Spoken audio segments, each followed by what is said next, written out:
Hey, howdy, howdy, howdy. Well, we're picking up where we left off yesterday. I haven't sent a link out or anything, so let me just try and do that real quick. We are gonna say, let's find this YouTube channel. Turn this down so it doesn't sound all echoey and stupid.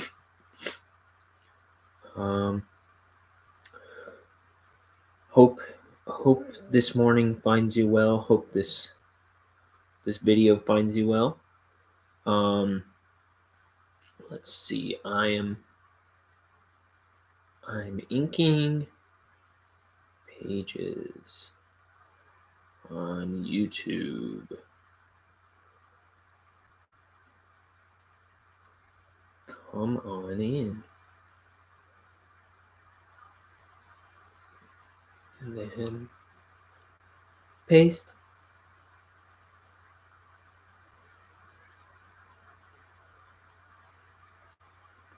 And I won't even bother putting it on Twitter. I don't have Twitter followers really. Post.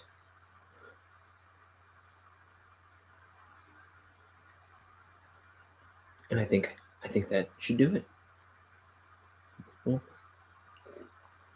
Okay. So I'm picking up where I left off yesterday, and then last night I also paneled some pages. It took me a while to get in this morning because I had to do some little additional work on this next page that that's technically today's page. So I had to finish some panels. And I was inking or doing the what do you call them? I was doing the panels for a few pages and the little sound effects. So, welcome to the show. Let's do something with that light. There we go. Okay, it's just one. Welcome to the show. I'm Ryan O'Connor. I'm a cartoonist. I'm making my first graphic novel called Bonehead. We're drawing pages, and the idea is I'm gonna be doing. I want to ink the whole thing on Facebook, on YouTube. But you can find me on Facebook, and you can find me on Twitter and Instagram at Wrangleshank, just like this YouTube channel. Not sure about Facebook. I think it's the same thing also, but who knows? And yeah, if you follow me on any of the social media stuff, I do daily drawings from my sketchbook to those. I didn't do one last night, though. Ran out of time. That's okay. I will do one today for sure. And otherwise, I think I'm going to get back into this page. We did 2 panels yesterday before I had to go for the day. Now look, we got our spaceship. There's a asteroid belt, something like that. Yeah, that was fun. And then managed to get this guy in. Do you want to see? Do you want to see what this page looked like last year? Because I did the first few pages. I think as I was penciling pages, I was trying to ink them originally, but it wasn't coming out good.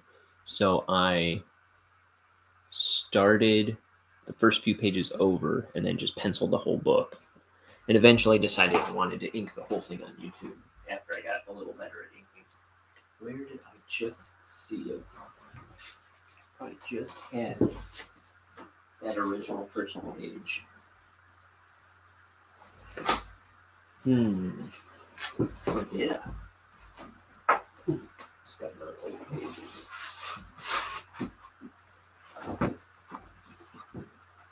Okay, I only started it. But you can see how much this page has improved in about a year. So that was the original ship. And oh,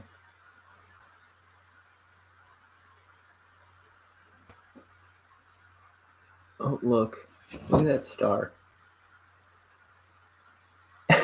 I just did the line straight through. Interesting choice. Didn't want to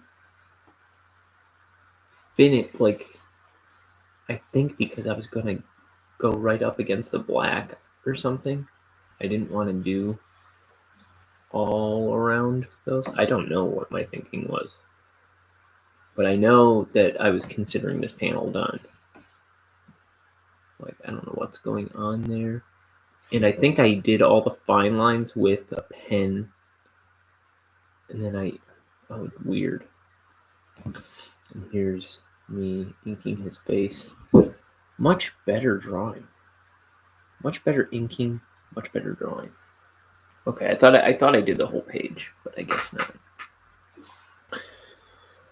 Okay, so welcome. I see somebody's here.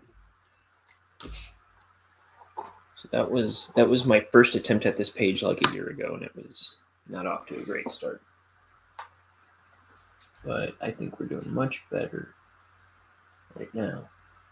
I'm just pouring some ink. We'll finish this page and start the next page for today. But forewarning you, this could get unwieldy. Time just seems to escape me. I don't think I'm doing this tragically slow, but when I look up at the clock, it seems that it might be the case. So I put a break on the wrong side of this originally with the shadow, and then I went and whited it in on the correct side. So I think I'm going to close this one up, just black that out. That's a glaring thing from yesterday that I want to fix.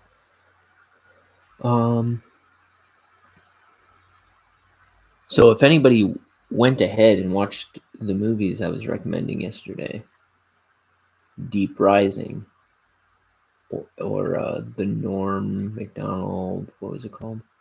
Screwed. Please let me know what you thought.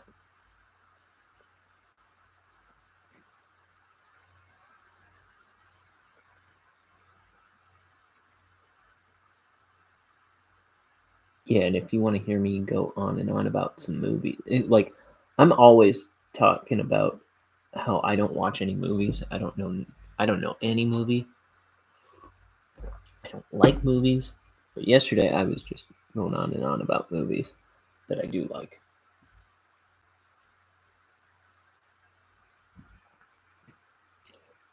And if you want to check out a good scary monster movie, it's like a kind of a lighthearted scary.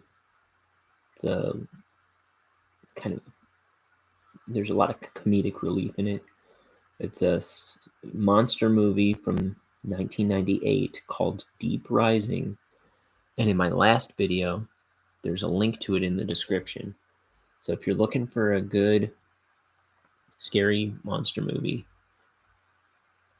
give it a look. I watched it the other night to see if it held up, and personally, I felt like it did. It was decent, pretty good. I like it. So there.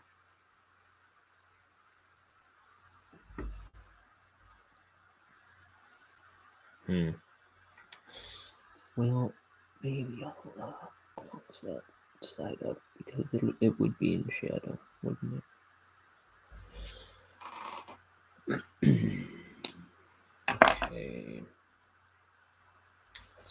Let's get on to the next panel though. So in this scene, they're trying to figure out how close they are to planet Montana, which is where they're going, a planet called Montana. And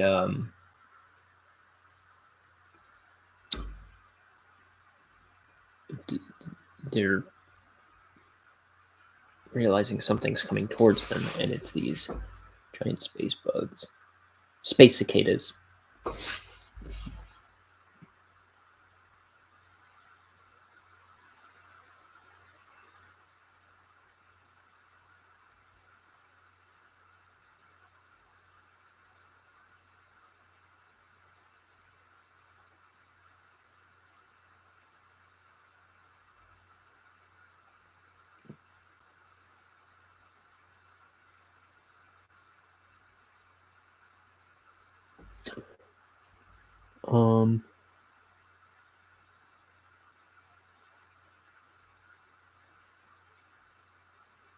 I'm wondering if I'm going to be able to do a stream tomorrow.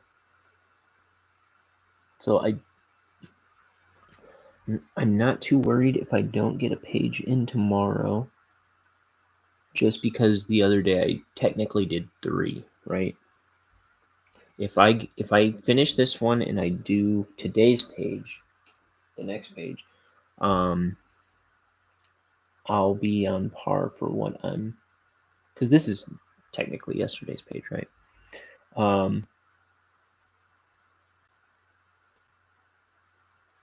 So if I finish this page and the next page, I'll be where I'll definitely be where I should be. But yeah, I have a thing to go to tomorrow evening. Going to my sister's place. She's having like a pool party. She hasn't had us over very much since she moved away. She moved like about an hour away from all of us, and till then she's always lived within like, like maybe 20 minutes from us. Like me and the rest of my family, we all live relatively close to each other.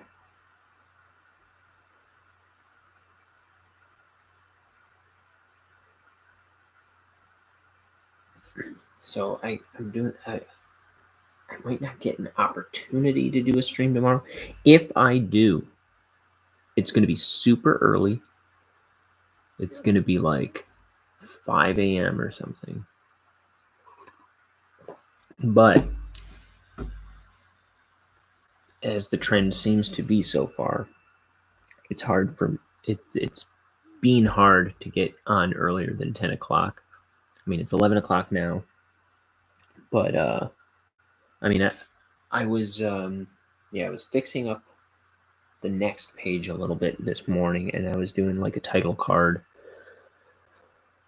but I couldn't get to the inking part today until now. So maybe if I prep stuff tonight and get my butt to bed. Let me turn this off. There's a heater in my room because it's always cold in this house.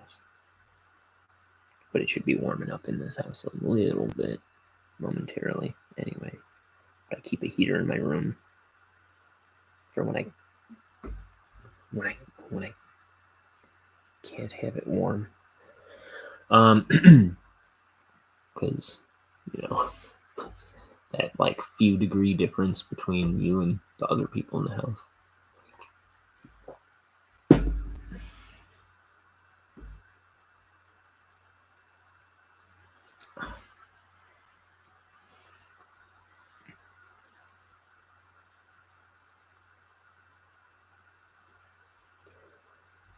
So,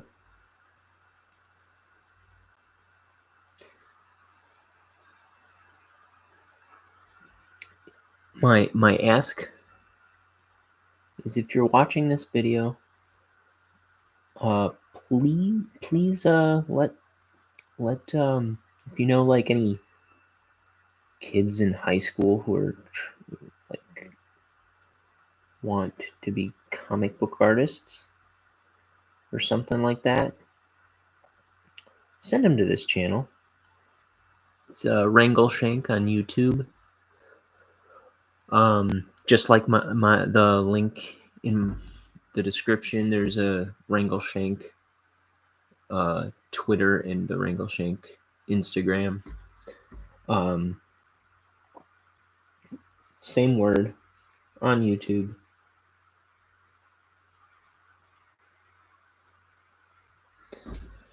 Send them my way.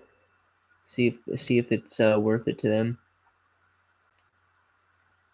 And for anyone interested in art, and cartoons and comic art, the experiment here on this channel is I'm trying to make my first graphic novel and figure out all the hurdles and pitfalls along the way, and kind of see what I can do to figure them out. That way, you know how to figure them out, and we'll get through this together. And you can make your own graphic novel, too. In theory.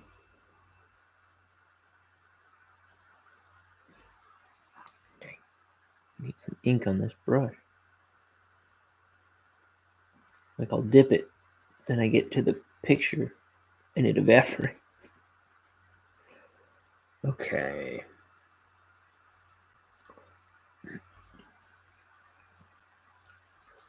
Okay. This guy is Horace.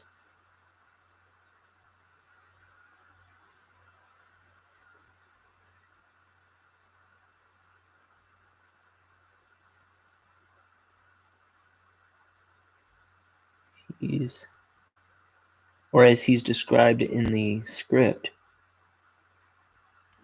the squat astronaut.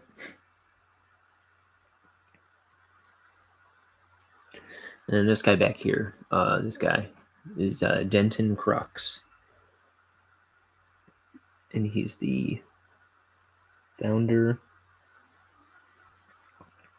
of Cruxworks Poison Factory, where our title character, Bonehead, works for a living.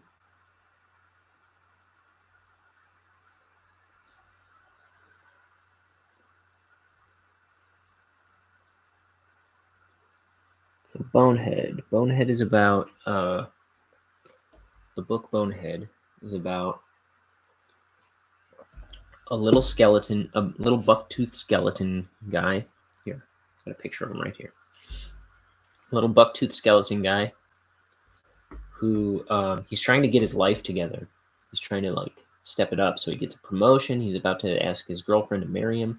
He's trying to get his life together, and then he finds out that the poison factory he works at is closing its doors, and so he's going to be out of a job. So he steals the top secret project that the poison factory has been working on secretly, and gets himself wrapped up in a big interplanetary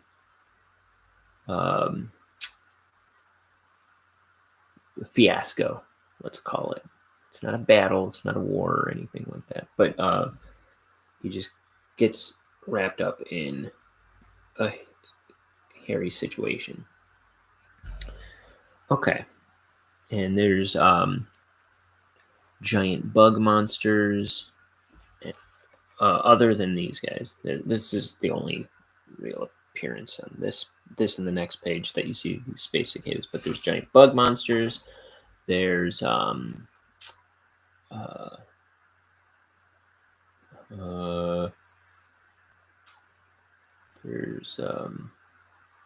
I don't know, all kinds of cool characters. There's rhinos, skeletons, ghosts, devils. But those are just the people of the world. Bonehead's drinking buddy is a devil. His girlfriend is a ghost. His boss, his immediate boss, is this big hulking guy with a smiley face mask because his employees are too afraid of him. So he puts on a mask to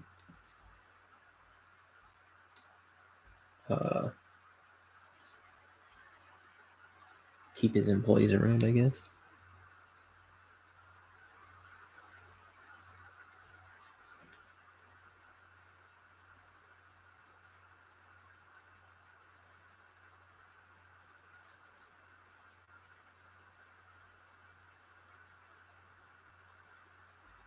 Okay.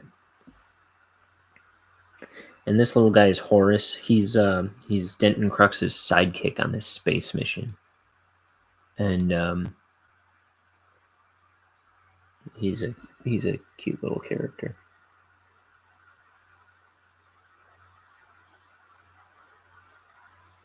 He's in this book a lot.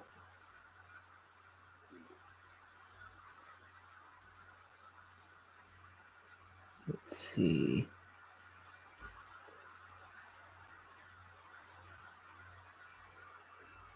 Oh, I see. Okay, I was wondering what this was. It's part of his spacesuit. I wasn't sure if it was part of his hand.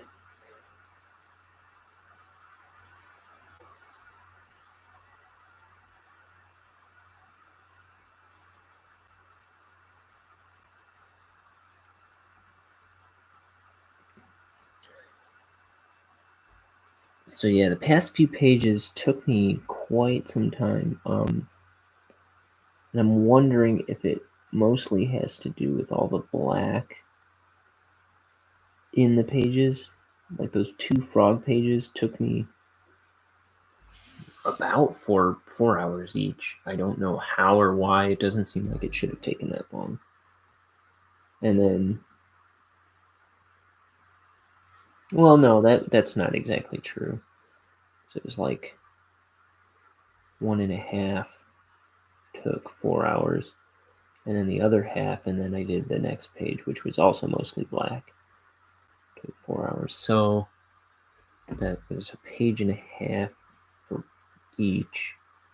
Took 4 hours. Okay, it's still kind of long. Well, today I'm doing about a page and a half too. But there's less of this black stuff that I have to worry about. So maybe it'll go a little faster. Hopefully. My what I was speculating was that these pages would generally take me about 2 hours to do, usually. I forget what put that in my head, but that's kind of what I was expecting.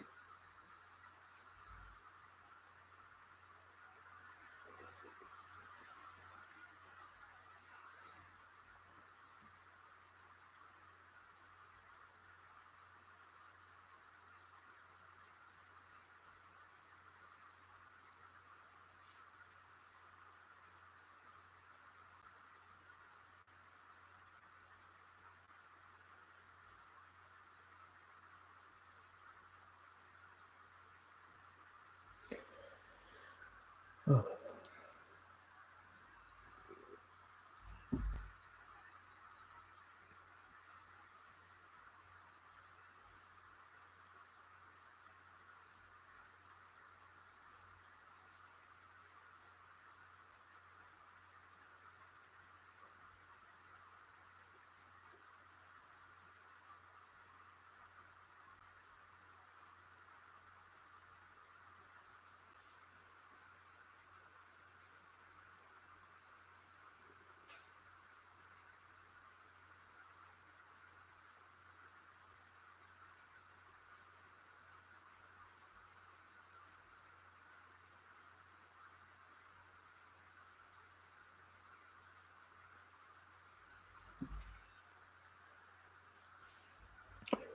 So yeah, and if somebody out there watching these ever has any questions about how I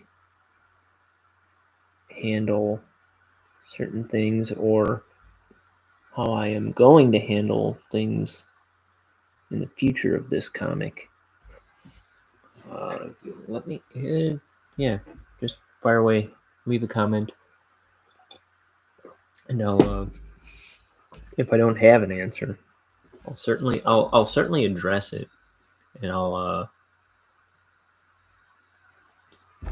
come up with an answer. But for the most part, I think I've got most stuff figured out. The one thing I don't know is what I'm like, how I'm going to put this out once it's done. I may do a crowdfunding. We'll see. I may pitch it to publishers. My understanding is Image Comics takes submissions, right? And they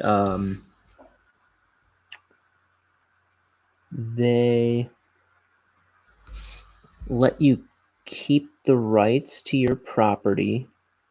They just own the book rights. And so if you wanted to pitch the characters or the property in general to like Cartoon Network or like movie studios or something like that, you have the rights to do that. They just own the publishing rights to the characters, right? But you can make shirts and sell them. You can you still have the rights to your property otherwise. So that sounds like a good deal. I would consider pitching to them.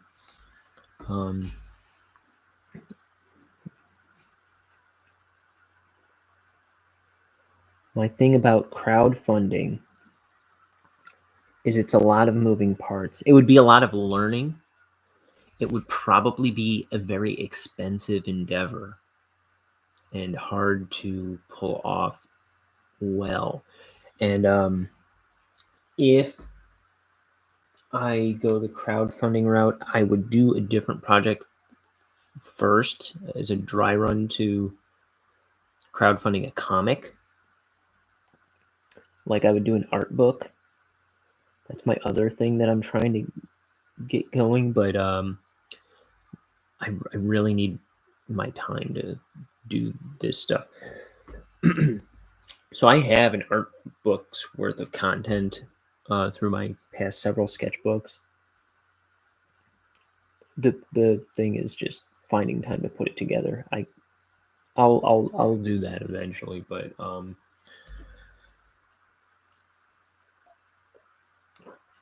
if I was going to do a crowdfunding for Bonehead, I would do a practice run on an art book first. The thing is, I would need an audience built in. I would need an audience, so that's part of the reason for the YouTube channel. By the time I finish the book, hopefully I can develop a bit of an audience. I need one either way, right? I need eyes on Bonehead. I need to build some anticipation, stuff like that. But if I go the crowdfunding route, that's going to make all the difference in the world. If I go the publisher route,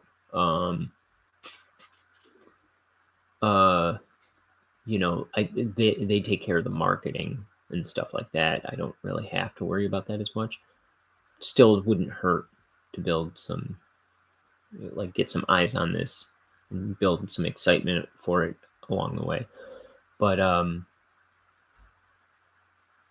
yeah, so that's kind of my thinking on all that part so far. So I don't know what I'm gonna do. but that's the science in my head about what I'm going to do, what I might do, what my options are.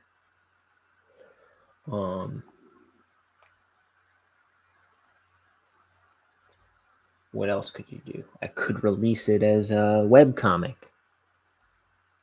right? But I don't see that as quite as appealing an idea to me. I was never a big fan of any web comics. I mean, there were some cool projects I saw out there, but I don't know how you I don't know the best way to get eyes on something like that.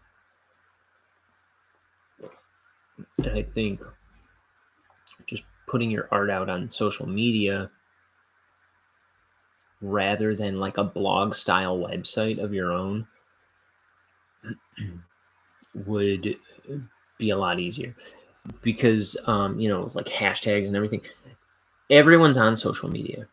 No one's on boneheadcomic.com. You know what I mean? No one's on boneheadcomic.com. No one's looking for boneheadcomic.com. Not that there's a boneheadcomic.com, but bonehead.com is taken, by the way, and it's one page, nothing you can do on it. It's like a photo of like some dressed up blow up doll on the back of a motorcycle in front of a bar. Just that photo, and that's it. So if anyone knows how to buy a domain name off someone like that, let me know. I'd be interested in how to go about that.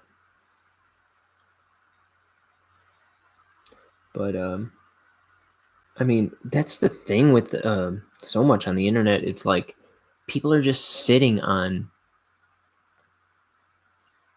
stuff I need, not doing anything with it.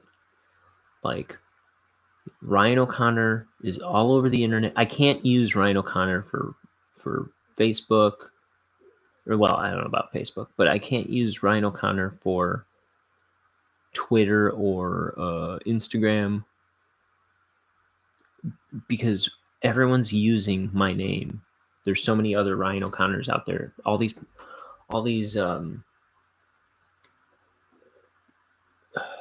like wannabe filmmakers and lawyers and stuff. They're on the internet with the same name as me.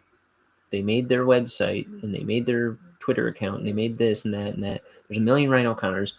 No one's doing anything with my name. I want to make a name for myself and I can't use my name. So I've got Wrangleshank. So, but then same with Bonehead, bonehead.com. It's just some stupid picture that, like, are they paying annually for that website? Because I'll do you a favor. I'll save you the money and I'll buy that domain off you. Sucka. Okay.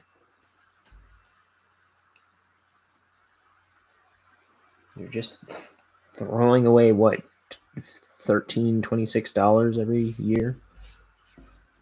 Give it to me.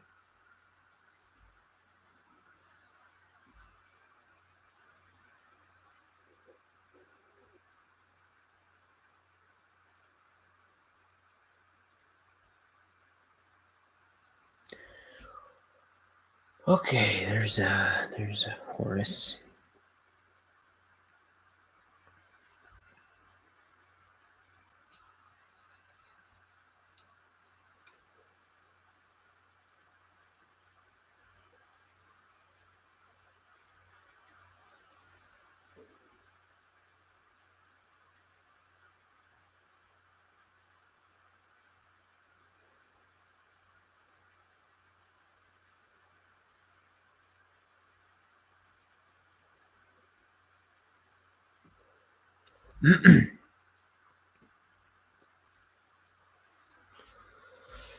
Okay. Okay, let's get out. I'm just kind of like looking at this nervously.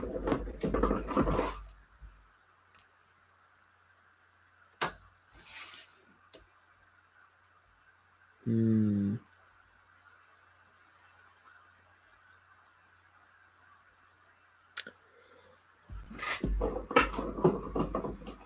I even know? I don't think I ever bought the other one.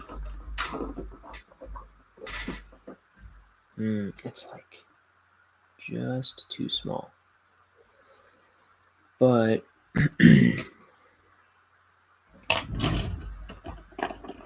whoa!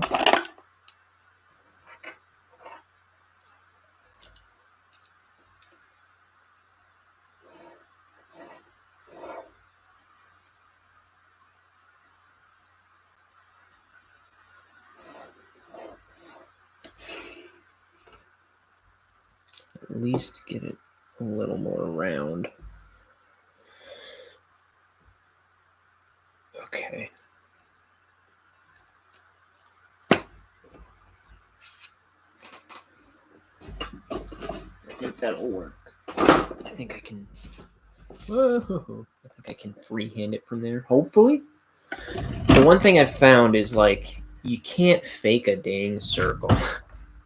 I mean, you can, but you don't want to do it too freehand. I mean, at least I don't, because I've tried to freehand moons and suns before, where I penciled it and I thought it looked pretty dang round, and then I ink it, and nope, it's lopsided.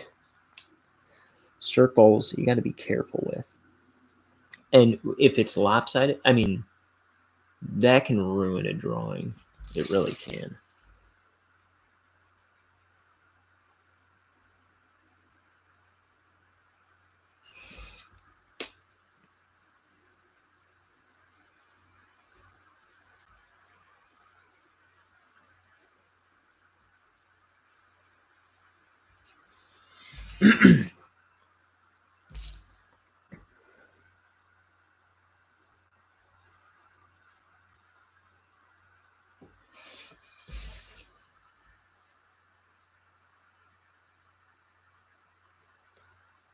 Hey, focus!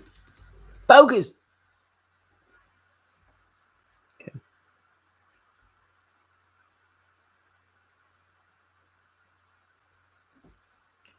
Yeah, circles, they don't have to be perfect, but you really don't want them to be.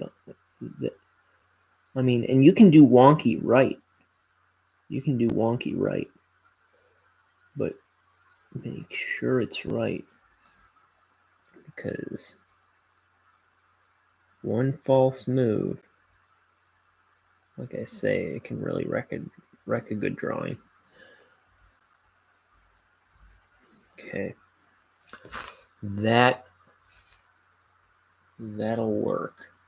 Like, that's not a perfect circle, but it's good enough for my liking. And I think, yeah, in a couple pages they take off their helmets. Ugh. When I say a couple pages, it might be like 4 or 5. So this is kind of like a little backstory scene. It's about 24 pages before we get to the Bonehead story. I know.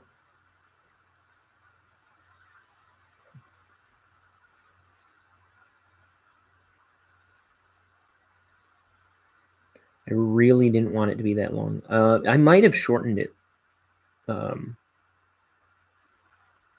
It might be less than 24. It might be like 20 or 22, but I couldn't outright cut it, and I couldn't make it too short because I don't know. And also, this guy's backstory, it kind of gets spread into 3 parts throughout the book. It's just his kind of, yeah, he's got a crucial crucial backstory to this story.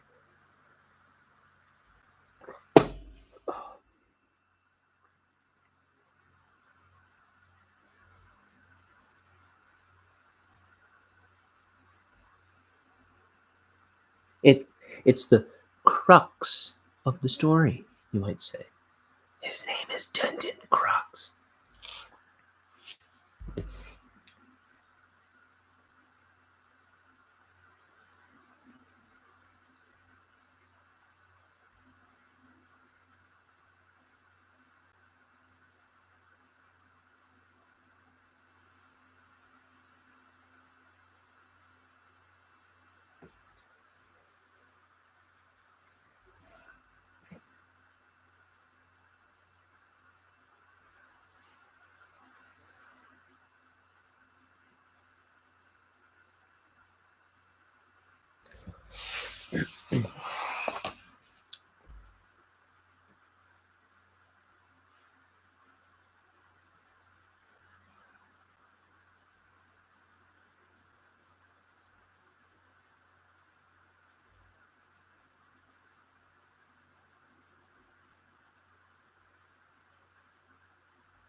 Okay.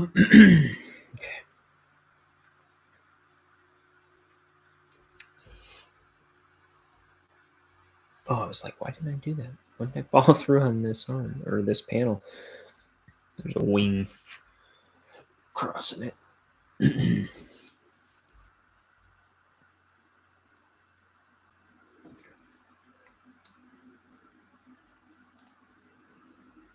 So, like I've said before, if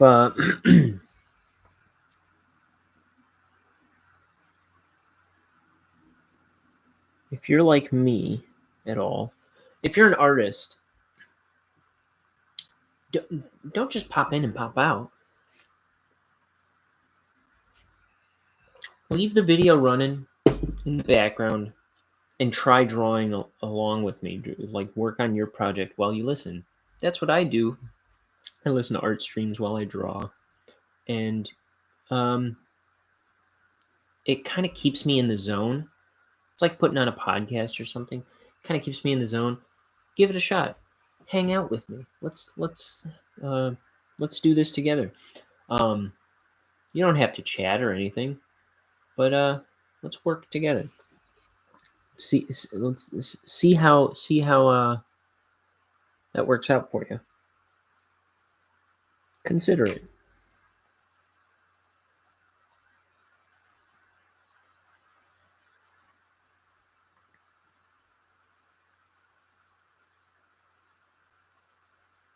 Or, as a comic artist I was watching an art stream of today put it,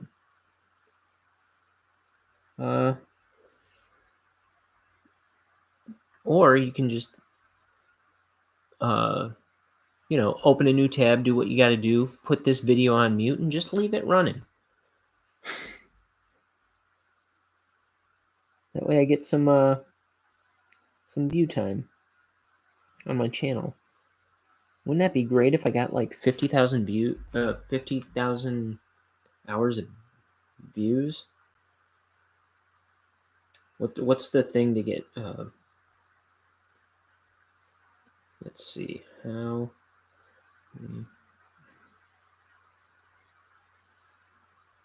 YouTube. Yeah.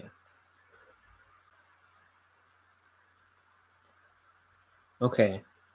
I guess. Oh, really? YouTube requires your channel to have 1,000 subscribers and 4,000 hours of watch time with the past 12 months to have monetization. How do you like that? Do you think we can get there? I have 17. I have 17 subscribers. Well, No one ever said it wasn't going to be a long journey.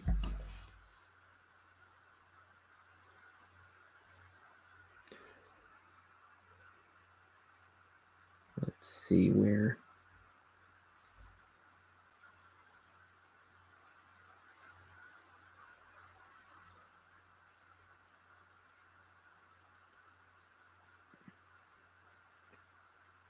I mean, 2 months from now, you guys will see how serious I am. Like, this is my side hustle. And I ain't even making money at it. But I am serious as a heart attack. This is going to be a book, one way or another.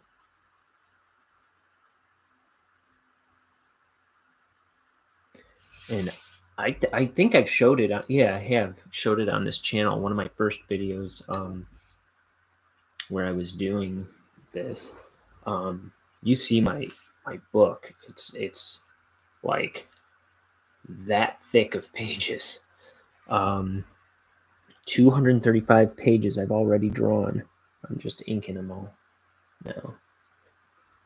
I waited till I was done penciling the whole book so it would be ready to ink on YouTube.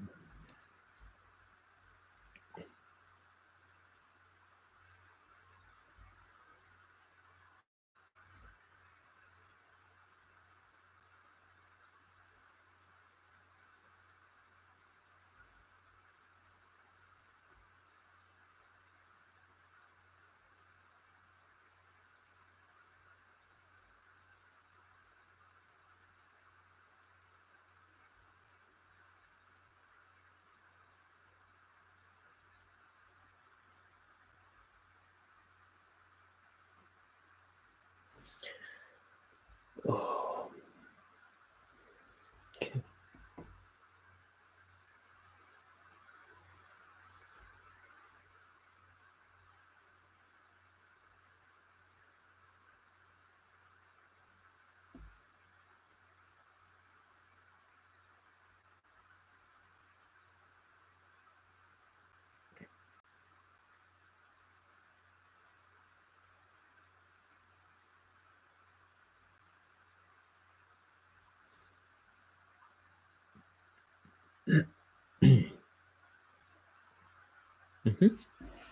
Let's get a little thick on the underside of his eyebrows. That's what I'm thinking. Make him look like they're raised off his face a tiny bit.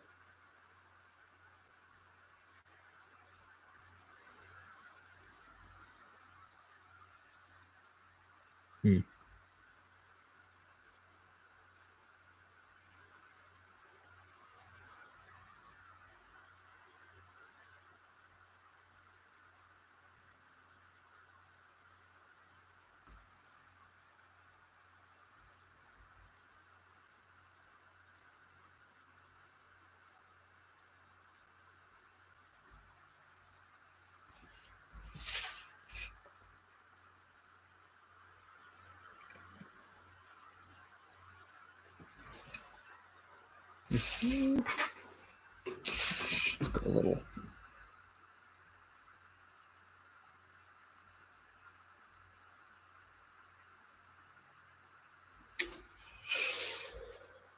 Mercy, mercy, mercy.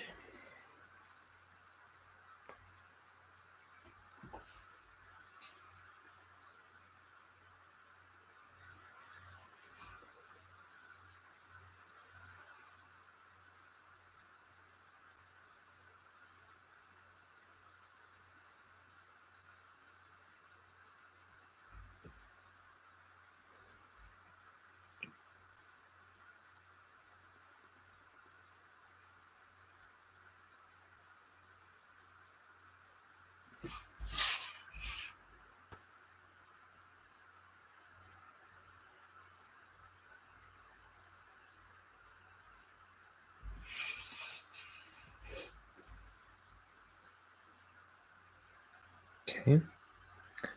Now, why don't I go back on that?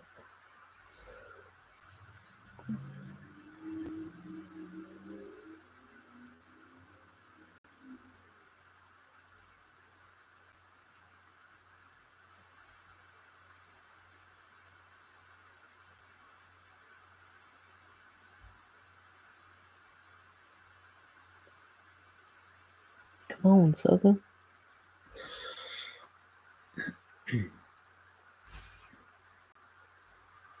There's Horace. Okay, now we're gonna go to his chair. Right? Oh, we've got his shoulder over here. Whoa.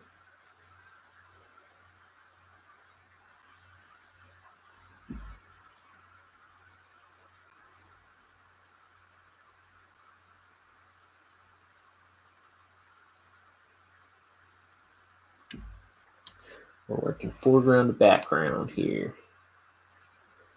So his chair.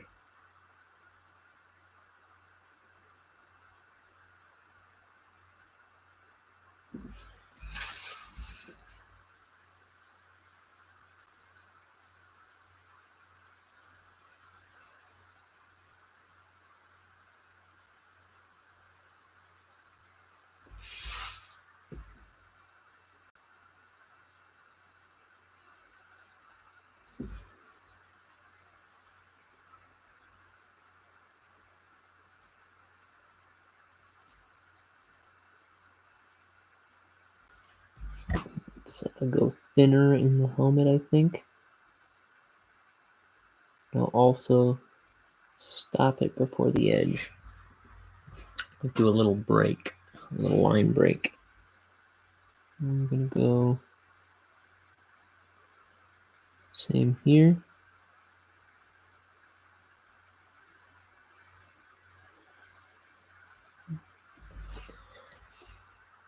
Do a little line break.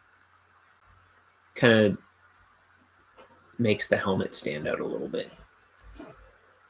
Oh, I'm gonna need a new cup of tea. But what else is new? I'm always running out of tea. Okay, then we've got our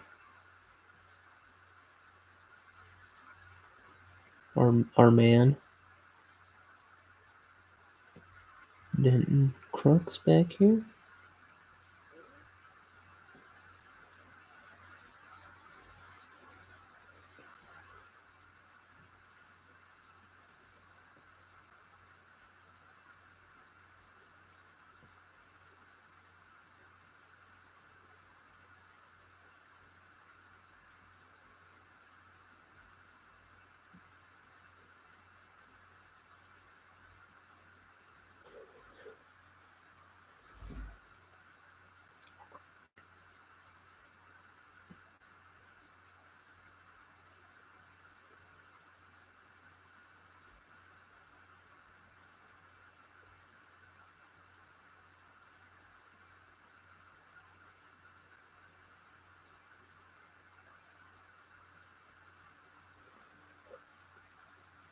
Okay.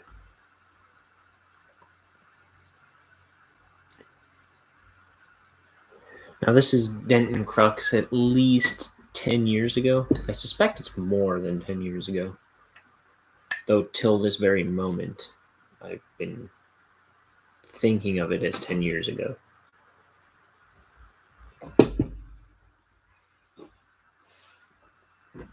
I feel like it would have to be longer.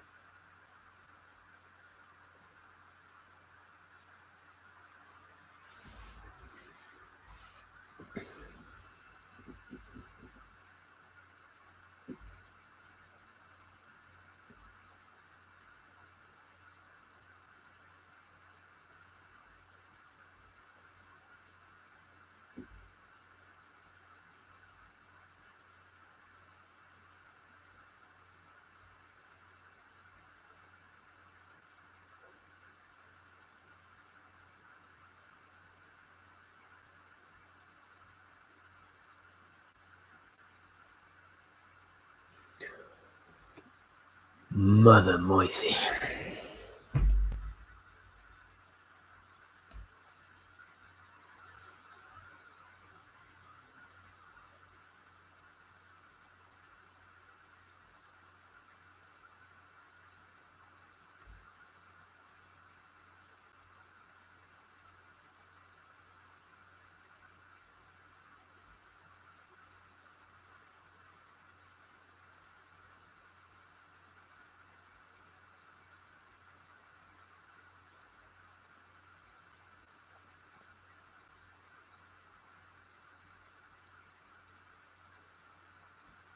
This is Denton Crux after college.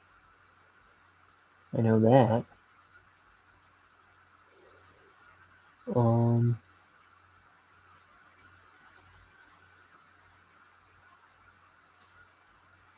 Let's see.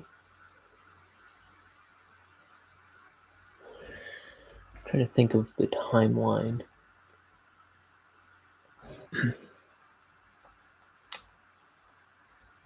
I'm trying to figure out if he's already started the poison factory, because he might have.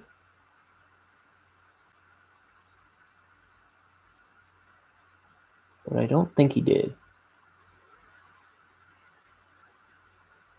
No. Pretty sure not.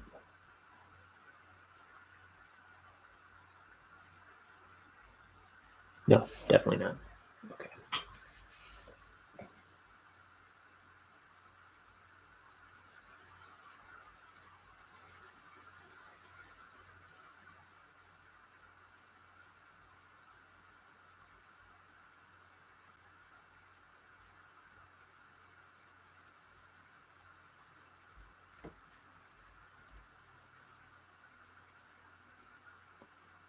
Gonna give this nose a little more oomph. Okay. And then his collar, space collar.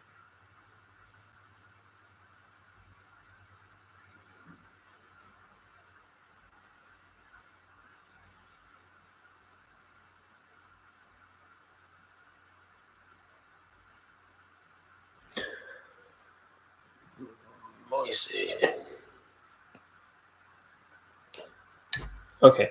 I'm going to take a momentary break to, well, hardly a break. I'm just going right over here to hit a button. So don't go missing me, because I'm not playing. I just feel like I gotta say that every time I walk away from the table, even though I'm just going right there. I just want to reassure everybody I'm not going anywhere. Okay. Not like when I go to the bathroom on stream. But when I do that, I'll always play some embarrassing music that I made 10 years ago.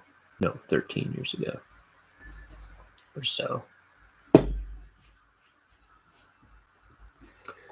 So we got our Denton Crux. Let's get his arm in there first.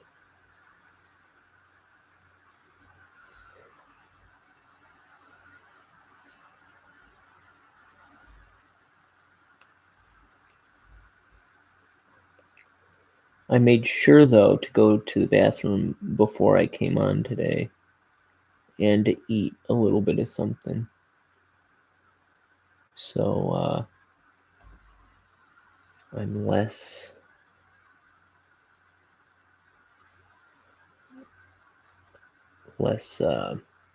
inclined to be disturbed, or to disturb the show. I'll be less inclined to disturb the show.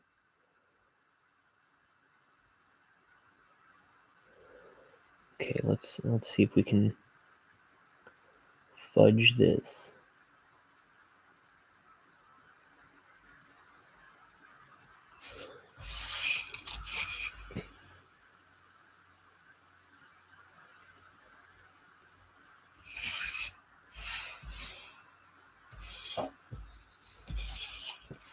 Come on, everybody.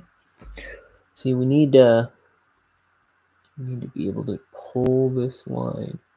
So whatever angle works best is what we want. It's what we're going for.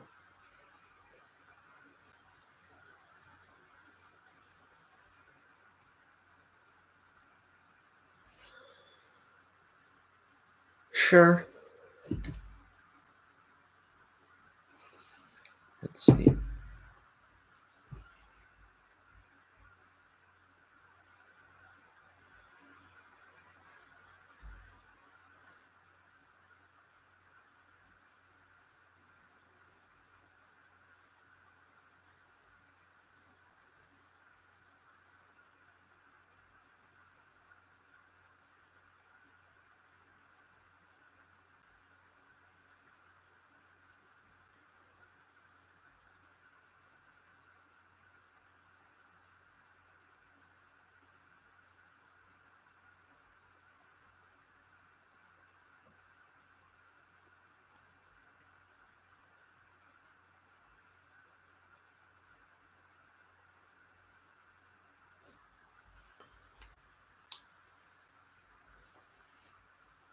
Uh, I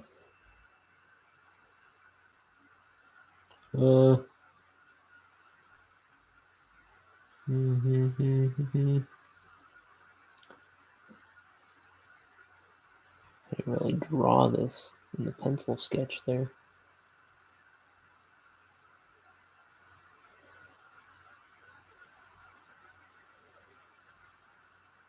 You gotta know your characters, I guess. Can't trust your pencil artist. Who is me? It's me, Pooh.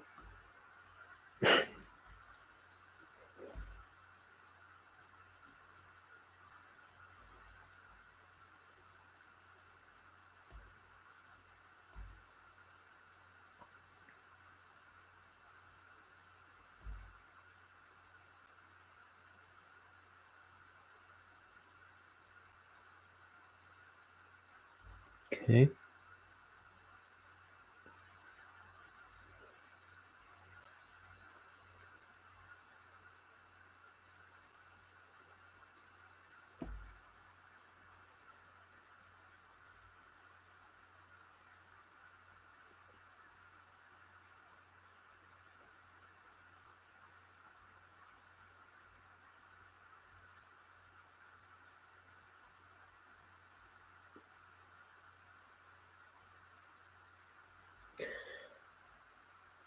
Here we go.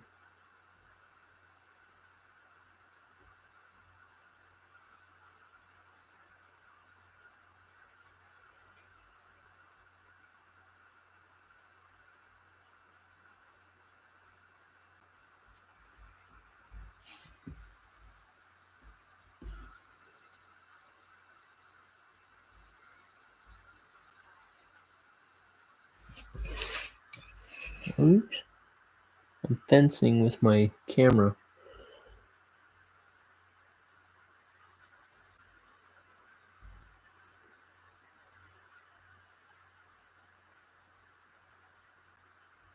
Oops. Made that a little thick. That's okay.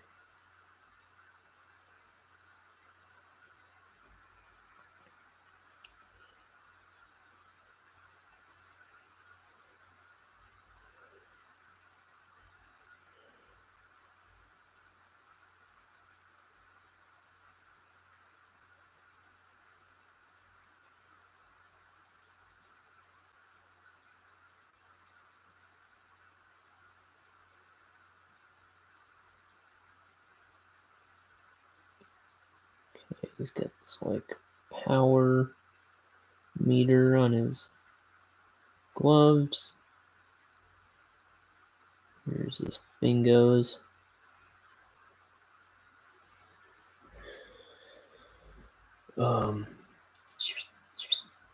So I'll tell you the dialogue on this page more or less. I've said it on this channel before. I read out the first page where okay, he goes, approaching destination, planet Montana. Or maybe he says it here.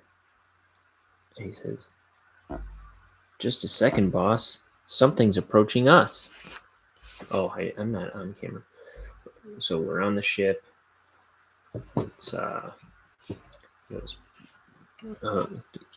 the pilot says to him, approaching destination, planet Montana.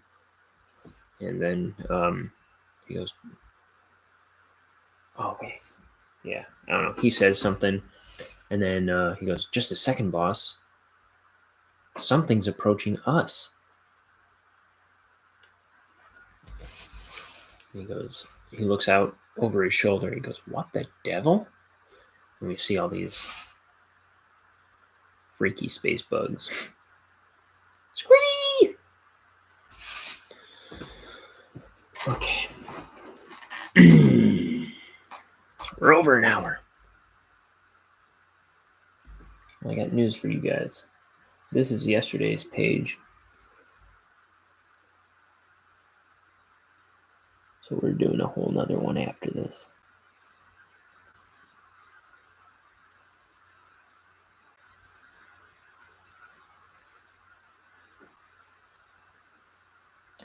I just wanted my big toe in the soft, soft sand. And now I'm in these classes just to be your man.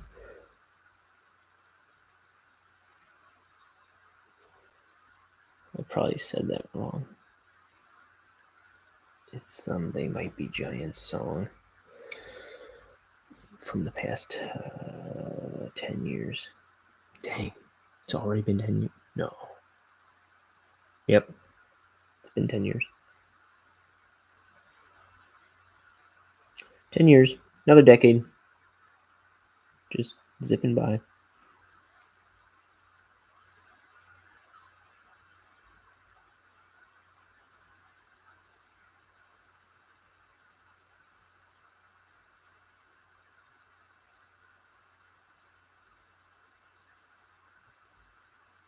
Okay.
Here's that monitor again. This guy over here. And then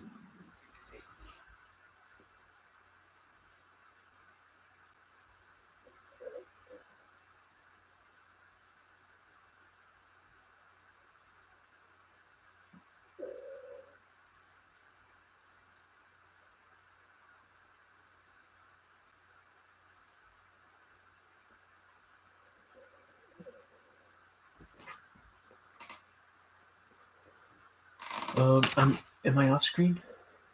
No, I think I was sort of doing that on screen.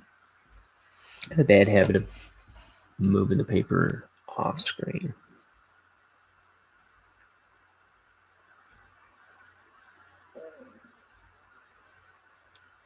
I might throw this whole side, yeah, to black.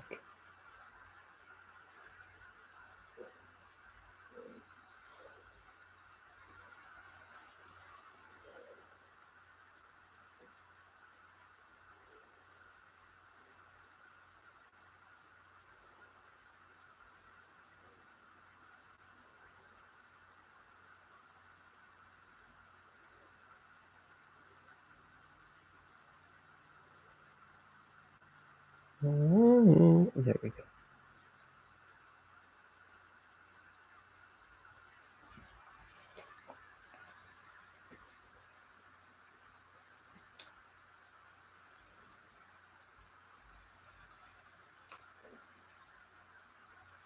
Stinker.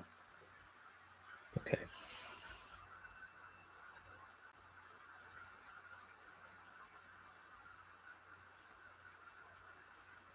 I am Governor Jerry Brown.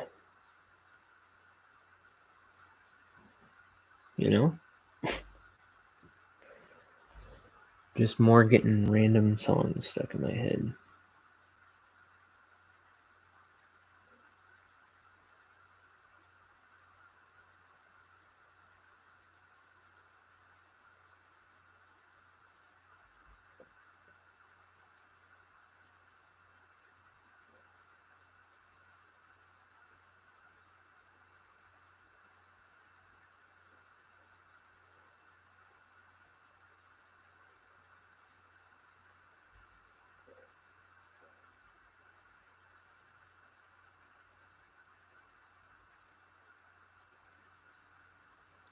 Be careful not to muddle this too much. Isn't the best composed drawing, perhaps.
Raindrops keep. See? It's nuts. I just get a new song stuck in my head every 4 minutes, it seems like.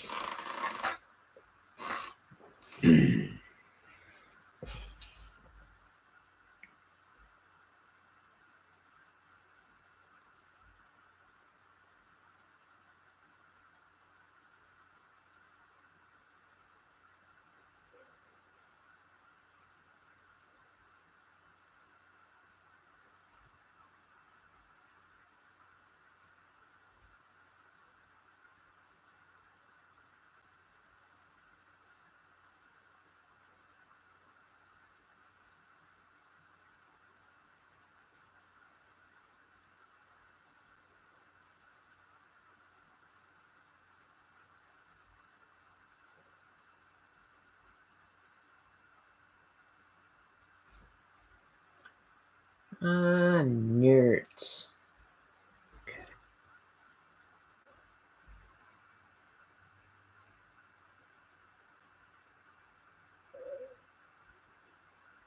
I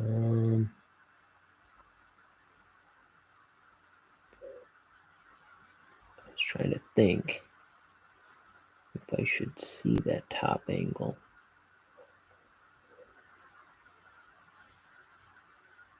But I guess I came to the conclusion that I should.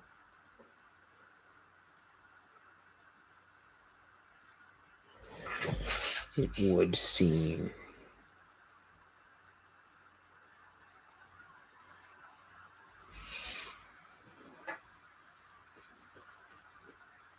Let's take a look.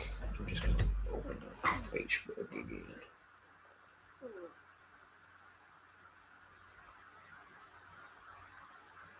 Okay, I'm gonna.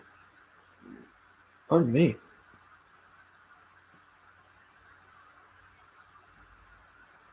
I'm gonna take a moment to do the link to Twitter now.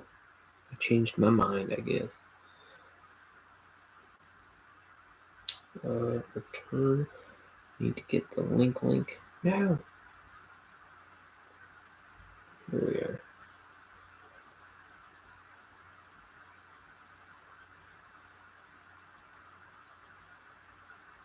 Paste. Can I copy that picture?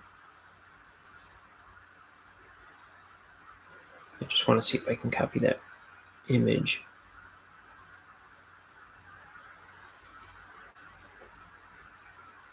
See, that's my problem with posting it to Twitter too. It's like I don't have the image showing up like it does on Facebook. It's less grabby.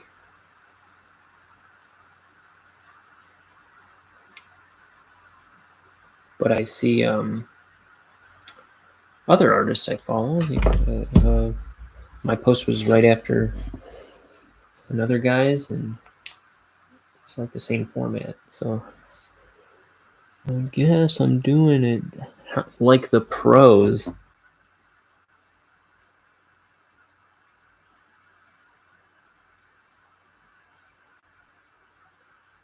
Ooh, I don't want that going directly to the corner like that, but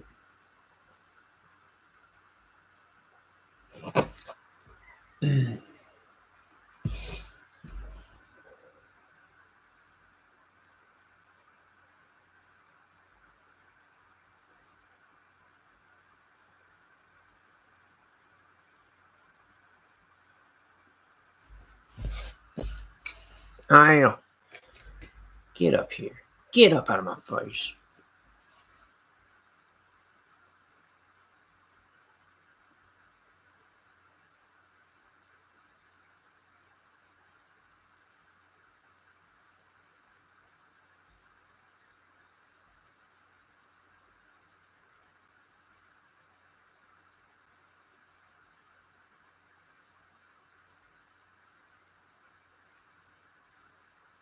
All these wild buttons.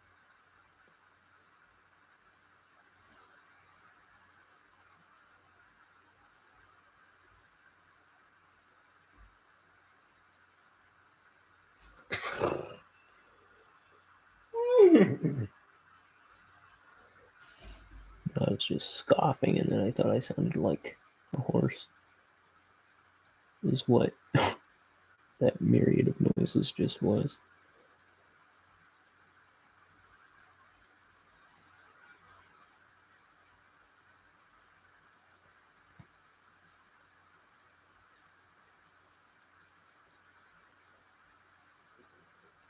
Me leaning in to the fact that I thought I sounded like a horse.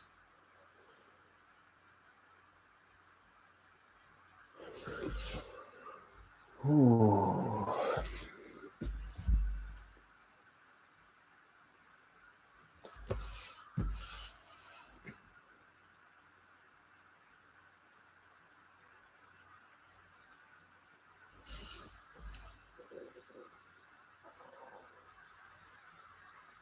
Oh yeah, I need to go get me some tea. Here is this wall. I'm drawing this wall of the ship. So, as you can see, there are some scientific looking panels, a raft of buttons, a couple, like a vent thingy, some gauges or something. Very, very scientific.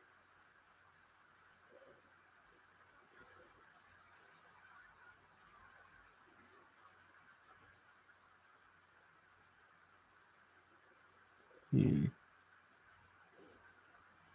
gonna go like this.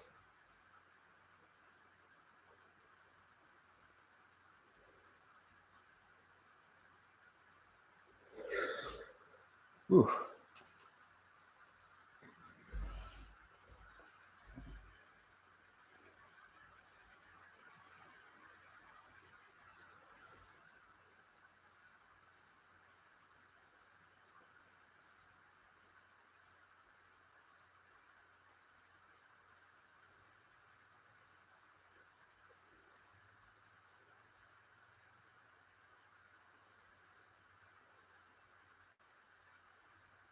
Yikes. Can't I draw a straight line, or can't I? Can't I draw a straight line, or can't I? My brain starts falling out of my head after a while. I thought the show started so strong, and now it's devolving into insane gibberish. See?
Oh, fine. Okay, now we gotta get the stuff on this monitor. It's like some kind of star map. And no, not the one that takes you to Michael Jackson's place and Liza Minnelli. No, this is a map of the stars. Literally.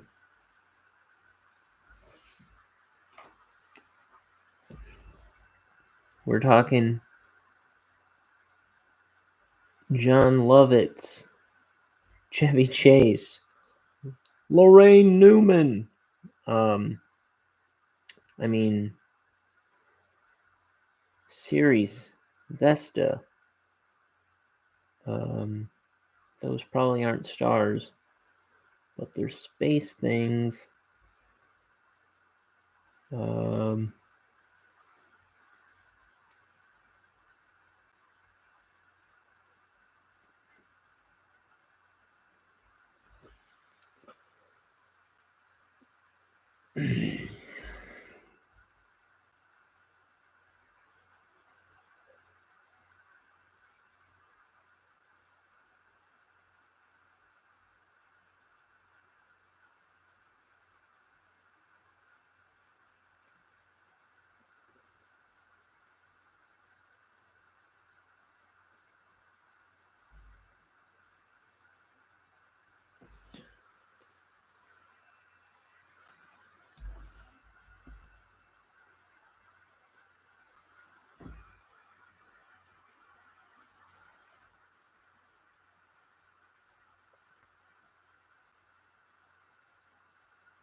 The tea in that water boiler in the hallway is probably cooled down too much by now.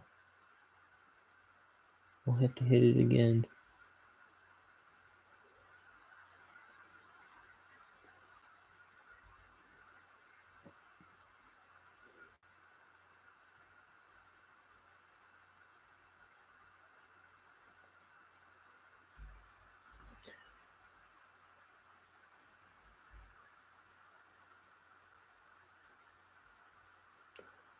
So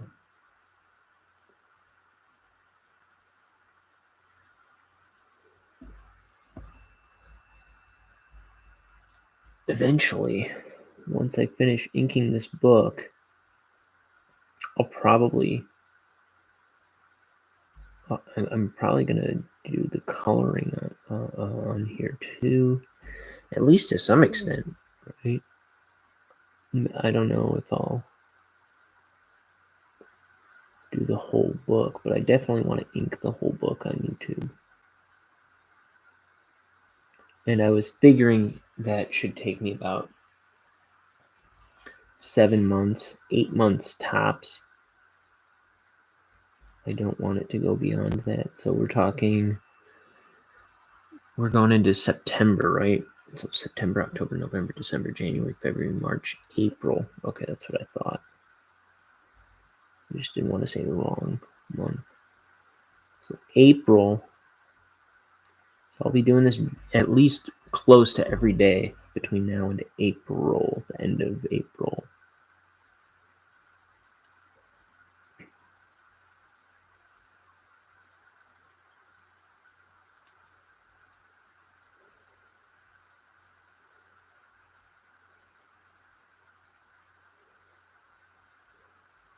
Dang. That doesn't want to go. Okay. Let's make.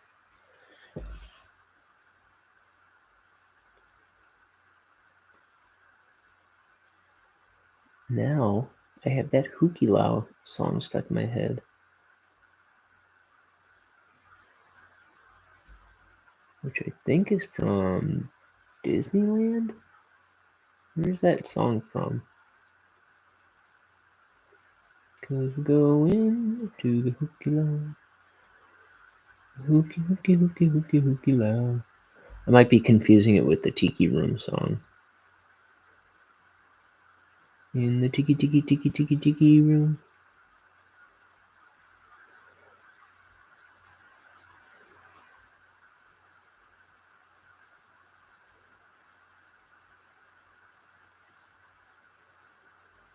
Everybody loves a Hukilau, a Hukilau.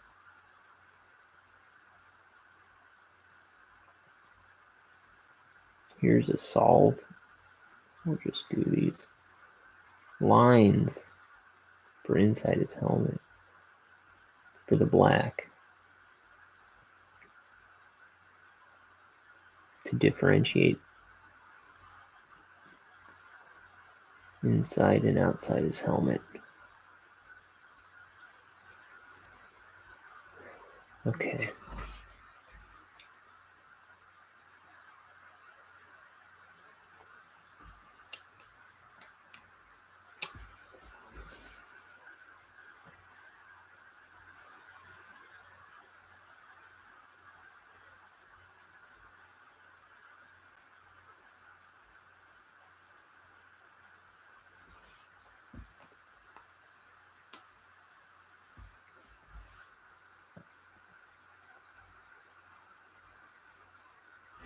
Okay, I think, let's see, I think this panel's pretty much done. Do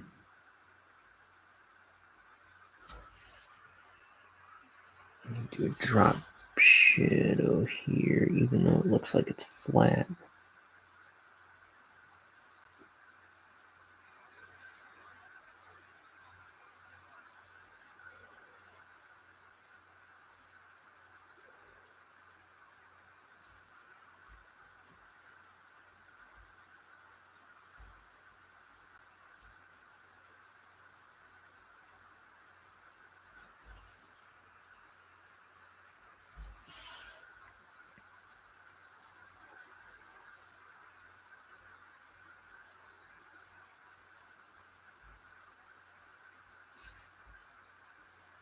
Doing here too.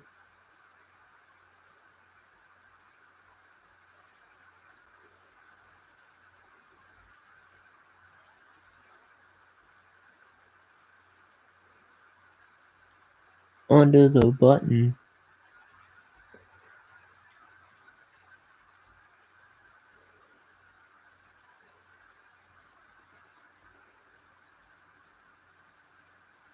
Oof.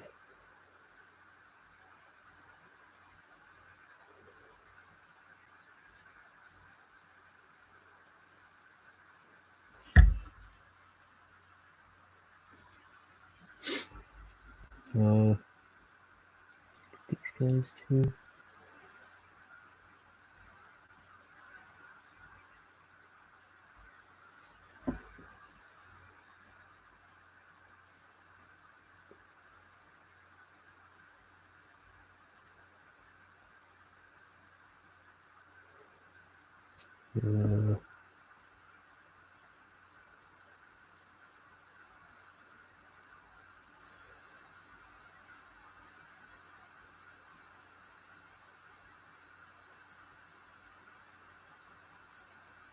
Okay.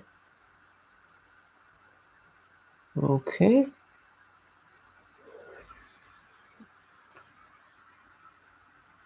We'll call it there. I mean, for that panel. That looks fair. There's our page. Now, this one should be a little smoother. Well, I don't know about that, but dang it. Well, I think what's left of the ink in my bottle cap there is getting a little gummy on this side. I might need to top it off in a moment.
Darn you, ink. Okay. Zumba.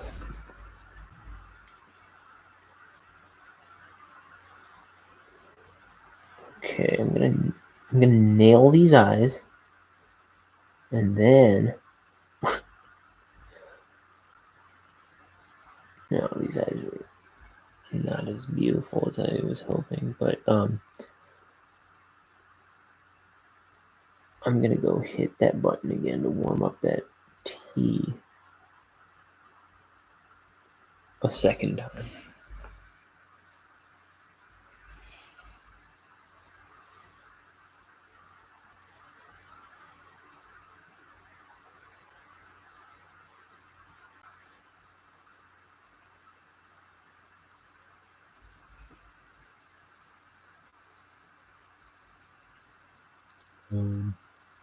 Okay.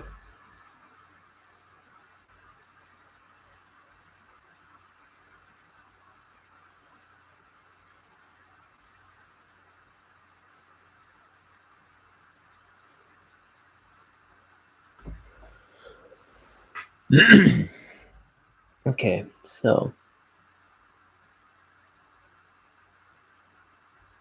horse's mouth. And I do this a lot. I'll tell you this about mouths. When I make a frown, it's kind of like I found I do this a lot with a lot of my characters. Frowns are kind of like a smile in the middle, and then the frown on the outside kind of makes a better mouth.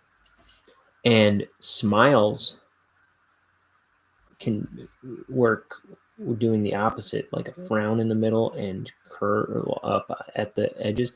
I don't know when I started doing that, but or what put that in my heart to do. But I started doing that with some other characters when I was going to art school.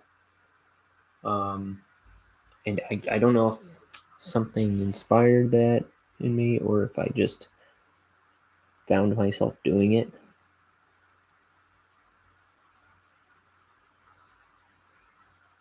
But I think it makes for a better facial expression a lot of times than just doing like a straight up smile or frown.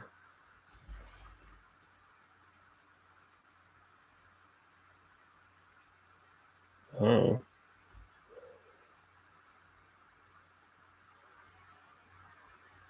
Something worth sharing, I feel.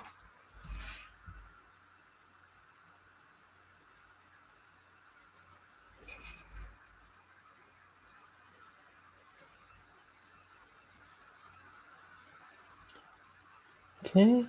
Wonk, wonk. Zumba. Why am I saying Zumba? Why am I saying wonk, for that matter? Why am I filming this? Why did I get out of bed this morning? Who am I? I gotta hit that. I gotta get me some tea. I'm gonna hit that button again.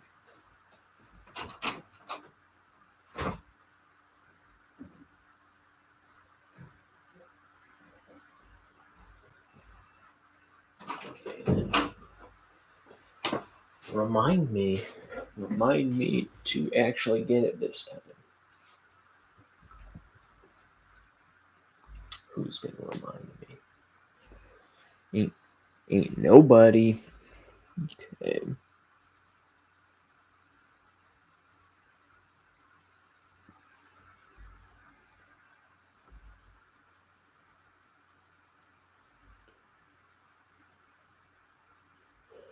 Okay, we got some hair, shaved head, dots. Ooh. Ooh. Okay. So we've got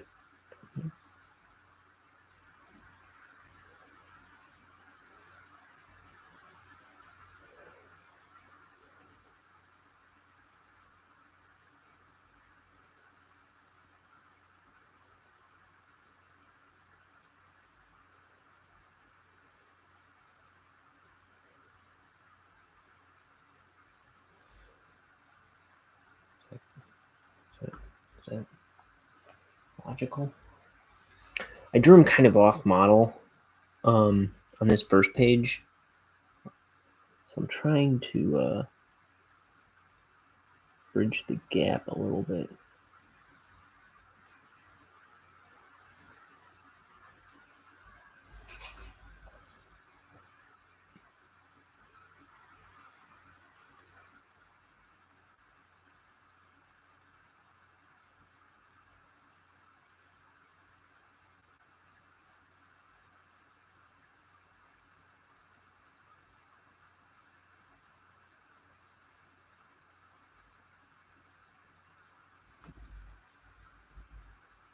It's not too glaringly off model, but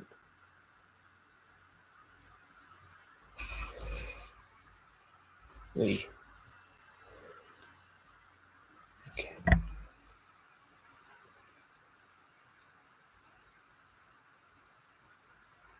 Oh, I think I saw I was invited to a wedding or something?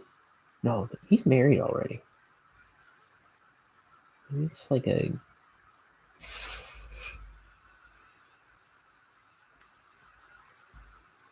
My buddy Rob invited me to something on Facebook.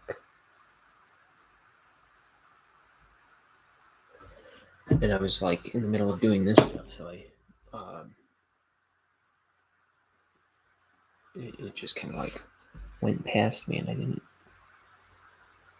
give it much attention. I don't remember to reply to that or check it out. It said something about wedding, but I know he's been married. So maybe it's like a wedding celebration. Maybe they didn't get to have like a get together or something, a formal get together for it.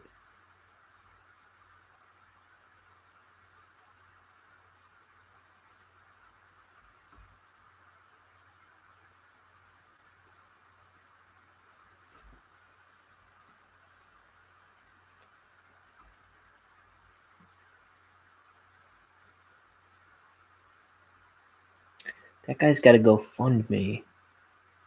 I should push that. Yeah, maybe I'll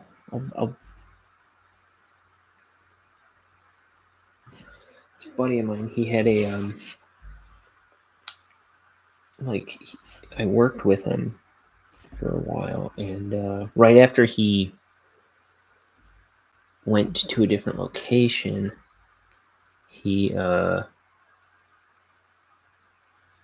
some kind of like spinal problem where he thought he had tumors on his spine or something, and whatever it was like debilitating. It was like he couldn't walk. I think he's in a lot better shape, but I think he's got some issues. I should pump the link to his GoFundMe into. Maybe I'll drop that into the description later. My good buddy Rob.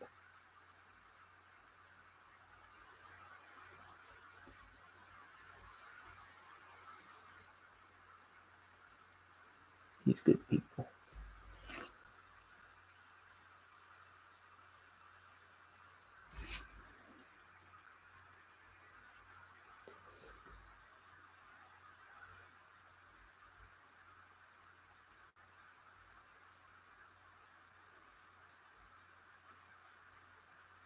But yeah, he wasn't able to walk for a while. He was like kind of like trapped living in his basement for a bit. I mean, his wife was taking care of him, but he couldn't really go out and do anything, couldn't work. He had just gotten a promotion, I believe. And he kind of had to leave his job, ultimately. I think it was a promotion that he had just gotten. I forget.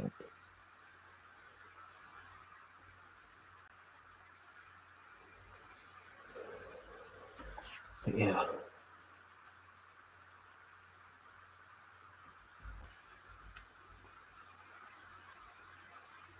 But I think he's working again. He's got a new job, as I understand. And but he's still got to pay off all these medical bills. These bonkers medical bills. You know how it is. So I'll throw the link in the description after I get off, after I finish the next page. And yeah, consider helping the guy out. I'd appreciate it.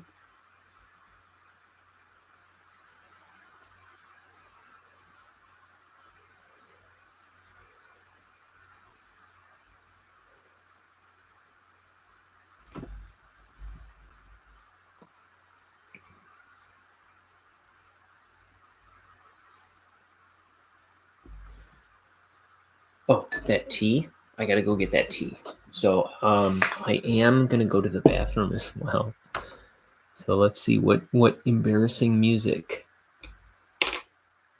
can I put on that I made 13 to 15 years ago.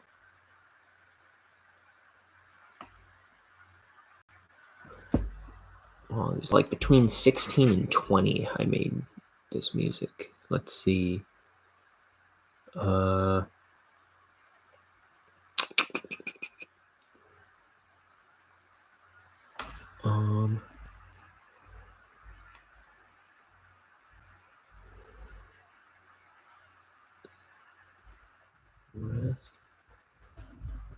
of my life.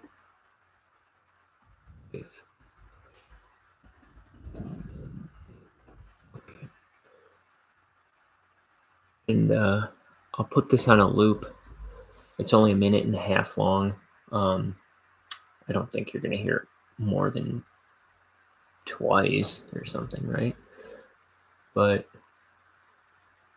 here's a song I made called The Rest of My Life, while I go to the bathroom and get myself a new cup of tea. Enjoy. I lost my train of thought while I was trying to talk on my new telephone. While I was all alone, I was all by myself. Talk to myself on the phone by myself on the phone for the rest of my life. This is the dawning of the rest of my life.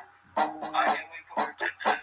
I fell asleep and then I drowned as the parade goes. I don't think I'll stick around.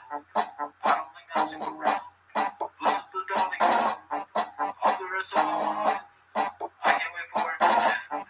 I fell asleep and then I drowned as the parade goes. I don't think I'll stick around. I don't think I'll stick around.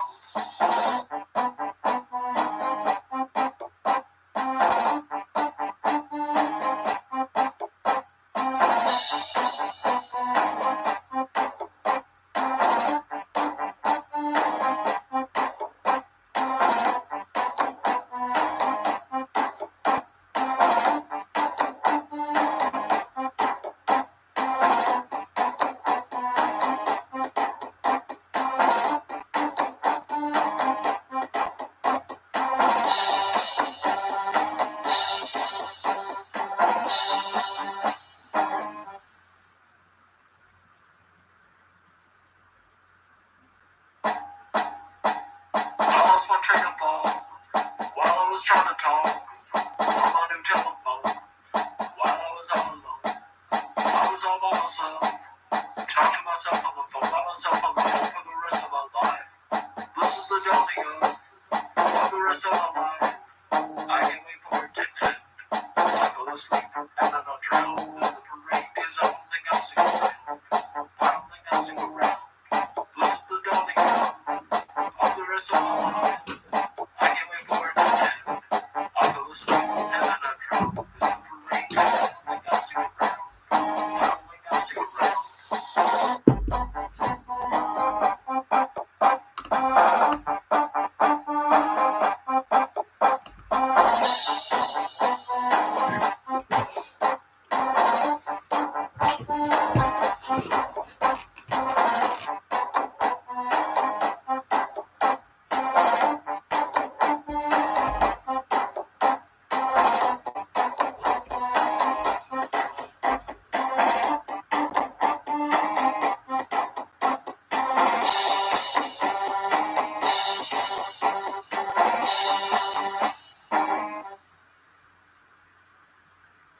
There you have it. Some embarrassing music I made in my late teens.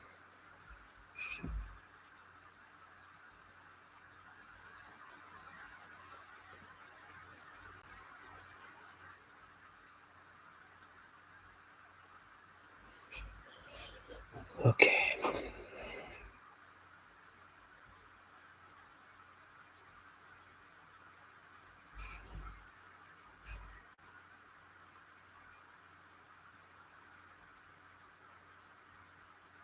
I fell asleep and then I drowned. Missed the parade because I don't think I'll stick around.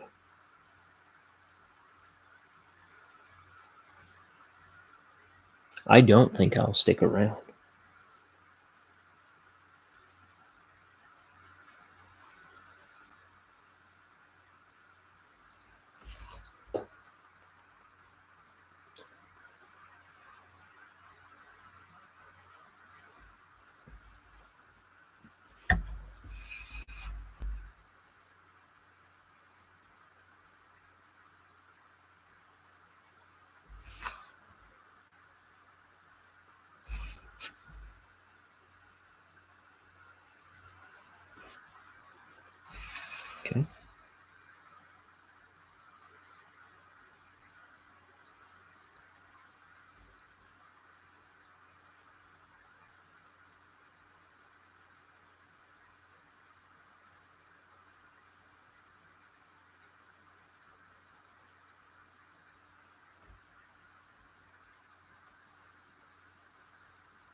Yeah.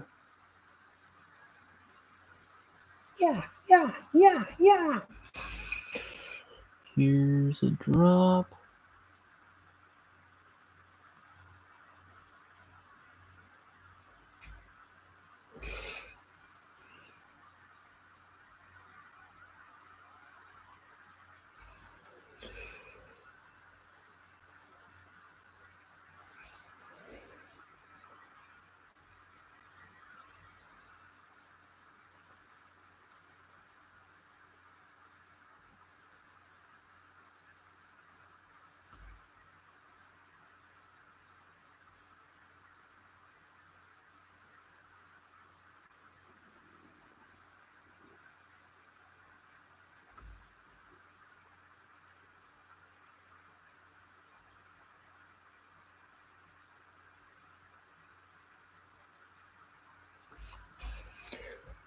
Okay. There's Horace again. Oh, we need his helmet.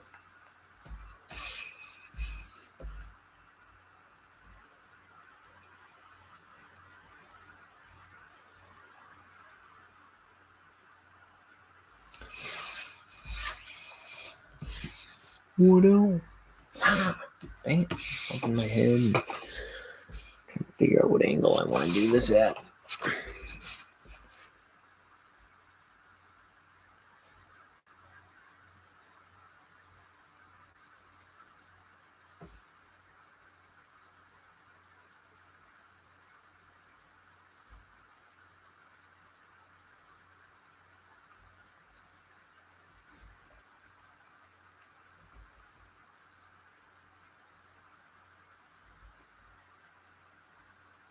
Okay.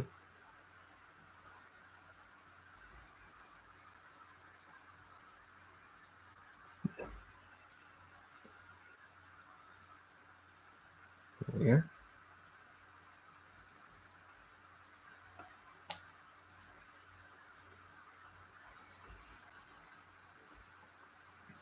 Let's see. Now. Where's my pencil? I need my pencil. Okay. This hand, this finger.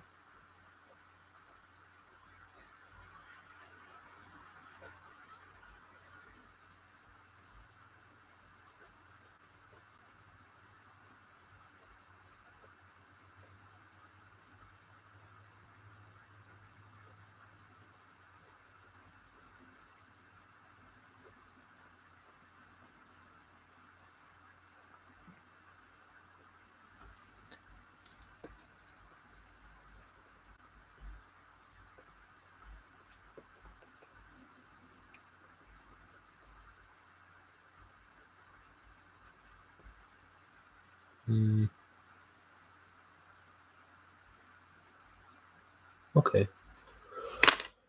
I guess.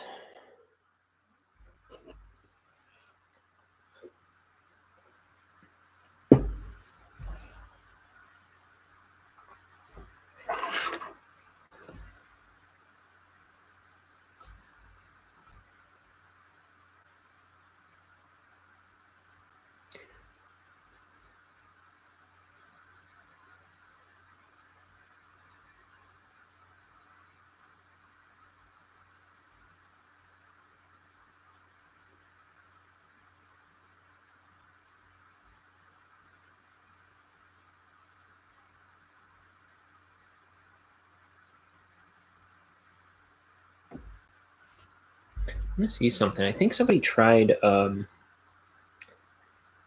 FaceTiming me late last night, which I thought was weird. I didn't know it was happening when it happened, but I saw like a while later.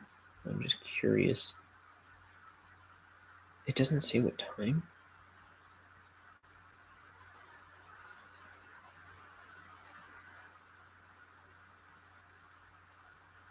Oh, it wasn't late last night, but it was like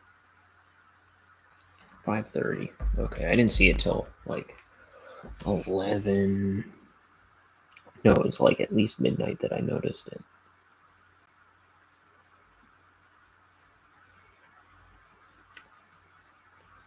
Something I've found is people like to FaceTime a lot. I never initiate a FaceTime call.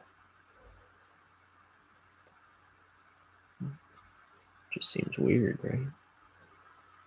Maybe I'm the weird one. I'm probably the weird one.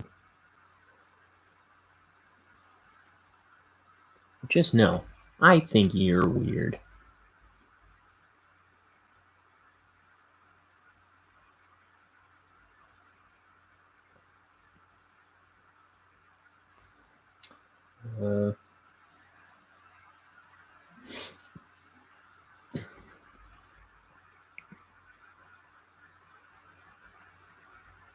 He's just as scared of you as you are of him. Only he's poisonous, so...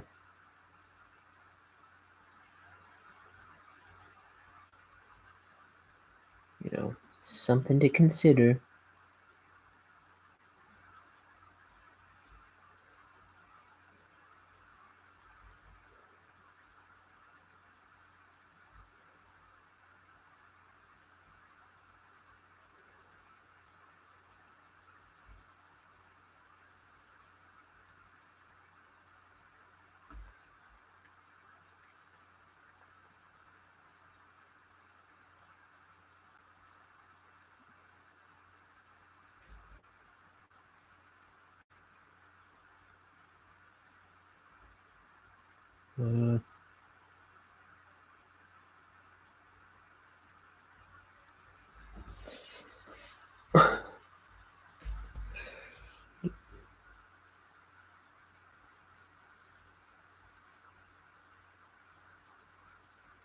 What the heck kind of tooth?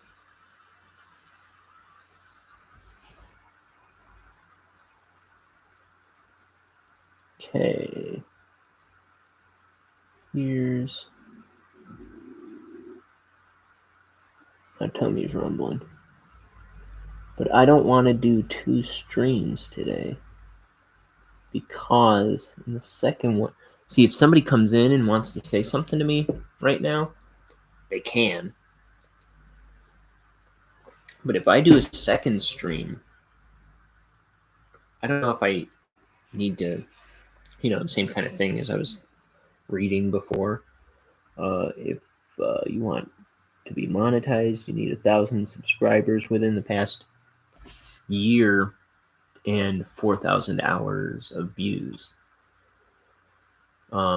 So get me 1,000 subscribers and 4,000 hours in views. Do your part. Spread the word.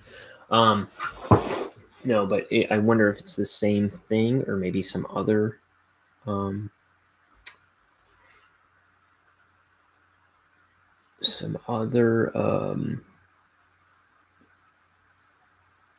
little thing you gotta, some other goal you gotta hit to make it so you can do multiple streams a day. But as I found out the other day, when I did a second stream, I couldn't do another made for everyone stream. Or wait, no. There's the made for kids, and then there's made for, or not made for kids, I think is how they put it. And you have to select one every time you upload a video, but it wouldn't let me do the not made for kids. So it would let me do the second one as made for kids. But when I did, when you do that, it doesn't allow people to chat.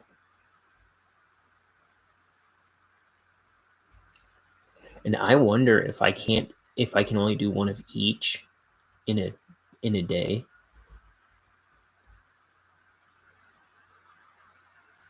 Like, can they both be exhausted in a day? In any case, it's kind of annoying, but so I'm gonna do these 2 pages in one big old sitting. I don't know how long it's been. This page has already been 2 hours. But look at this fun panel we have ahead of us. That's going to be fun. Might take a while, but it's going to be fun. I'm telling you. That is a cool drawing. That's probably one of my favorite drawings in the whole dang book. Okay, we are drawing a seat somewhere in here. Just kind of clear this up. Whoa, whoa, whoa! I'm trashing the place about. I nearly hurled my phone to the floor just now. So let's clean this up. I'm gonna redraw that because it doesn't make sense.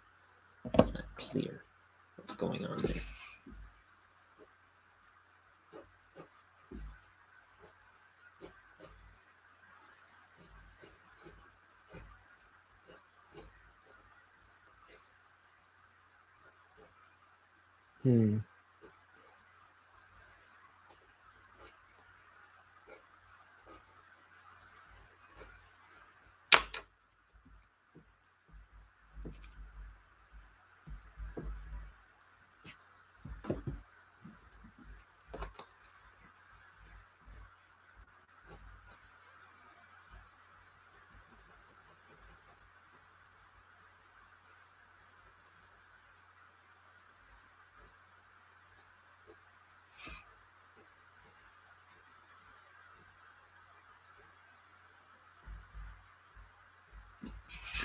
About that? Does that work for me?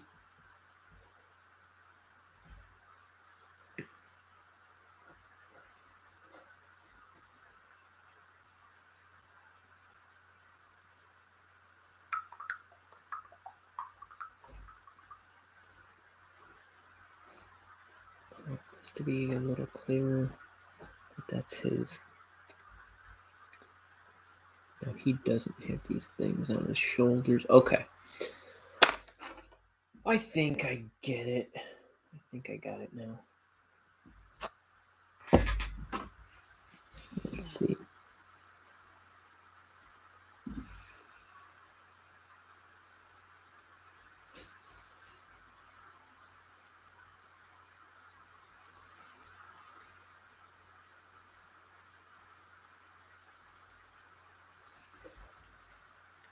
Diddy on dawn to the dawn, dawn, dawn, diggy dawn.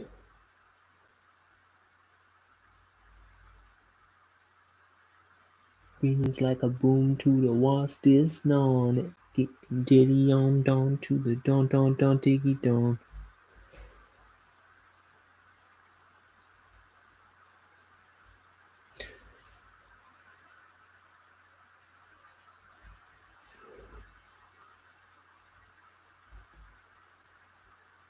If you know what I'm saying. I don't know if that guy knew what he was saying.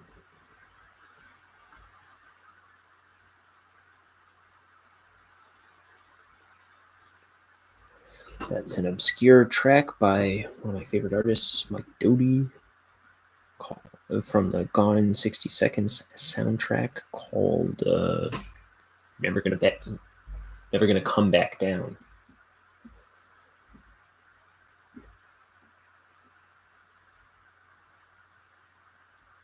I never saw no Gone in 60 Seconds. I just like Mike Doty. Or I guess it's Soul Coughing. It's Soul Coughing. That was when he was still in Soul Coughing. No, it's Mike Doty with another guy named BT. Pretty sure. I don't know. Look up the dang soundtrack if you even care.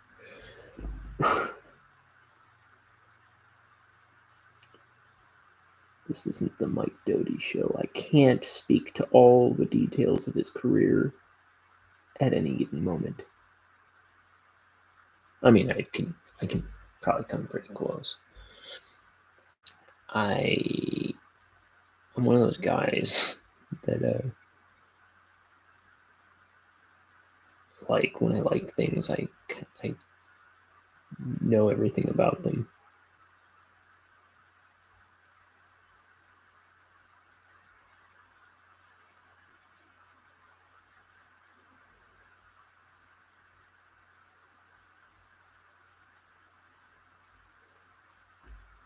Mm-hmm. Ay, caramba.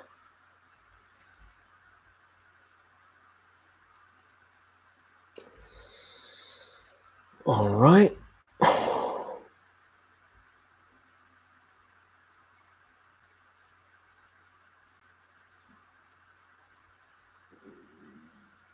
My stomach has been rumbling on this whole thing. I hope it's not as audible as it sounds to me. There's no way the mic's picking that up. But if it is, I'm sorry. I'm sorry.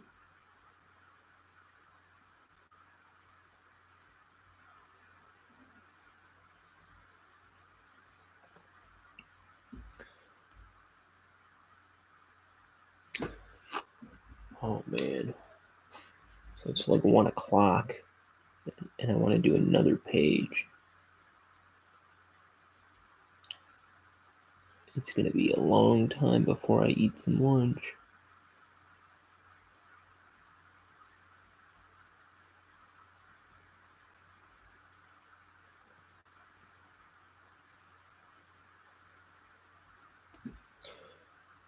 Yoicks!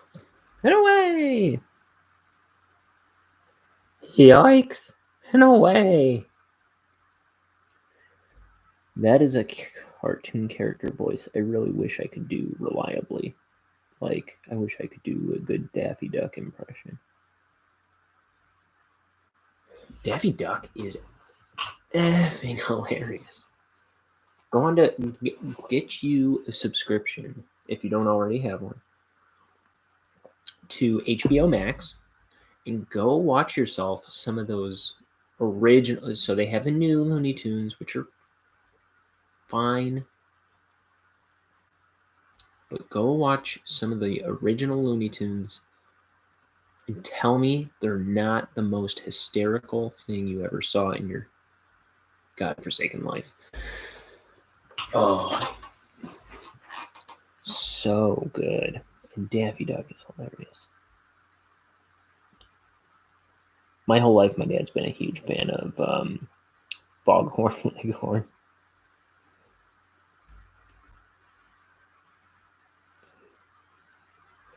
And I think it's probably my dad's fault that I'll walk around the house all the time singing la da da da da dee da dum doo da la da da da da dee da dum oh the doo da day.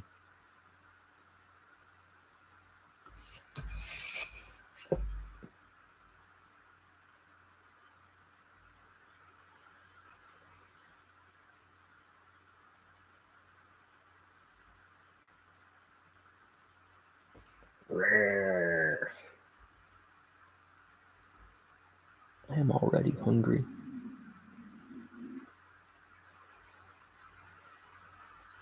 Hence the tummy rumbling I mentioned. That is still happening. But I'm a nut, and I'm gonna go right to the next page when I finish this.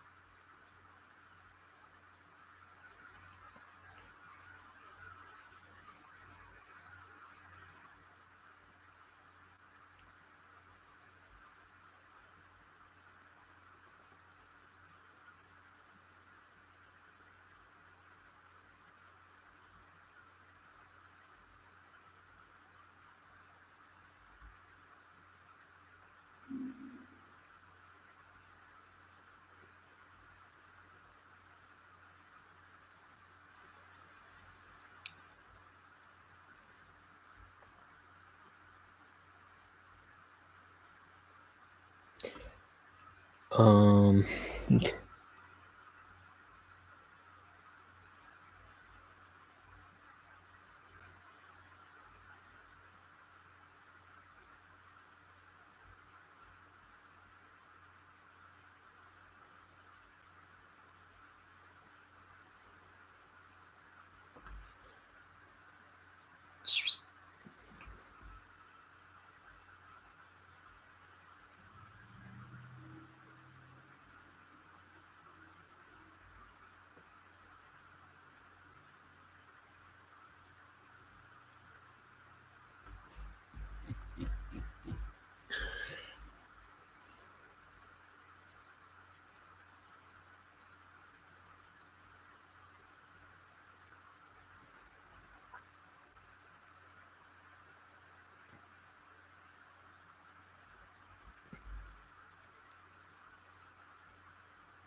I will say, these Winsor Newton brushes make all the difference in the world when it comes to inking. So, and that is something I'm finding more and more. I used to be a very like low maintenance, like I'll just use whatever I can get my hands on kind of artist, and I was very content with mechanical pencils. I still use mechanical pencils. Just junk, junk. Bic, whatever. Buy a 30 pack for like $2. And I like in high school, I just used to use like whatever, like Pilot. I have one here. I used to swear by these Precise V5 Pilot pens, extra fine, which whoa, swinging ink around.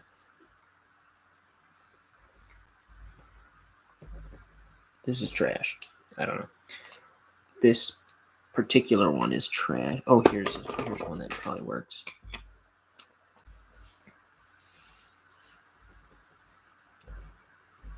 It's a nice pen, but it is too like scratchy to make art with. I mean, maybe you can make art with it just fine, but it'd be fine for details, fine details, but it's hardly an art pen.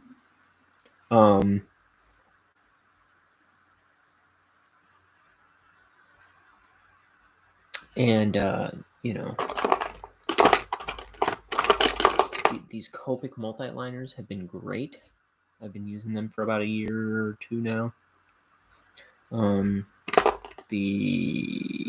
For big blacks, but it's also a pretty versatile pen. I got to get a new one. It's the Pentel Pocket Brush. It's just got a little Japanese symbol on there. Pentel Pocket Brush pen. I use this for my big blacks a lot on my sketchbook drawings, and this just kind of winds open, and I just buy a bunch of refills that this pops out. I'll show you. I got some refills right here. I buy 12, like they have 12 packs of so there's like a 12 pack bundle that you can get. It comes with 3 of these boxes, and you get 4 of these in each one. And you'll see this will just be like clear plastic when it's empty. And because I almost changed it the other day because no ink was coming out, but it's just I guess I was using it too fast or something, where it wasn't like dripping down or something, because I opened it up and it was still full like this. So, but it'll be clear when you run out. You just pop it out, throw it away, click the new one in, and it'll open it up. Like there's like it's sealed in there, but when you pop it in and wind it shut, it'll be ready to ink in like maybe 30 seconds. And I know they're very versatile. I've used it for actual drawings before, but this one's gotten a little frayed. I got to get a new one. From like heavy use and stuff, it's gotten a little. This camera never focuses on what I want it to focus on, but it's gotten a little frayed, so I mostly just use it for big blacks on my sketchbook drawings. And then ink and brush. I was using all these like just junk, 12 in a pack for $11 or something like that. Brushes, and I would just use the one size that I liked. But those are kind of junky. compared to this. I just started using this when I started inking the book, and this makes all the difference in the world. Winsor Newton Series 7 Sable Kolinsky brush. This is a size 2. Before that, I was using size 3. But I have a bunch of other sizes too. But get yourself some good artist tools. They're a bit more expensive. Like I just bought 2 more of the size 3 that are coming in tomorrow, I believe. And it was like $50 for the 2 of them. But it's worth it, because when I use those other brushes, like even if I have a good point on them, it ends up you got to fight with it a lot more to get a smooth line. And with this, right away, I was getting smooth lines with it. It's like taking cement shoes off a little bit and trying to swim.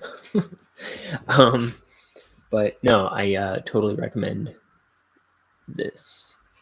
So I definitely recommend, if you're trying to get into inking, get some real pens and tools, because they're designed for art. They're designed for what do you call it? Efficiency, right? So do yourself a favor. Get some real tools. Like next time you get I put it off forever, and now I'm kind of like, my art probably would have improved a lot faster if I was using some good tools. But still, nothing will help your art more than drawing every day. And if I didn't have good tools, I would still be drawing every day, and I would still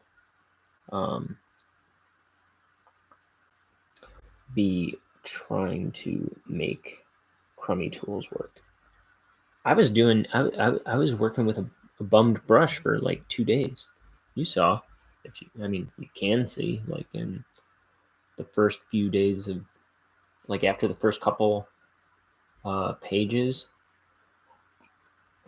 I keep talking about how the brush is coming apart on me, but I continued to use it for like 2 days.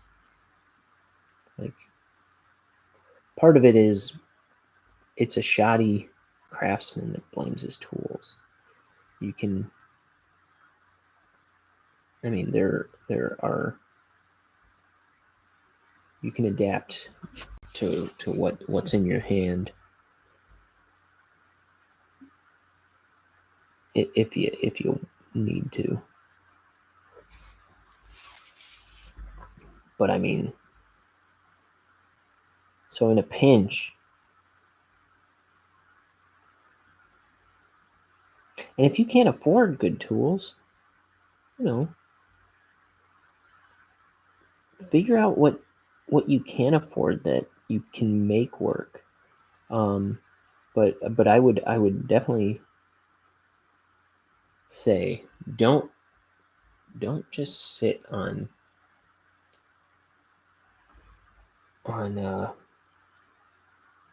don't sit on your hands. Just I highly recommend draw every day, even if it's just for 15 minutes, and you'll get better at what you're trying to do.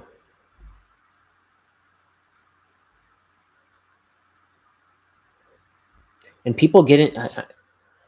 I'm trying not to like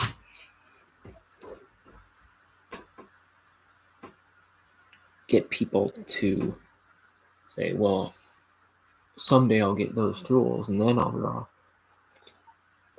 Because I've seen people fall into this trap where they just keep thinking they need just the right thing and then they can do it, and then they never make anything. Because it's like, first it's, well, I need a good brush, and then I need a good art program, and then I need a good I need money for Photoshop, and then I can make my project. I need okay, I have Photoshop. Now I need just the right brushes. It keeps getting kicked down the line or something. It's like, well, that stuff, like all this stuff might help you, but it's not, putting off your project isn't going to get your project done. And it gets to the point where it's like, do you really even want to make it? Or is it just like just a little fantasy?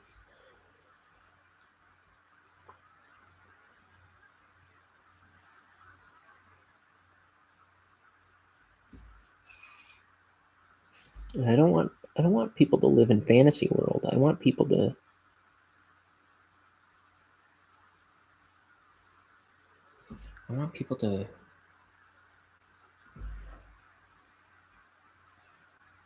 do their thing, to make their thing.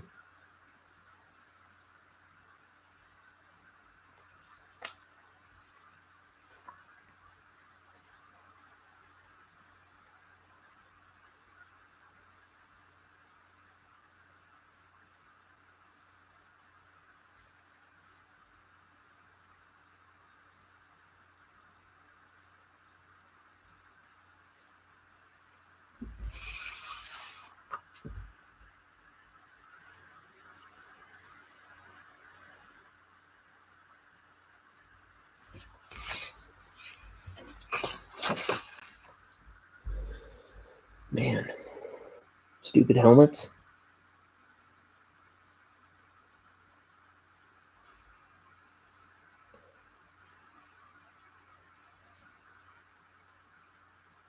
I should have set this whole book on the sun, so you couldn't see anything. It would just be too bright.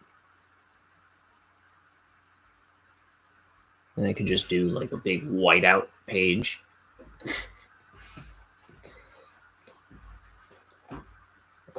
Oh man, what was I thinking? That would have solved all my problems.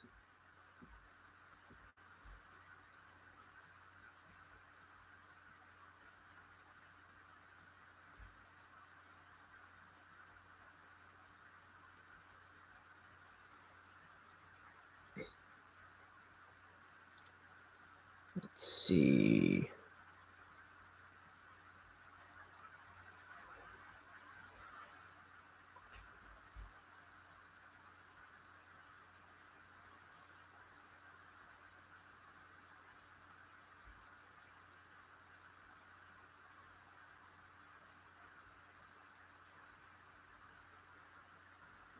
Okay. We're gonna throw.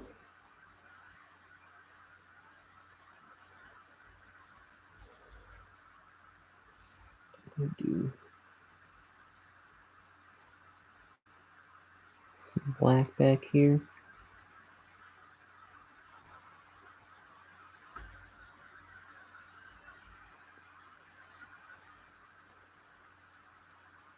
But yeah, no tool, no special tool is gonna make your project do itself. You know what I mean? You still got to get the discipline and work ethic under your belt. And the way I actually did that, because I'm telling you, I was a dreaming lazy artist who could never get up the gumption to draw for about 30 years. I mean, I would start projects and then abandon them all the time. And I think what really built my work ethic was making it a point to finish a drawing every day and post it. And the more I did that, the more time I found for art. Because it's like I kept kind of upping the ante on myself a little bit. Whereas like I wanted to do better drawings, or I wanted to do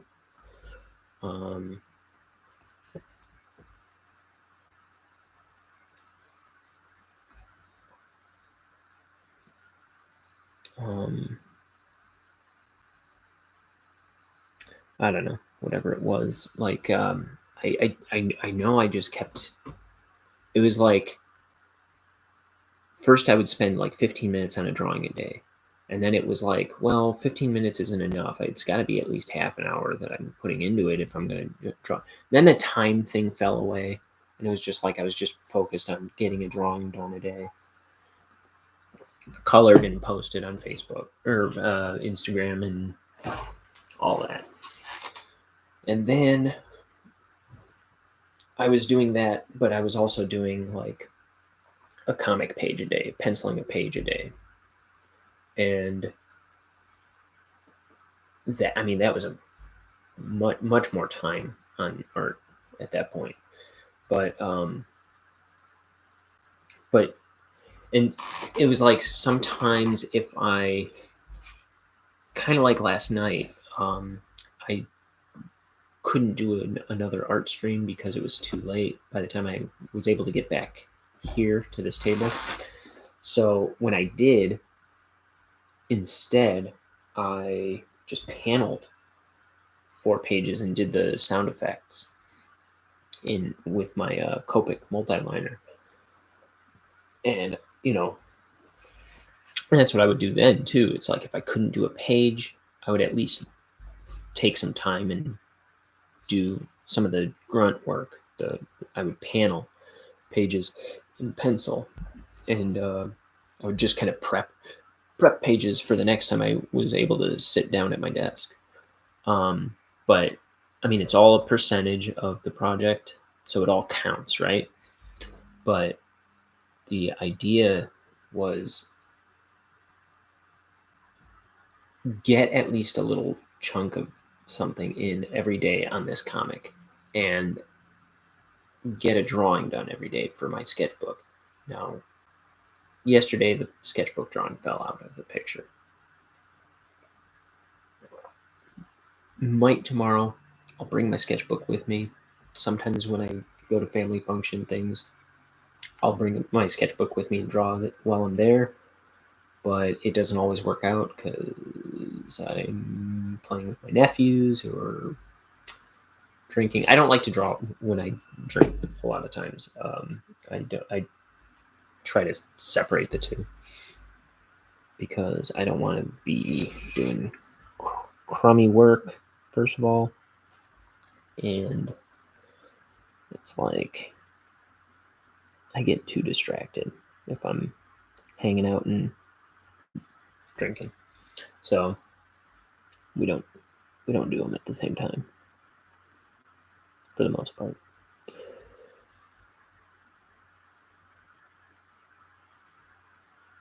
And let's see.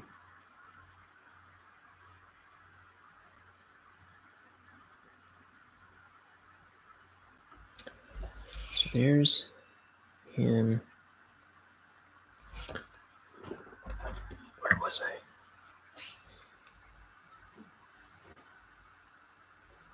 So what was I talking about? So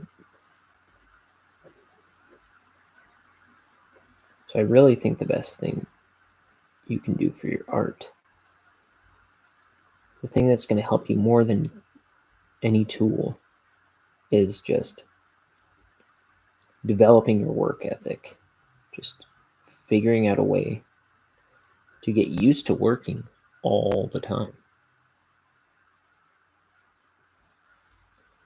It's like now if I don't spend some portion of my day drawing,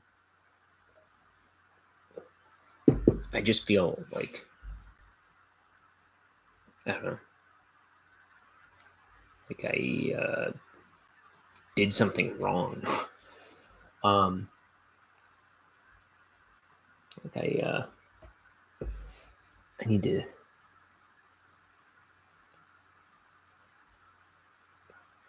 I don't know. I like that I've kind of built that urgency in me to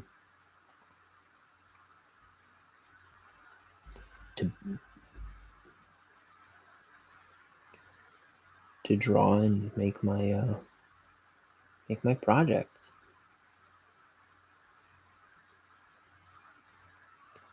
I remember when I was in my 20s, just going like, how am I ever gonna get these projects out of my head? I can't get up the nerve to follow through on any of them.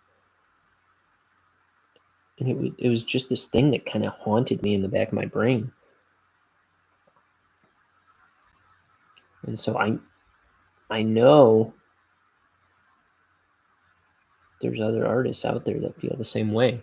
So I just want people to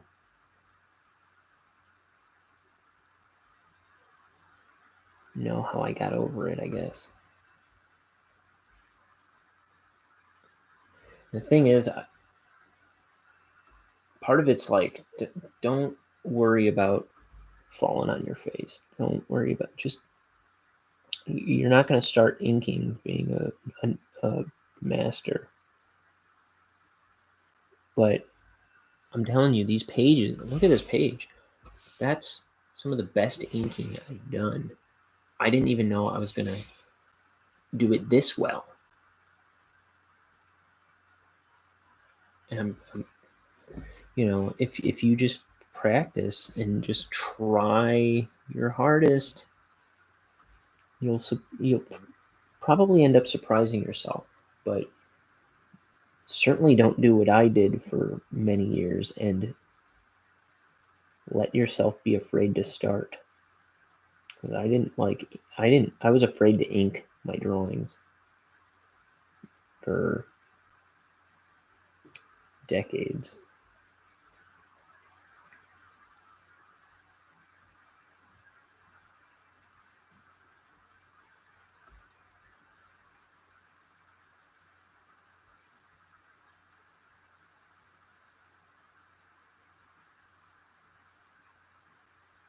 I'm going to put some white out in there. Oh, is somebody home? Oh, Amazon's here. Amazon just dropped off a package. I wonder if it's for little old me.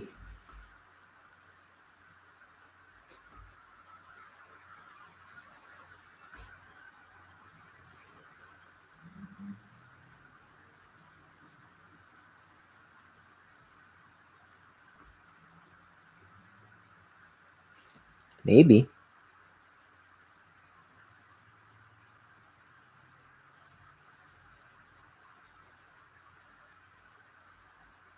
Let's go see.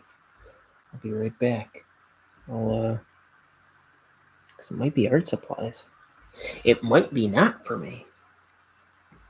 But there's only one way to find out.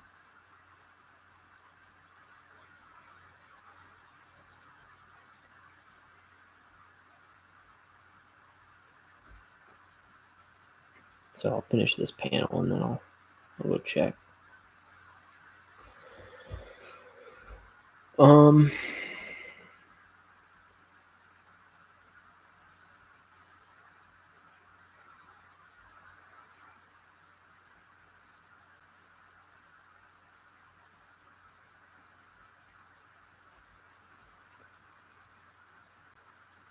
I'm always looking for places to throw drop shadows. It really helps the drawing pop if you do them right.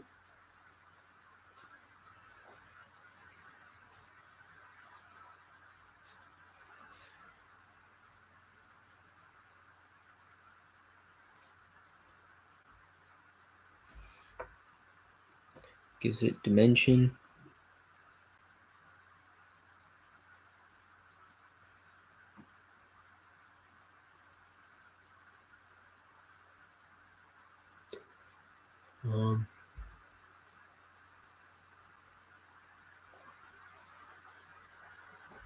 Oh, he's got like a...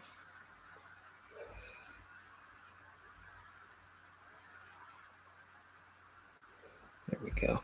Okay, and then I'm gonna do...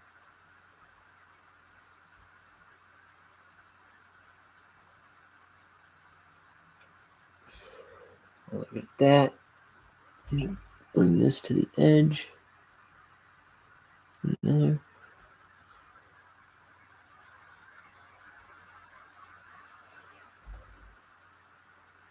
Okay, and then we'll tackle this big fun one in just a moment. I'll be right back. Just gonna go to the door and I'll come right back.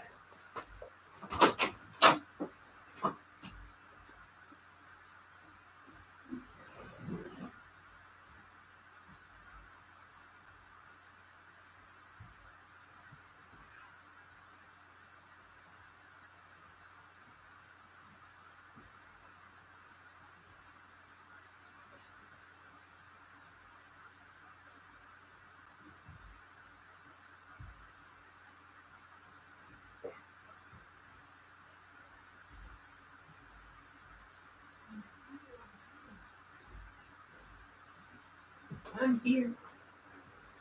So there's a package for my roommate,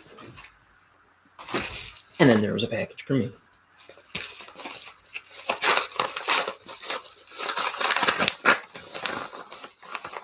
And it's my 2 new Windsor Newton brushes. Oodalolly. Bonk. Okay. I got new tea heating up.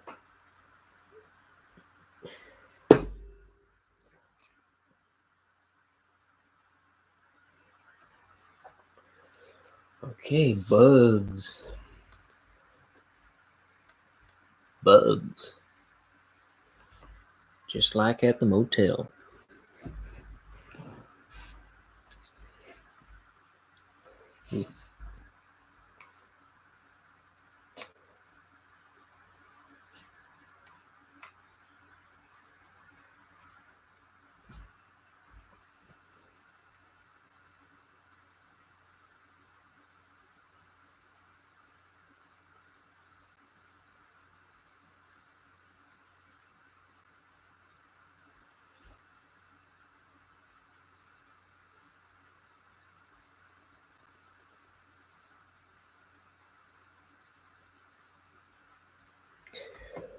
And hopefully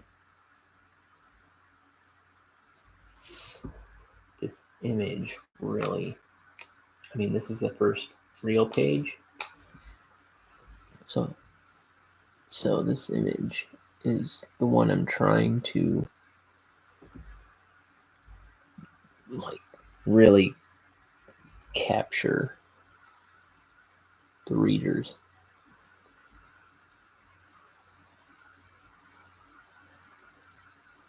And look, it's right before the page turn. So you're like, what happens next?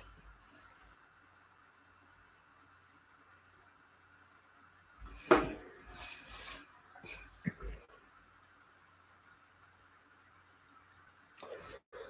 if I botch this image with the inks, that's no good.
Oh, moisty me.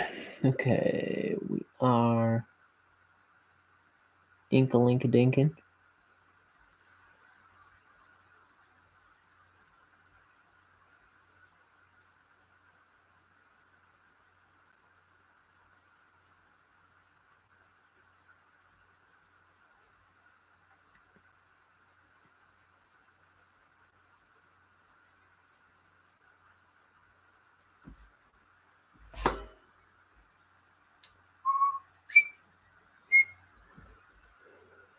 Uh-huh.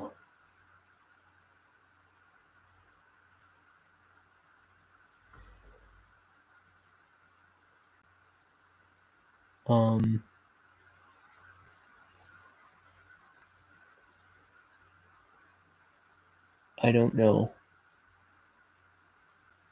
how I drew these guys. I'm pretty proud of them. I'm pretty sure I was looking up cicadas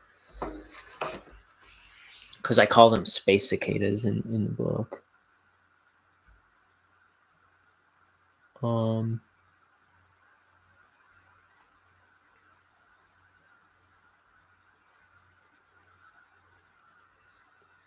Yeah, I remember I didn't know how I was going to draw them. I was like, I don't know how to do this panel, and it just fell out of me. It's like it's strange that the times where I really need myself to come through on a drawing,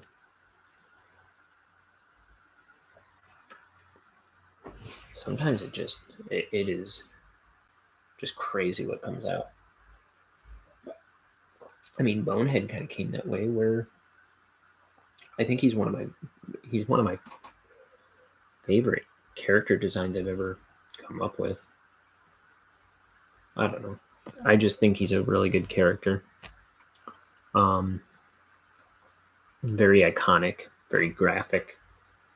That's kind of his head's a little long in there.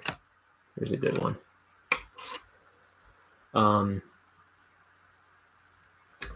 But you know, it was just a weird, lucky thing. My friend asked me if I had any ideas for characters to make a video game demo level on. And I made up Bonehead like on the spot after I got off the phone with him. And it was just a great character. I was like, I just knew I had to do something with him.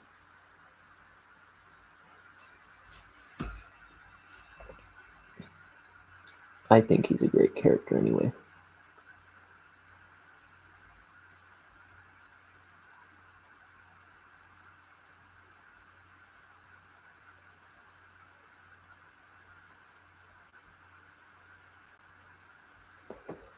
Let's see. So we've got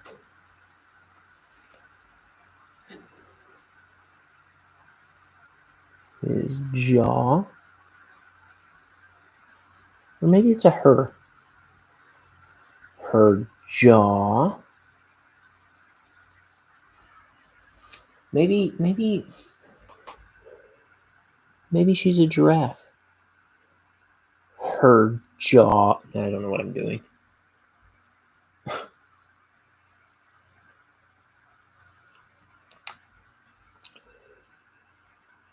My mind's just running on autopilot.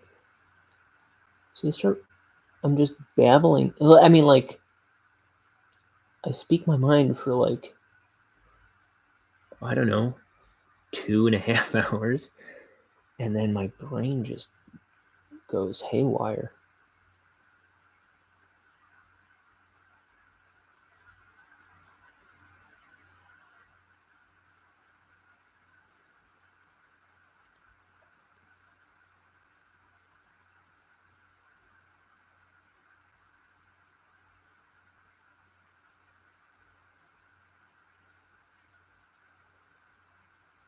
And dude, if I if I really like just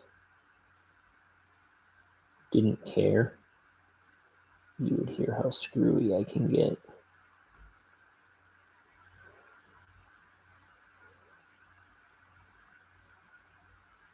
I try to rein it in a little bit. But I just sound like a total nut job if I just let my mouth run the way it can.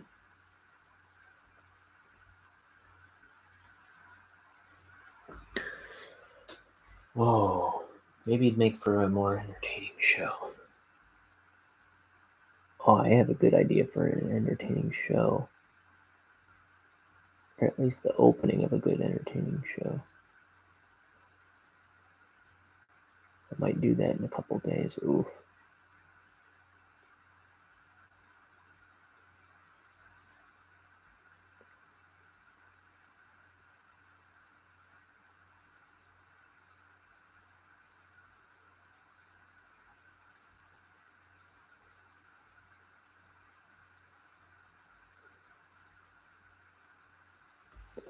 Okay, so what's going on here? Some kind of head.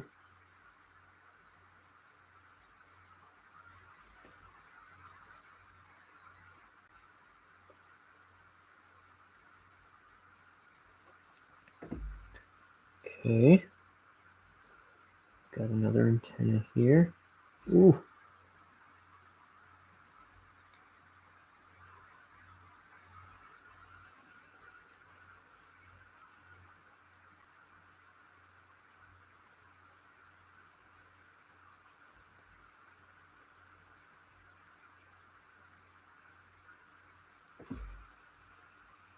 Three hours. Where does the time go? I mean, besides away from me. Because maybe I can track it down and get it back, right?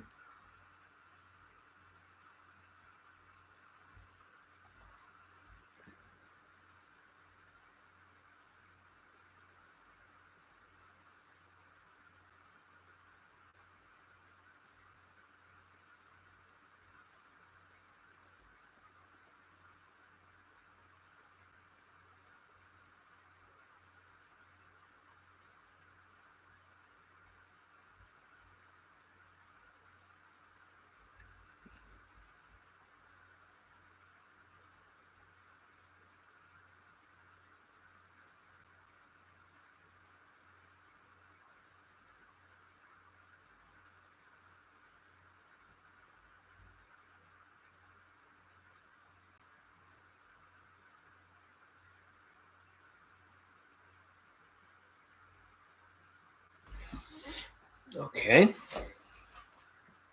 That's pretty buggy. Oh, I need tea. Let me go pour this. I'll be directly outside this door.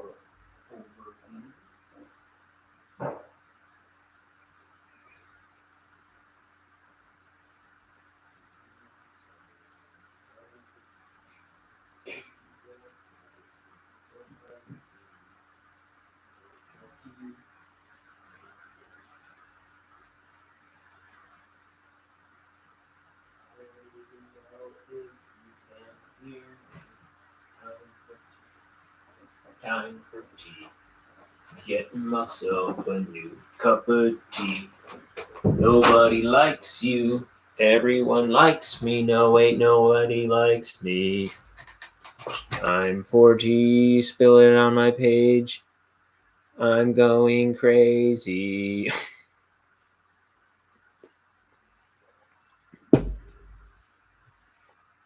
I'm glad nobody's watching.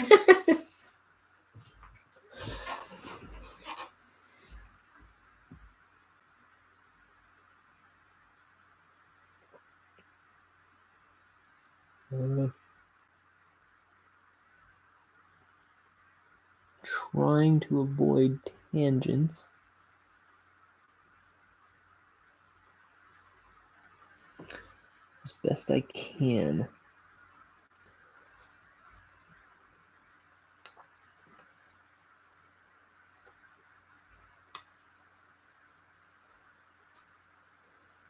Come on, ink. I'm going to have to pour more ink in there soon.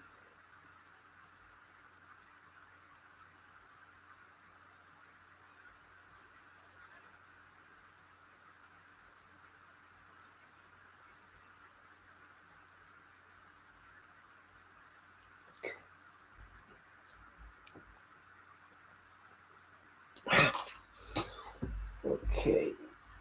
See, there's still plenty of ink in there. It's just I'm not getting it when I...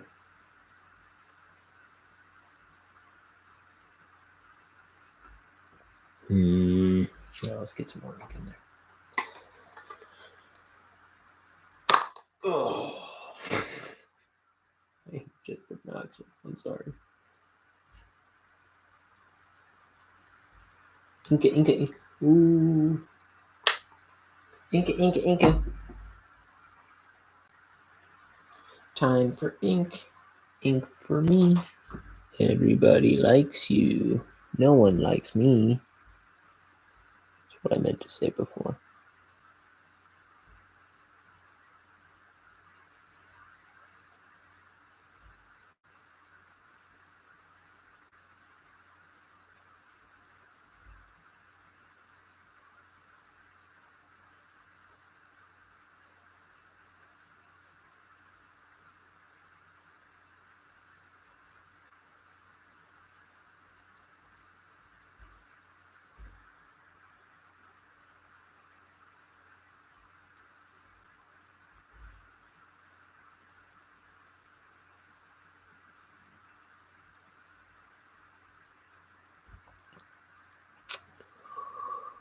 Bugs.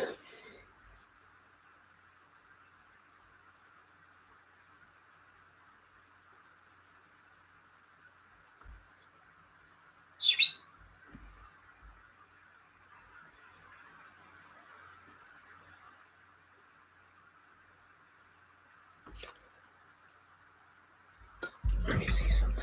Just checking my emails because I think I saw something good come through.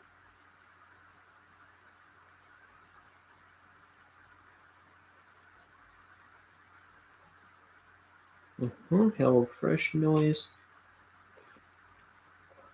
What else? Okay, I guess nothing. Thought I saw something good come through my email.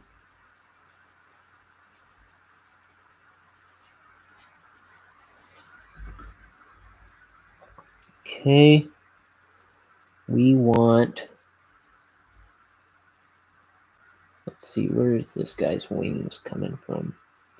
So it starts here.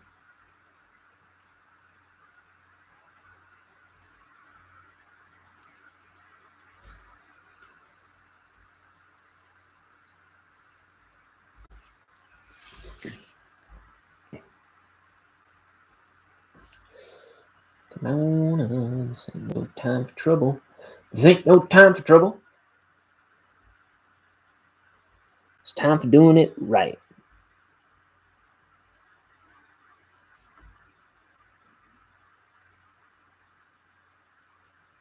Rip. Come on, let's get some real ink in here.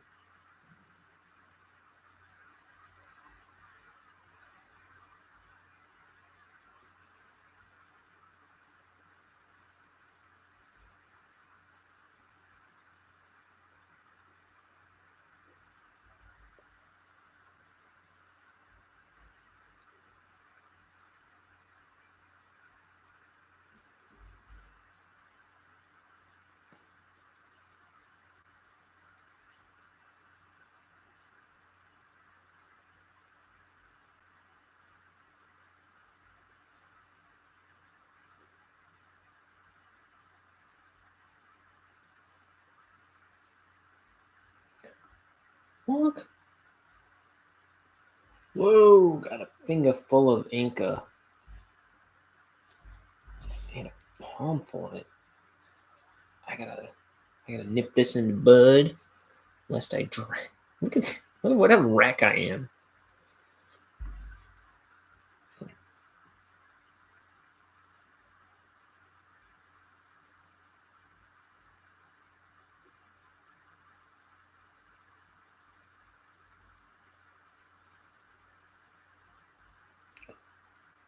And then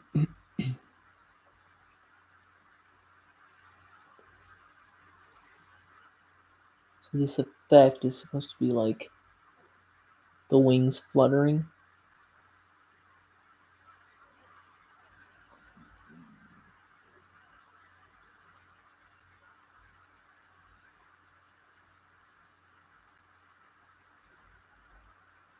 And then I've got another.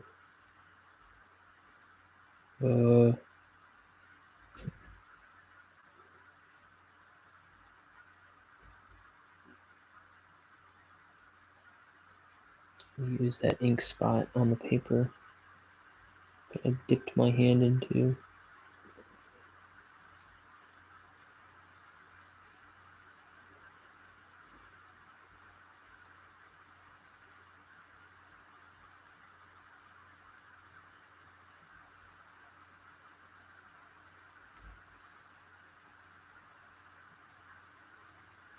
Oh, I didn't do some lettering on here.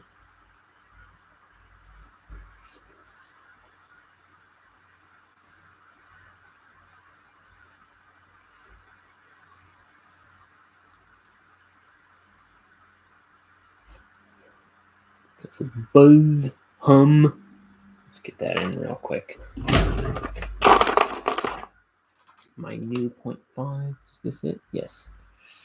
So the other one has kind of a broken tip. Okay, so we're going to go.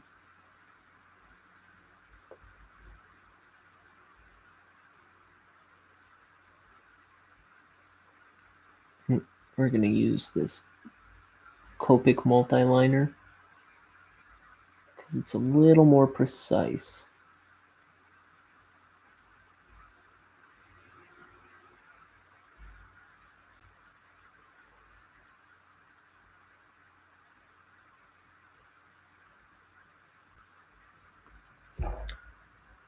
Bzz. And then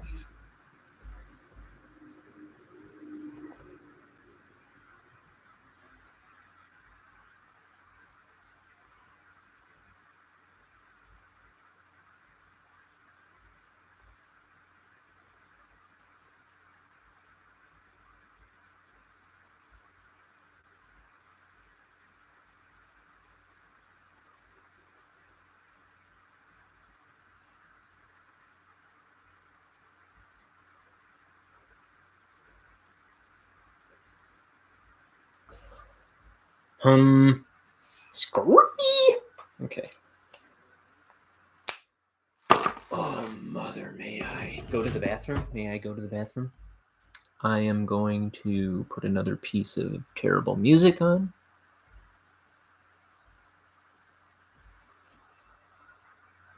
From my youth that I made. Oh,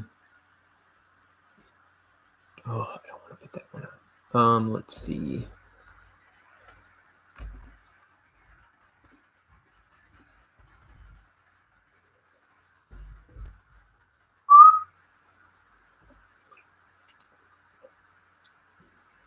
Just thinking, why does iTunes always have to catch up? It's always so slow lately. I mean, like the past few years. Maybe it's my laptop here. Oh,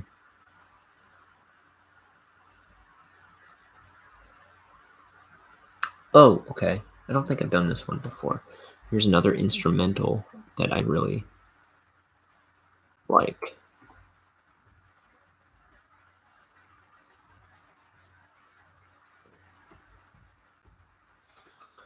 It wasn't going to work for the song, I don't think, so I never put vocals to it, but this is a track I made like with my brother when I was like 16 to 20, somewhere in there.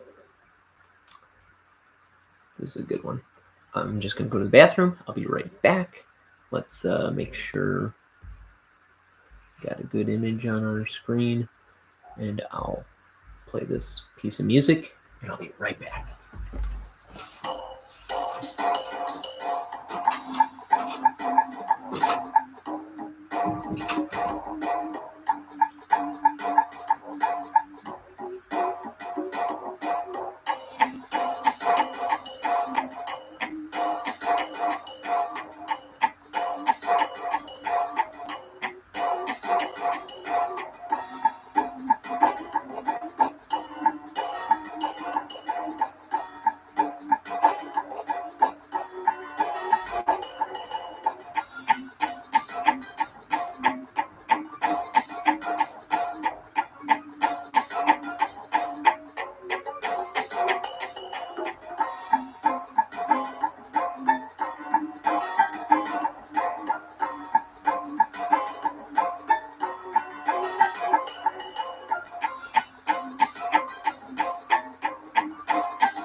So that's called the Bermuda Triangle.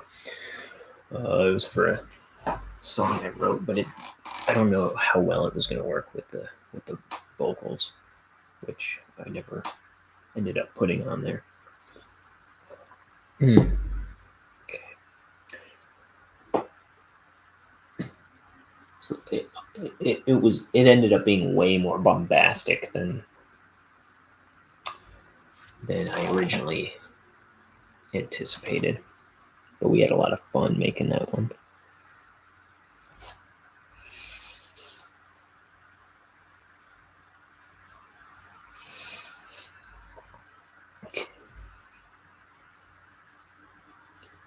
Oh man, I'm gonna have a candy bar. I've said before, I usually keep some candy kind of close for when I get burnt out. But in this case, it's because I'm probably not gonna let myself eat for a bit because I want to do another page and I want to do it on this stream. Let me take a look. Next page. Oh boy. Yeah, we're gonna be here a while, I think. So, got my Hershey with almonds.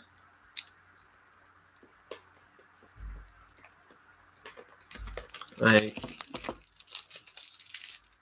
often get the what do you call them? The special dark Hershey with almonds. If I'm getting a chocolate bar. I'm a chocolate fiend. I love chocolate. But, you know, I don't like doing chocolate all the time because it's probably not good to be eating it all the time.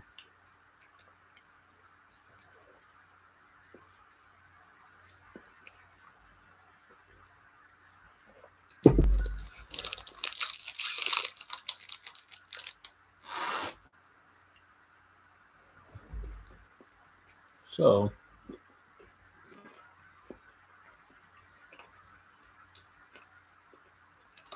let's look at the next page I'm working on once I finish this panel.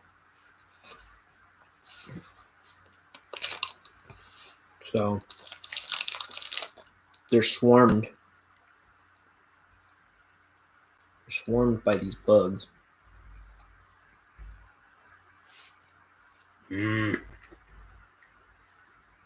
Focus! So they're swarmed by these bugs. But they're not trying to hurt them or anything. They're just flying past the ship. And Horace goes, ah! And then this one goes, spram! Into the windshield. He looks up like, oh. He goes, don't worry, Horace. It's just space cicadas. I forgot this part of the galaxy is lousy with them this time of year. Just hit him with the windshield wipers. And squark.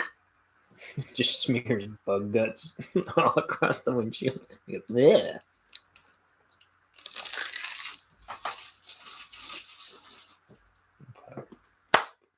Maybe that'll tide us over. Okay.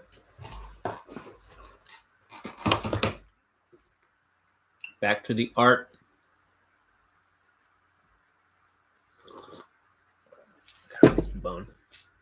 These bonehead drawings in my way. Okay.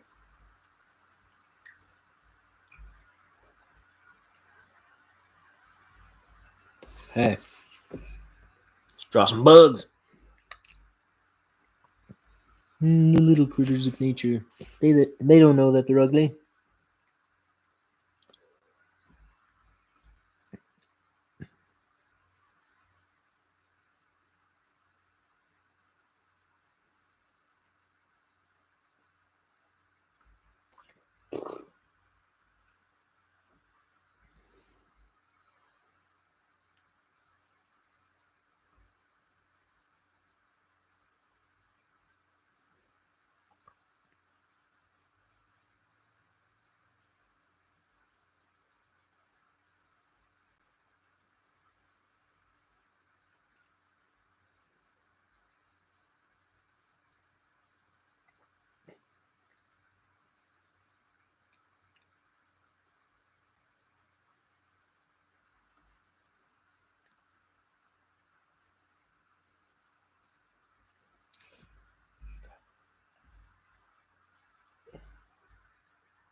Let's see.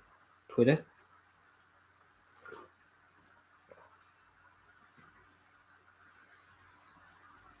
Facebook.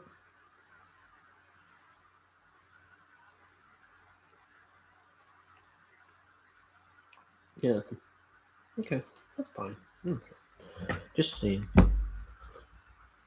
People are at least seeing the posts, I guess. Is what I'm looking for. One's coming in today. That's all right.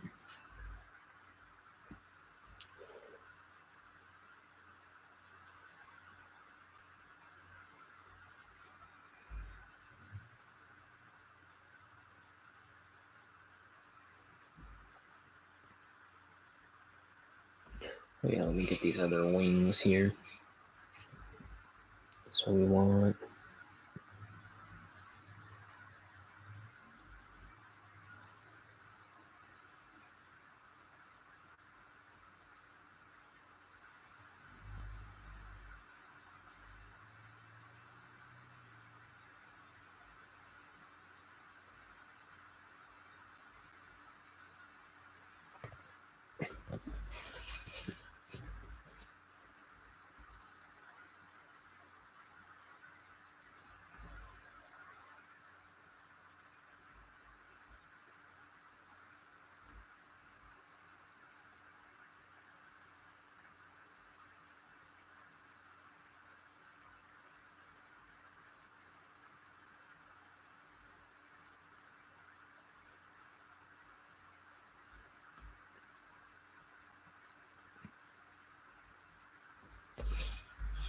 he's got one more here.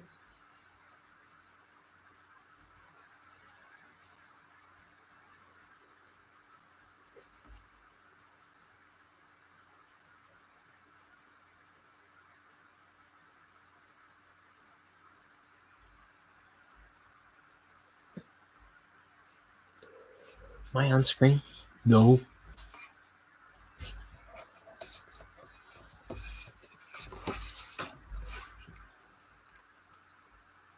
Okay.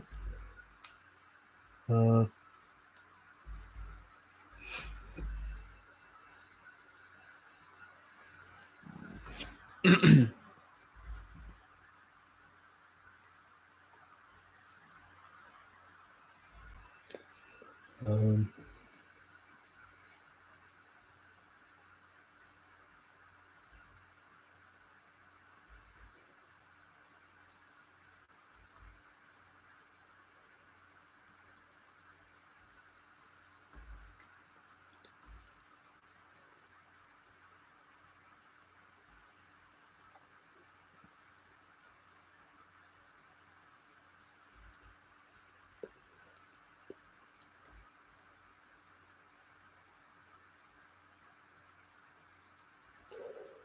and here's part of his torso.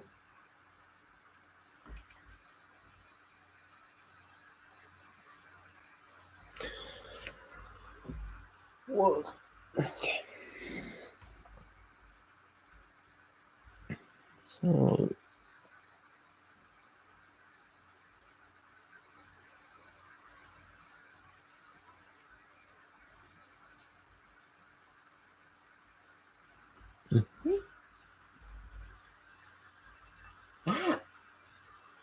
okay.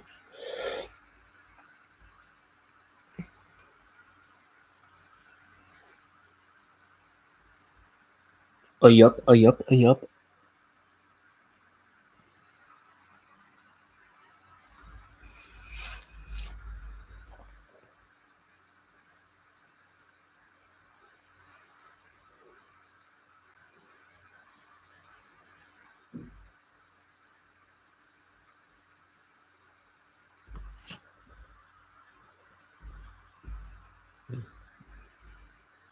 Thought I heard somebody coming. Like maybe my roommate was home or something. But I don't think so. What time is it? It's 2:00. What day is it? It's Friday. Ah, yes. Friday.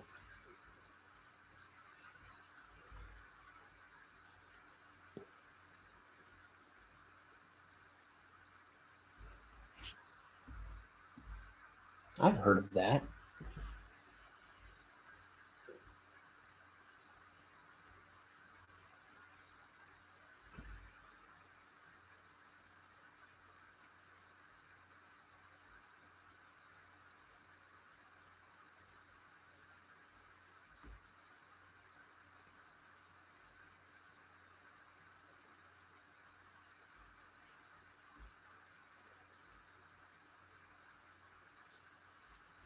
Okay.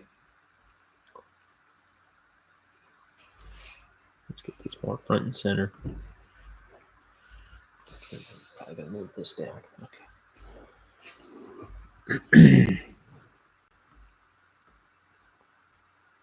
Okay.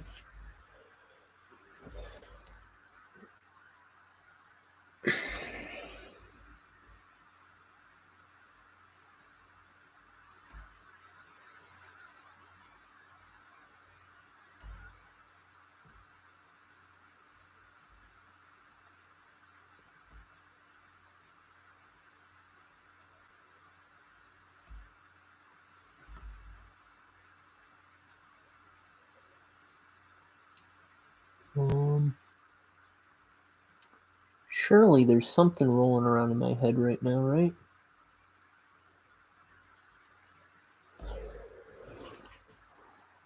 Like usually if I don't know what to talk about, I'm like, well, what am I thinking about right now?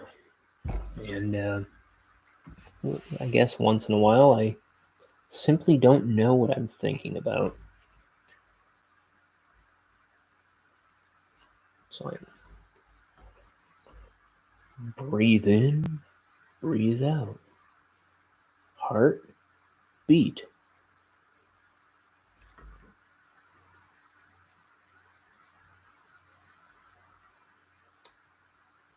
Oh.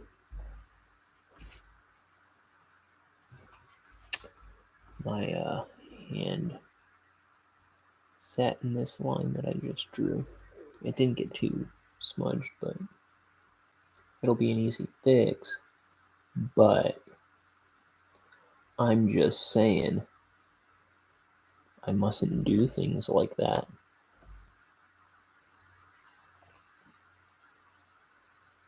You mustn't do things like that, Ryan.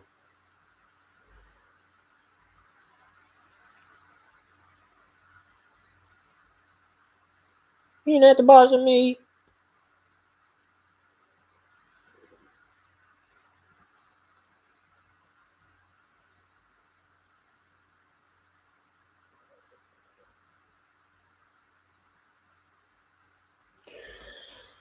Um,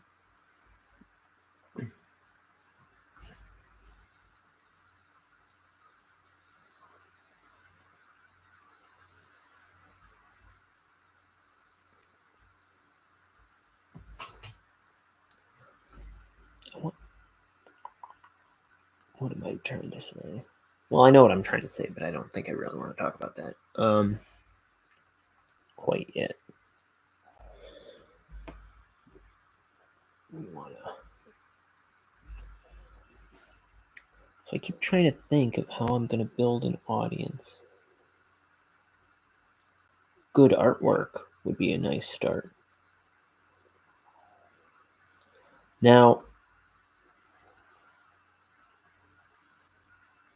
I have a decent following of like not friends and family on Instagram. So if I could get them to come over here, that would be great. But I don't know how to translate a Instagram audience to YouTube. Maybe, you know what I was thinking last night? I just remembered. What I could do is do some live stuff on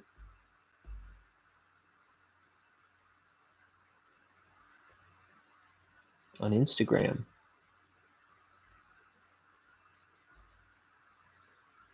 And direct them over here in the video.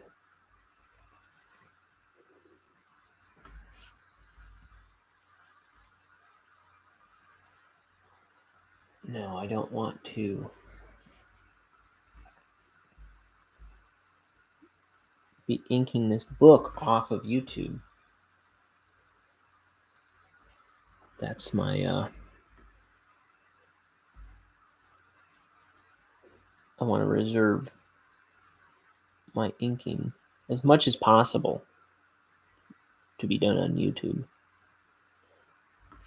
But maybe I could do my like sketchbook drawings, or part of my sketchbook drawings at least, on Instagram, and pump promote my YouTube channel there. That might be a good idea.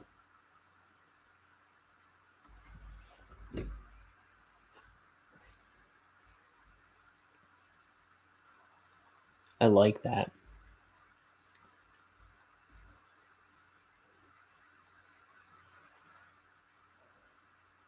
Because,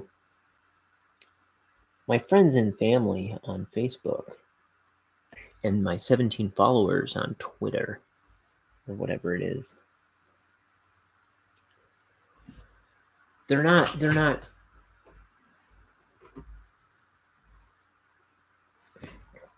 here to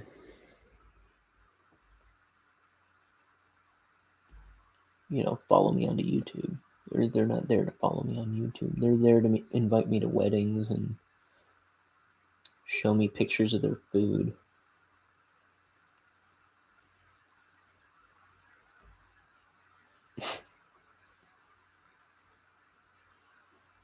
Apparently. No, but on Facebook, it's mostly like my aunts and uncles and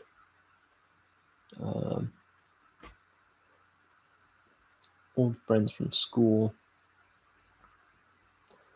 But they're not there. I mean, maybe they'll admire my art, but they're not there to like come in and watch me draw, you know what I mean, for hours at a time. But who might be interested in something like that is my Instagram followers, who like my posts every day and want to see me make stuff.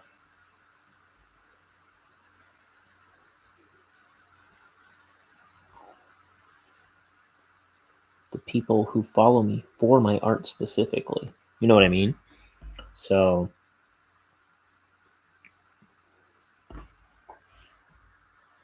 that's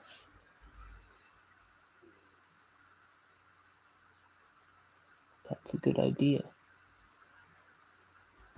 I'll start doing some live Instagram stuff.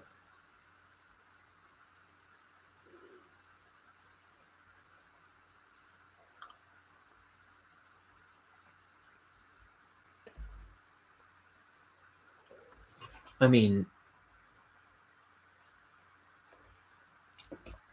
I like doing this, but it feels a little silly doing it with nobody in here.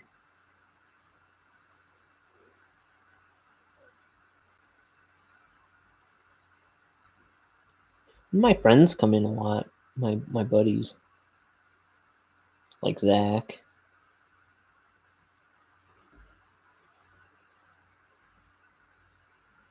Ben came in the one time.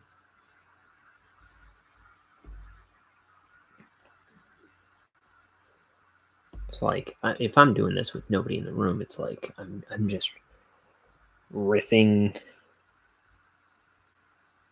to nobody for 4 hours at a time, 5 hours. Who knows how long today's is going to be? Ooh, see, here's a problem. I have these little hairs on coming off the feet. I'm gonna have to make them they can't just be simple hairs. They gotta be like white. So I gotta do like an outline of each one, because this background is going to black.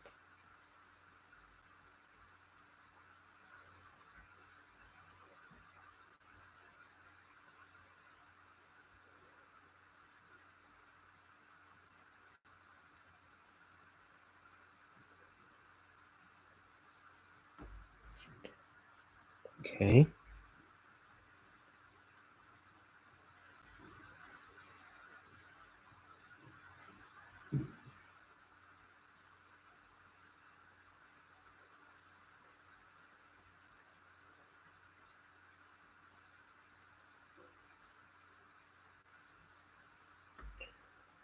Okay, I thought that was going to be more of a... I thought this was going to be rougher stuff than it is.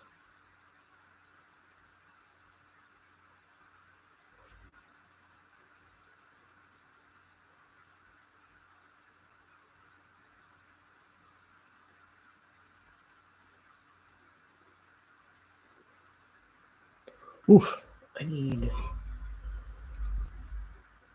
some light. I'm getting depressed over here. No.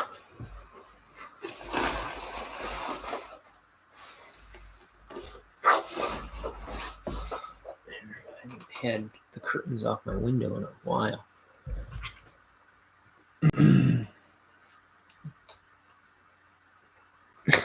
I'm getting depressed over here. Okay.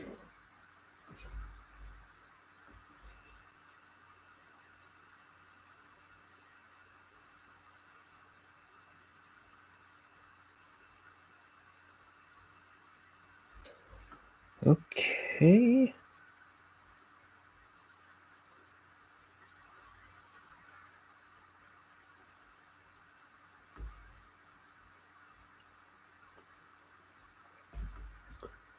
That's looking pretty cool, if I do say so myself. Now let's draw this guy's wings fluttering. Darn. Laura Dern.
Ah, my tip is getting all stiff.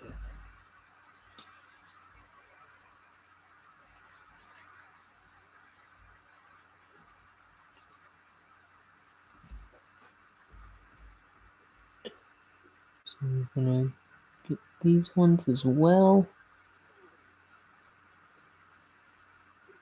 Quiet stomach. It's not even like I'm hungry right now, but it's just like my I don't know, like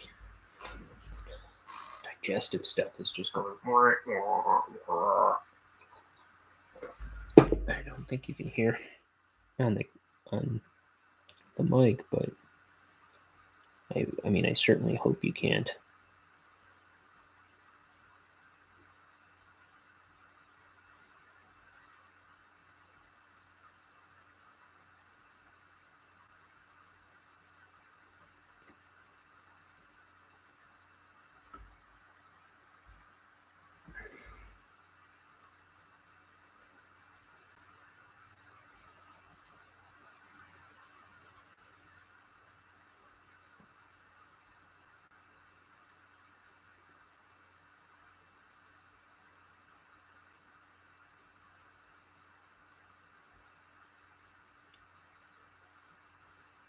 Hello.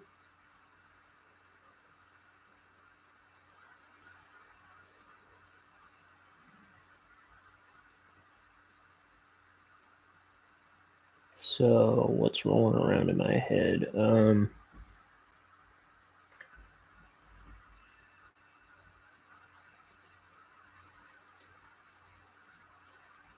So if I'm gonna stream tomorrow, it's got to be at like, I gotta get up super dang early, and if I get up super dang early, it's gonna be a long day for me, which is fair. I feel like every time I get together with my family, I fall asleep on a couch. So, I don't know. I might have to sacrifice the stream tomorrow. I might. We'll see. We'll see how I feel in the morning. If I wake up easy enough, I'll do a stream.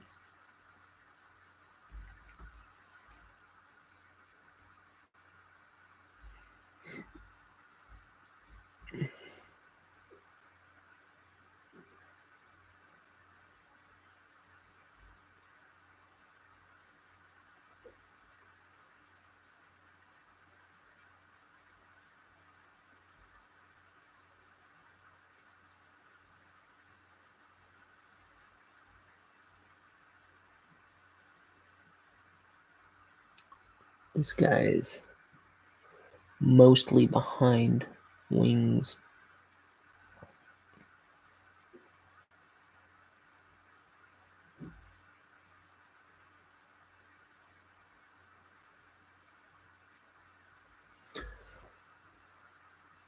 Canon ink.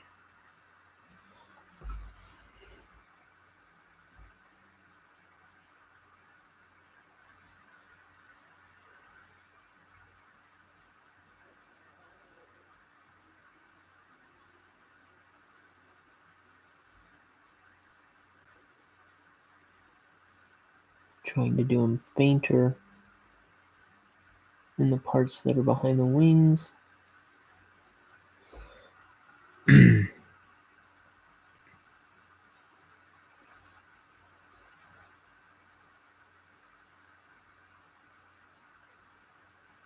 varying degrees of success.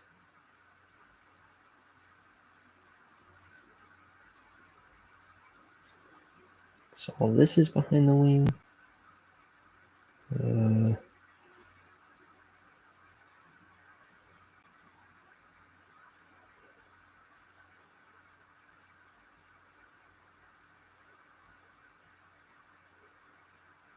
This is not. Ow. My hand.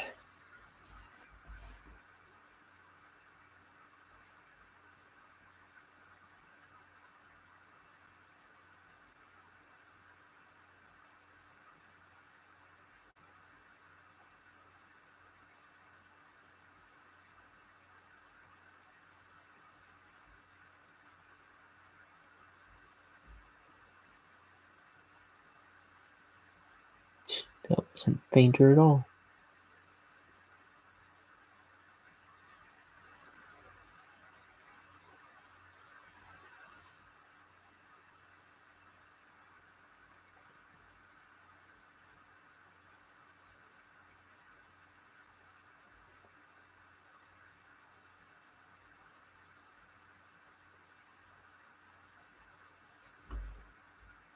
In a couple of months, we have built a home sweet home with Desmond and Maya Jones.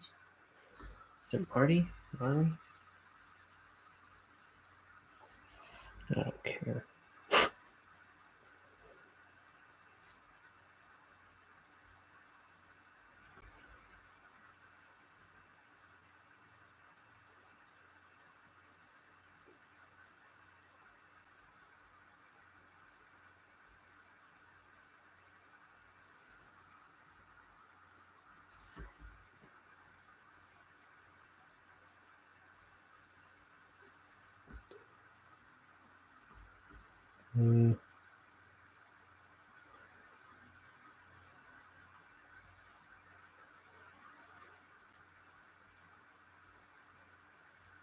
Antenna.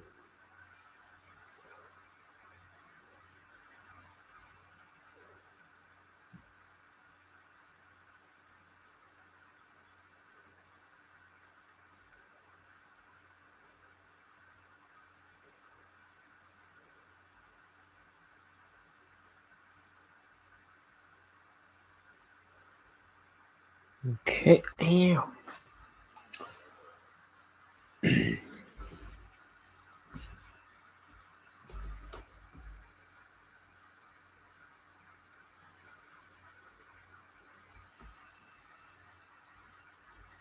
And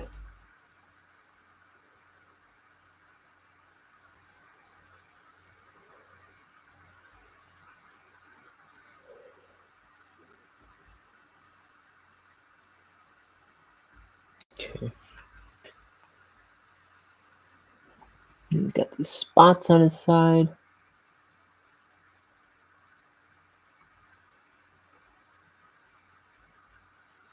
Well, that's all in the wing. I'll tighten some of this up later.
I'm supposed to carry through.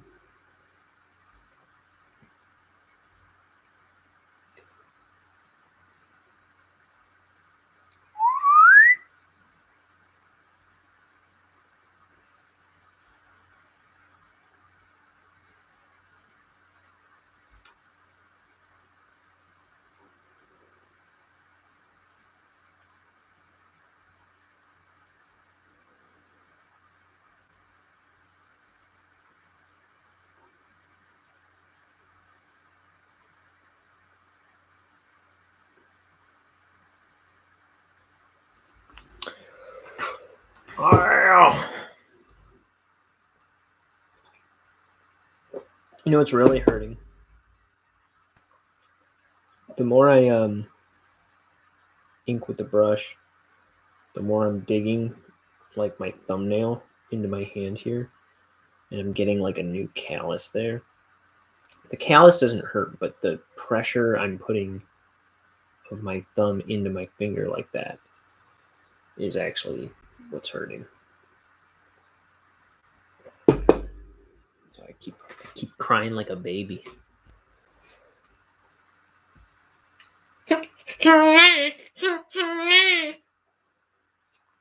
That's me. That's what I sound like.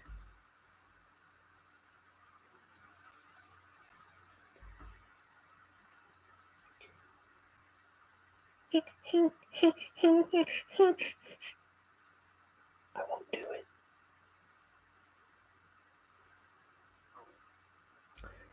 People don't like that noise very much.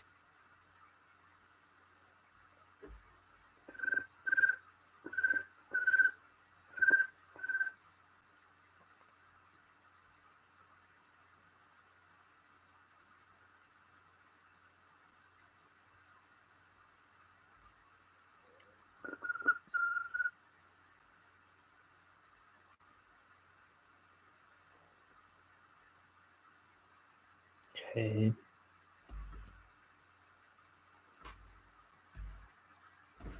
So let's get these fine little wing lines.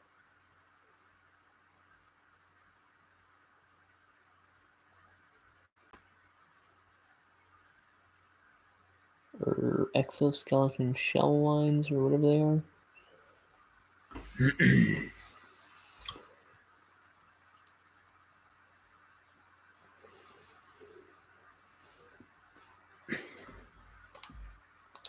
Oh man!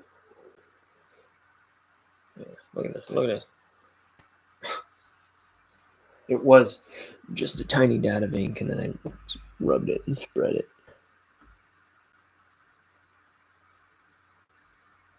Oh, that's awfully thick, Ryan. It's a thick line you drew there.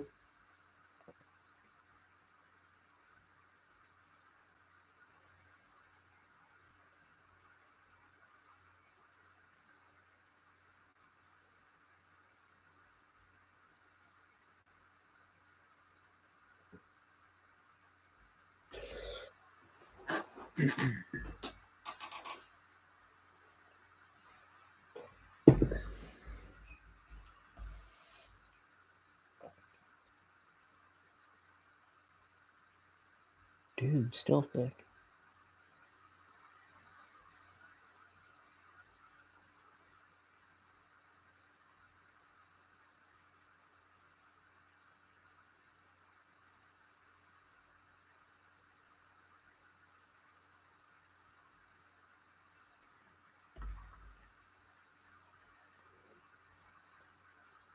Hi.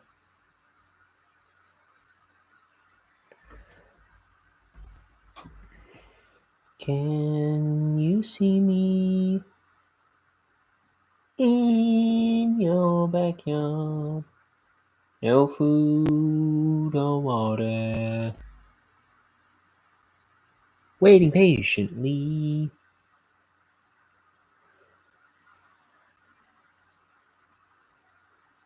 Please look outside. In your long grass, I'm still waiting for you to notice me.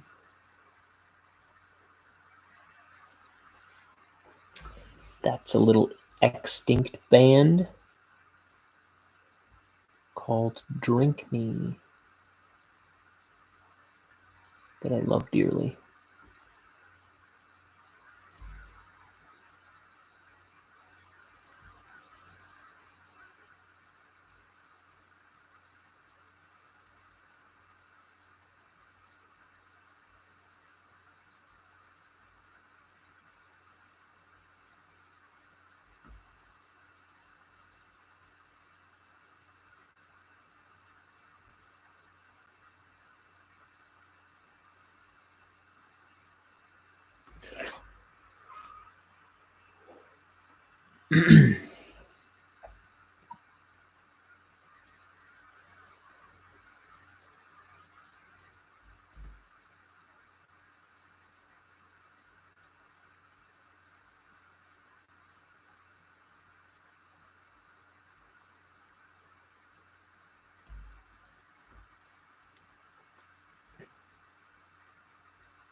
Oof.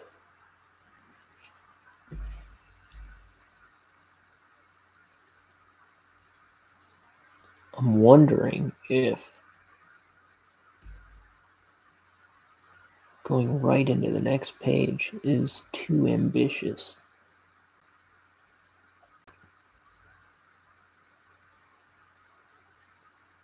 This frame is going to be monstrous.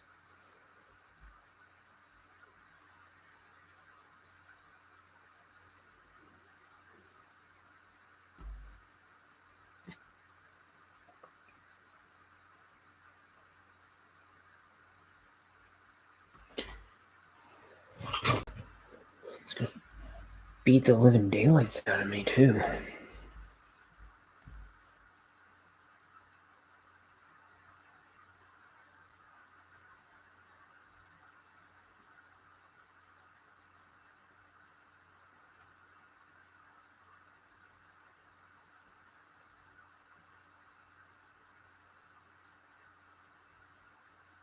Mm-hmm.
Curious. Check something here on my computer.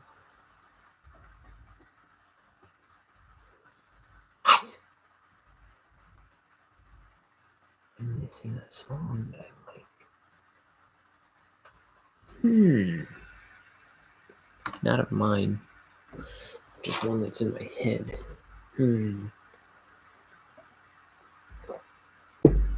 I had that. I wonder what happened.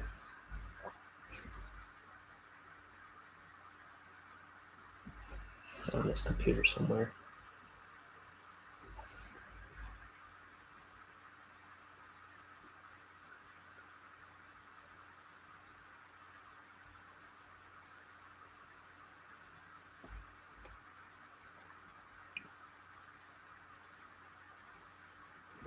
Living in a basement, you know how it feels. Sitting by the side of a pair of red high heels.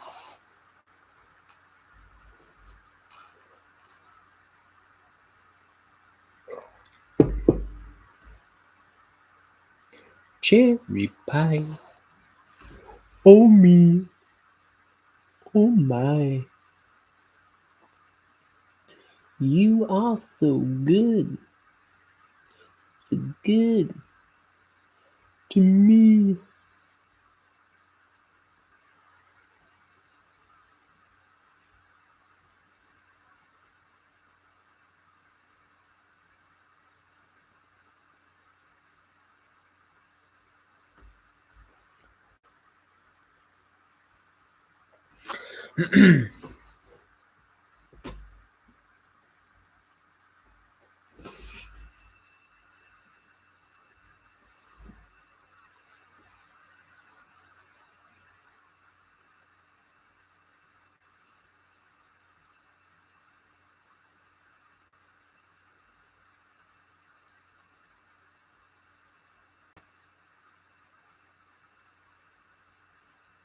Here's the antenna.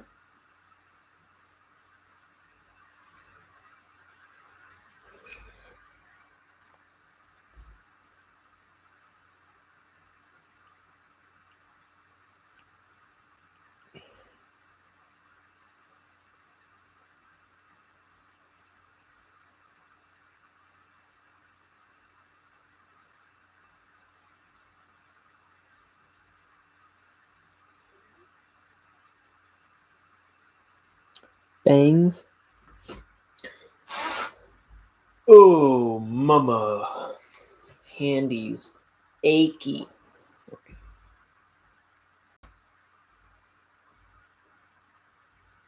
We do some like little weird movements with our hands every so often. Because we don't want no carpal tunnel, huh? I don't know. I think changing up your hand movements is supposed to be good for you. I try to do little hand exercises every so often.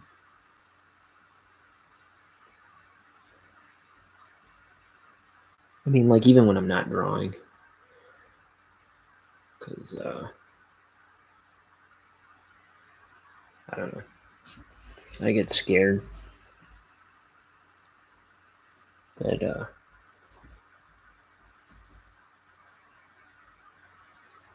I mean, I'm always thinking about the day I can't draw anymore.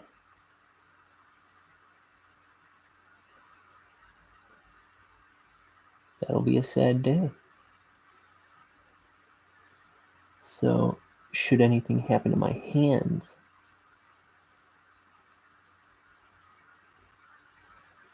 I don't know, I just want to be careful. And,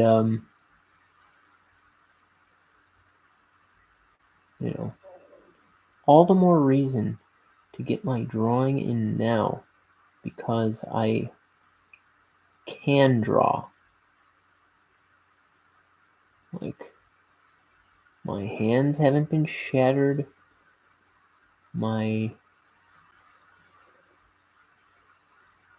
They haven't been crippled or just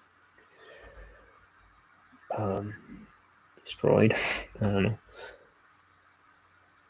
They haven't been any other synonyms to that. But, like, all the more reason to seize the day.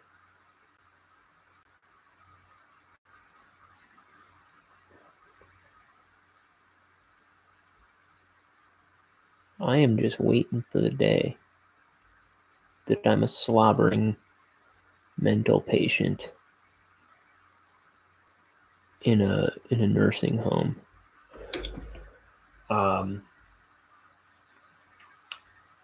It might as well be tomorrow. Whenever the day comes, it's too soon.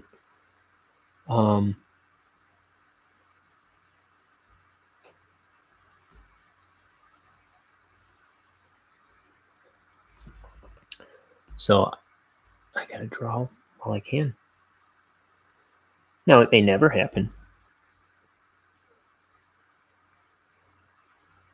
I pray. But, the possibility is too dang real.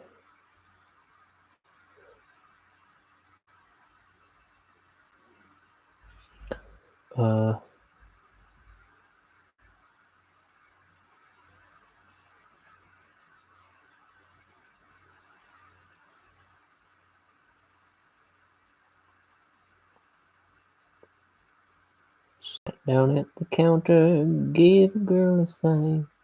We were all alone, me and the cherry pie. Oh me, oh my. You are so good to me.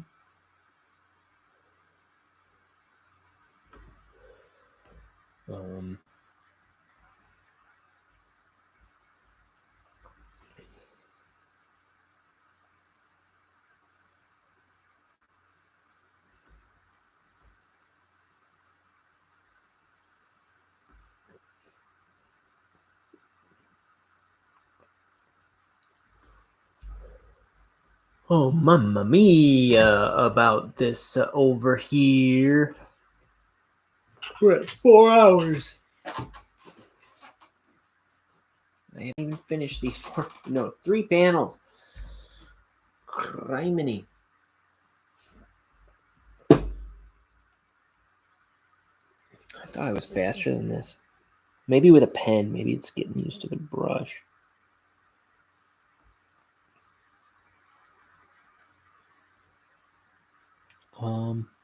Let's get these wings on here.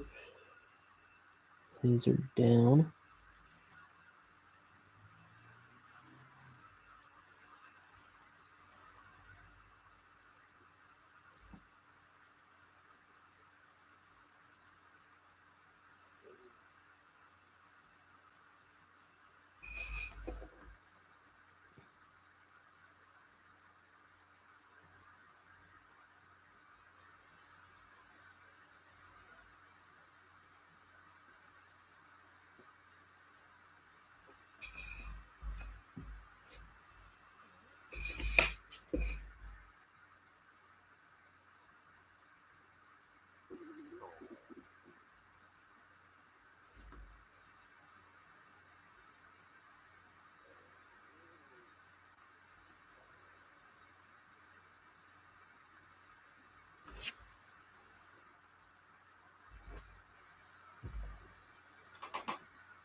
Art.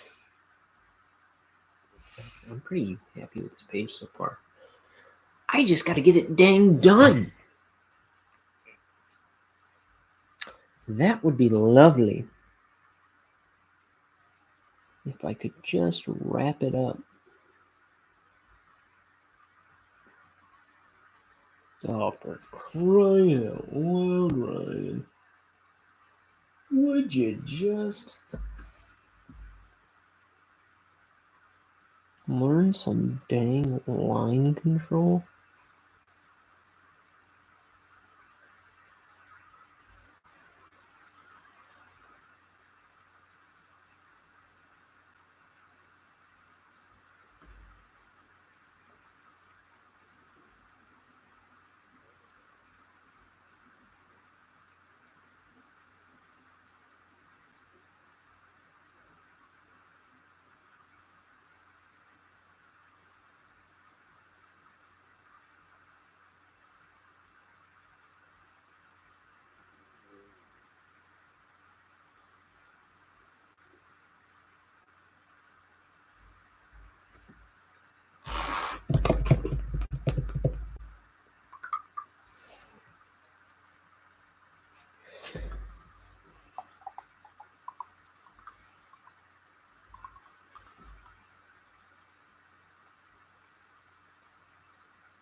Oh, sorry I'm not talking anymore. I'm getting in the zone, I guess.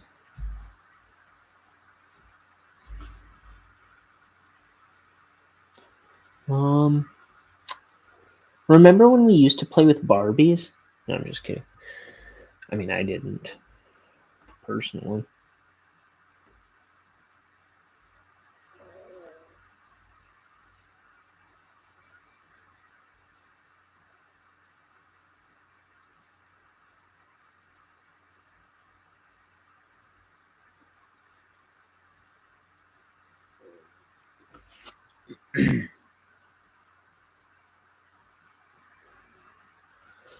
Stretching my hand out. Ow.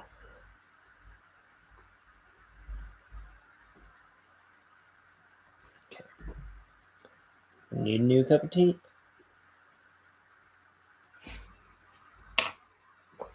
Let me hit that button. For the billionth time today.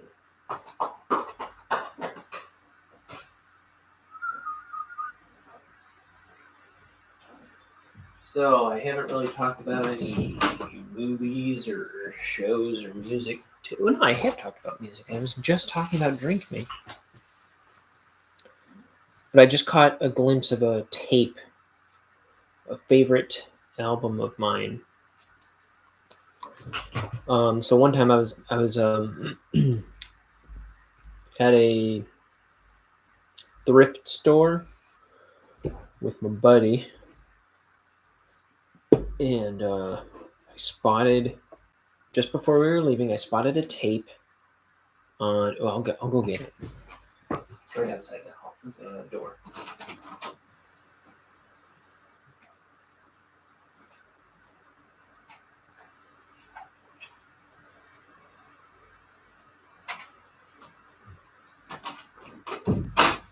Look, I also found this other tape.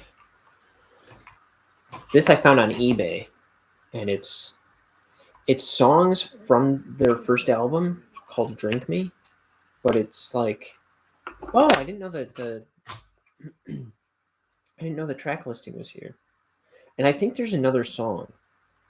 I think there's like more than this. I forgot that it was on here though. Inez, I Don't Want to Go, Grant's Tune, The Women, I'm Tired. Let me see how that compares to the album.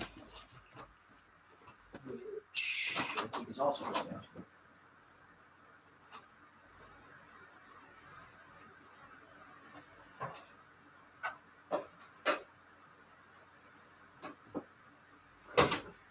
Okay, yeah, it's all mixed up. So all those are on this album. Grant's Tune, Inez, I Don't Want to Go, The Women, and I'm Tired. I've only listened to this once because it's a it's a cassette tape. But Drink Me, I love this band. They have another album they have out there called Sleep, and then they put out an EP with John Flansburgh's CD of the Month Club back in like '96. See if I can.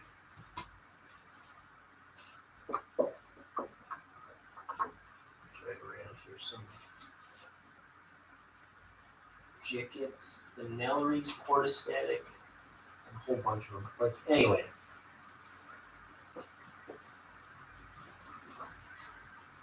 Spondy, there's a good one.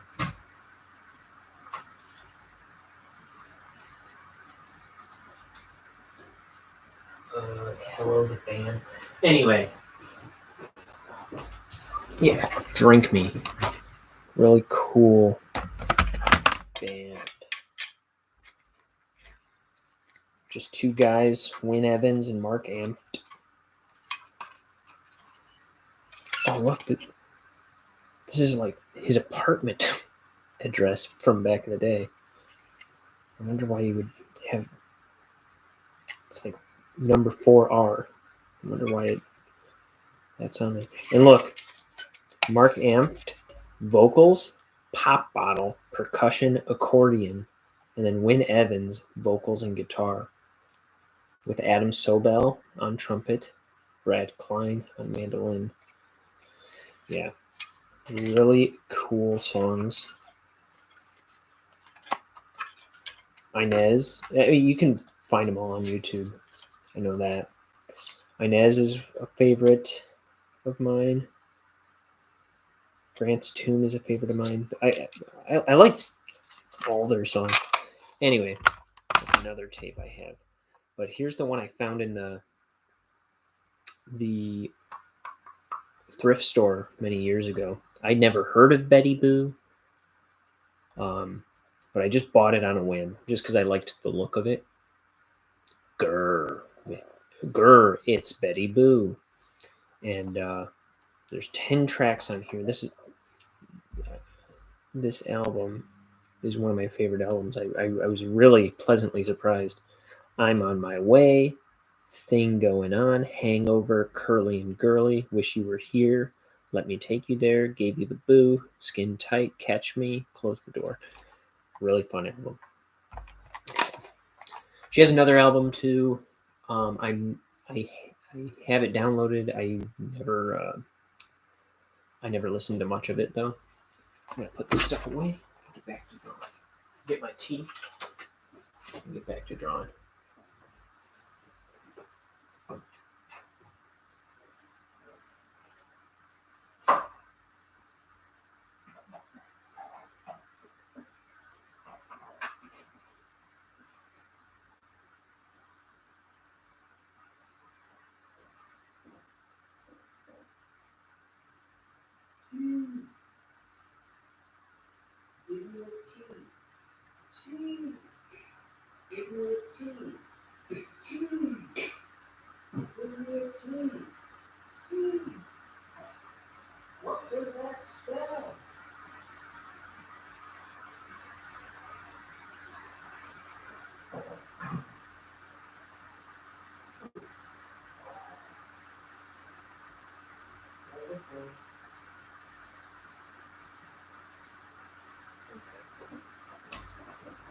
spilled some tea.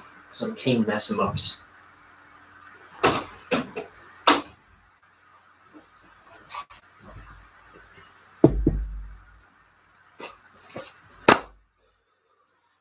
Alright. Time to ink some bugs.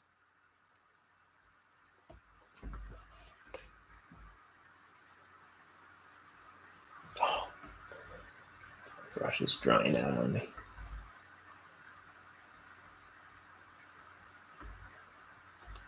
I might have to wash it off in a moment.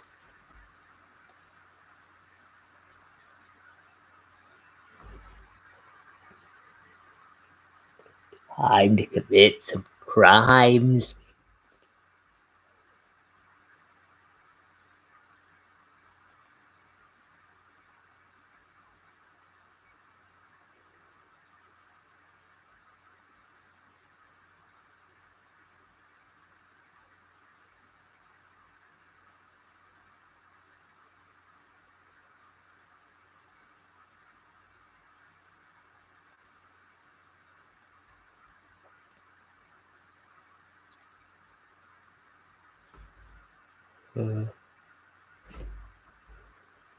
So I did this, but I cut this leg off here.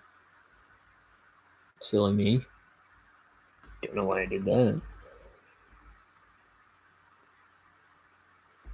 Maybe there's something wrong with my brain.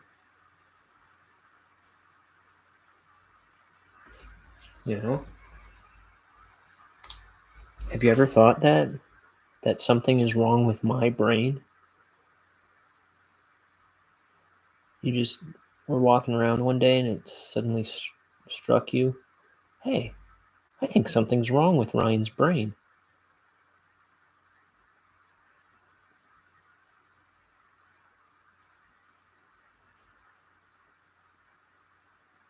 Well, I'm here to tell you, you might be onto something. Okay, time to commit some crimes. Sorry. That's Ren and Stimpy.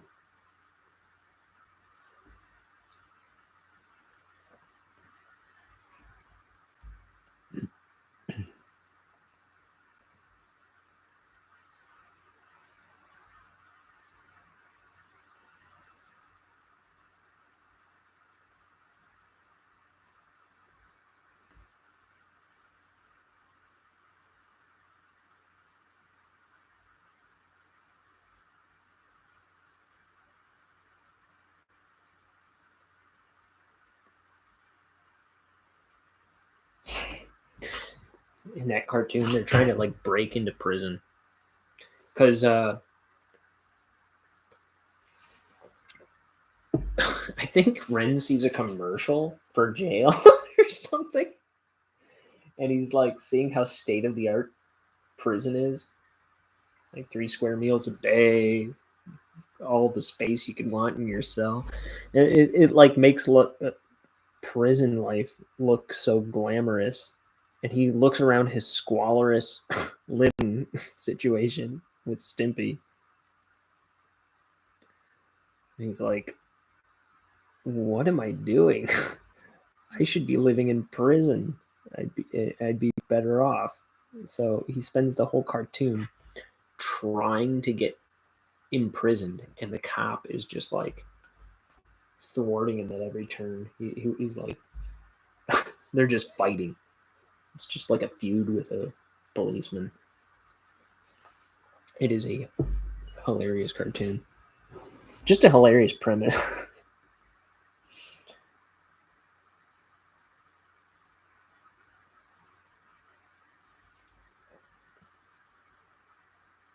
But I think we've all felt that way, like not necessarily about prison, but like why am I doing things the right way when I could be doing things this way and I'd be way better off. Oh, it's just funny. He's trying to break into prison because prisoners have a better life than than he has.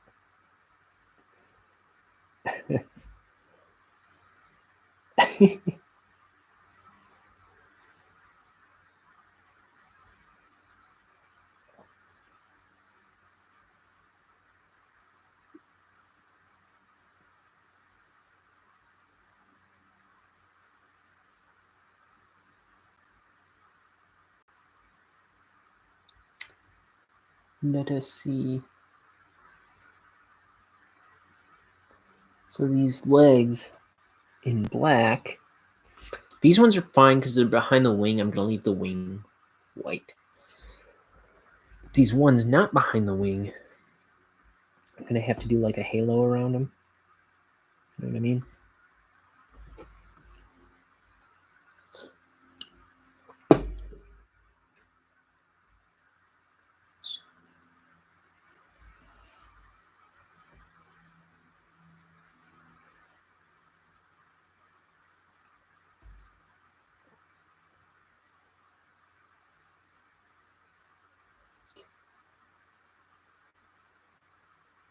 Well, this one's fine because it is behind the wing.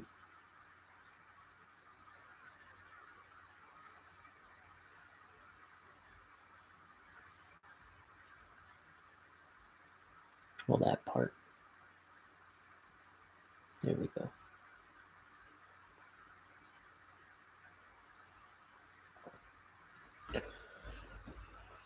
We're all alone, me and the cherry pie.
Woof.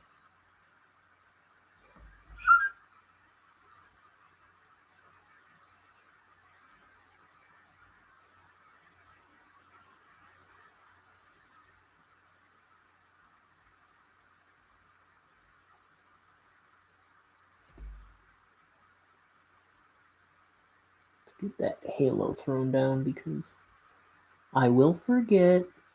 I will mess it up. Dude, I'm messing it up anyhow. What a heavy-handed moron. No, I'm alright. I'm not that terrible. I mean, I'll let you guys be the judge of that, actually.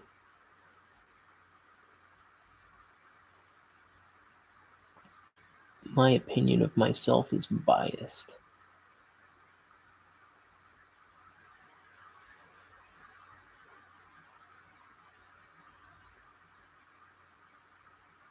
I think I'm a peach.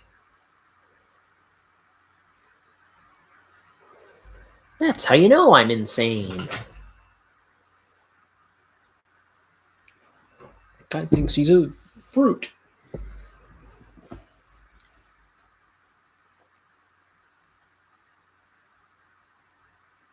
I'm in season.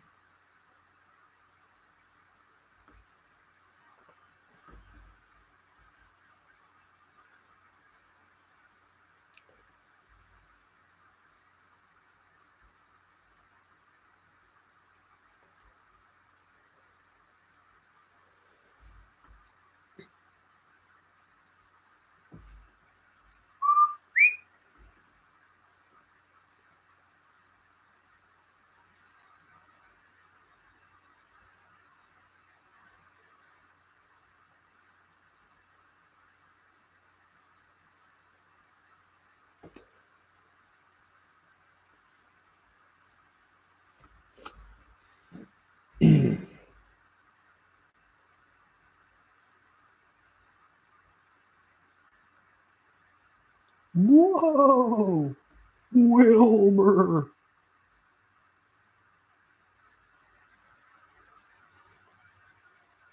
I don't know why, but that just reminded me of this one joke on an episode of Rocco's Modern Life, where like I guess the Odd Couple is on in the background of a scene where you just hear Oscar, Oscar, Oscar, get out of my life, Felix, which I always thought was hysterical. To be in Rocco's Modern Life.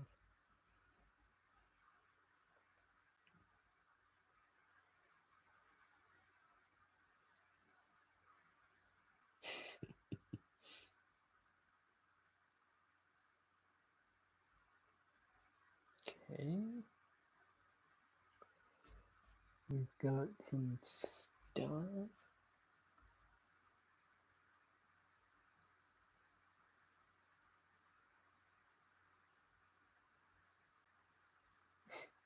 Get out of my life, Felix.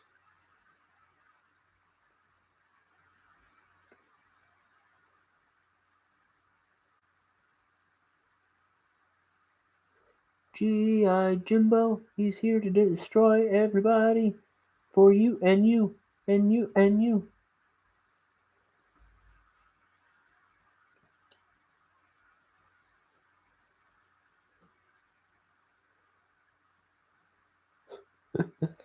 G.I. Jimbo was like an army man toy that Rocco was selling in a garage sale. That had been melted on the stove top. So he's all Rocco's Modern Life was so dang funny. That is a great cartoon. And it's got one of my favorite actors on it, Charlie Adler, who is the strangest, most brilliant voice actor. I mean, Billy West is one of my all-time heroes. So, but Charlie Adler is right there next to him.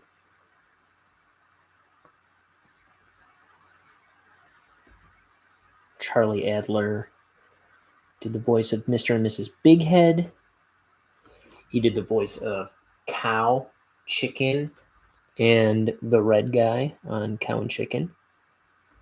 He did, and listen to his acting in those two shows.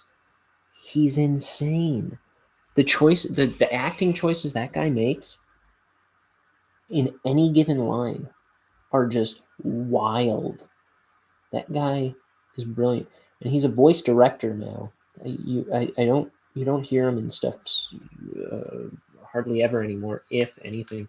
I think he was in some of the Transformers movies. I never really watched those, but he mostly directs voice actors now. And man, I miss hearing his voice on television. He is just one of my all-time, hands down, favorite actors.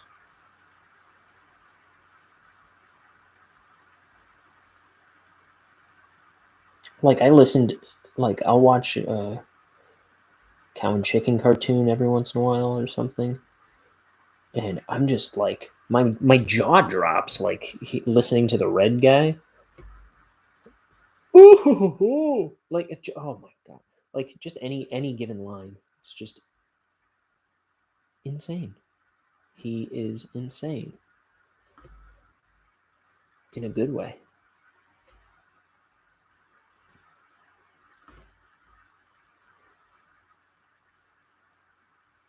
Come home, Charlie. Pick up the mic. We miss you. We need you.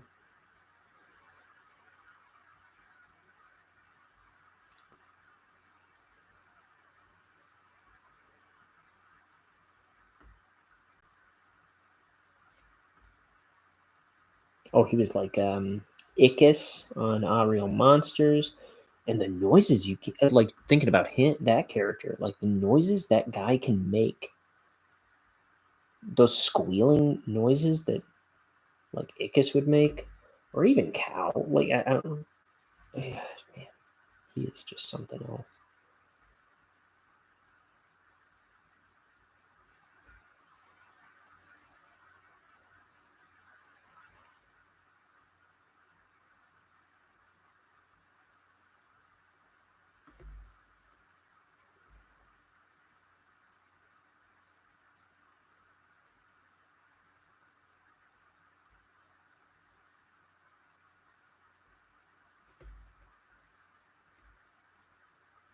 And I love his personality. I listened to a bunch of interviews with him a few years ago, and he seems like a very brash but loving guy.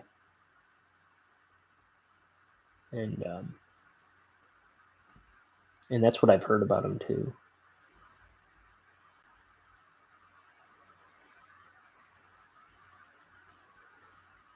And man,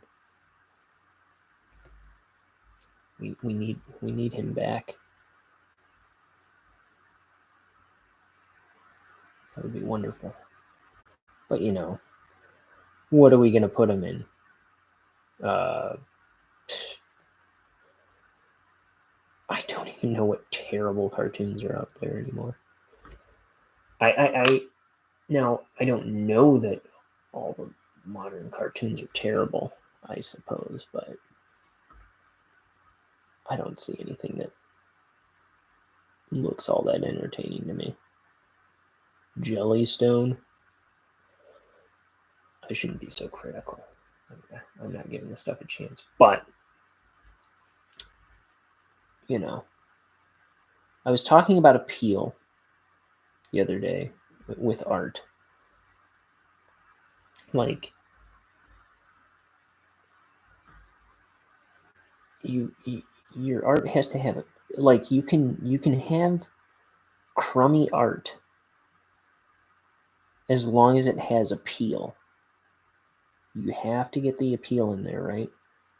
Like Dogman, or Dave Pilkey's stuff. Dogman, Captain Underpants. There's a right way to do crummy art and a wrong way. So the thing that I kind of resent, though, is I feel like so many people are leaning into crummy art because they can pull it off easier than doing well done art. I mean, you know, Hanna-Barbera was their whole thing was in the 70s or something, 60s, 70s. They were just trying to simplify, to streamline, and make stuff faster, right? Ooh, I'm getting into wet ink.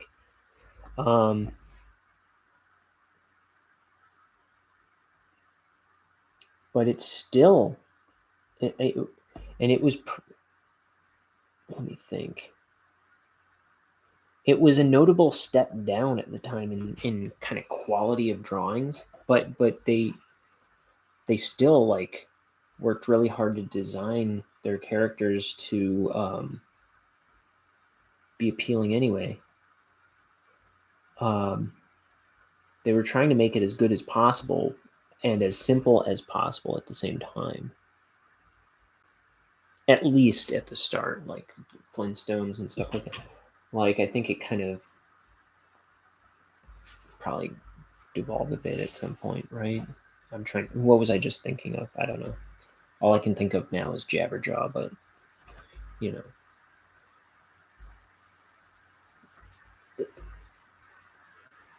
is Jabberjaw necessarily worse than the old Mickey Mouse cartoons with Goofy and Donald? Yes, it is. But oh, I don't know. I'm kind of rolling off the track, but but I feel like everything I see in animation, it's just, I mean, at least 2D animation. It's, I don't know, we're like circling around one style, and it's getting, I don't know. It doesn't appeal to me. And I'm not saying it's not appealing, but I'm a little irked by how low the bar is resting. Like we're just settling on this. This is the ceiling for quality, and we're just resting on that where that bar is set. Like it used to be way up here, right? And we lowered it here, and we lowered it here, and we're just kind of camped out here, and it'll, like, everything's kind of like falling within this range, right? As far as how good stuff looks on TV, on mainstream cartoon shows now, and we kind of never really venture above that anymore.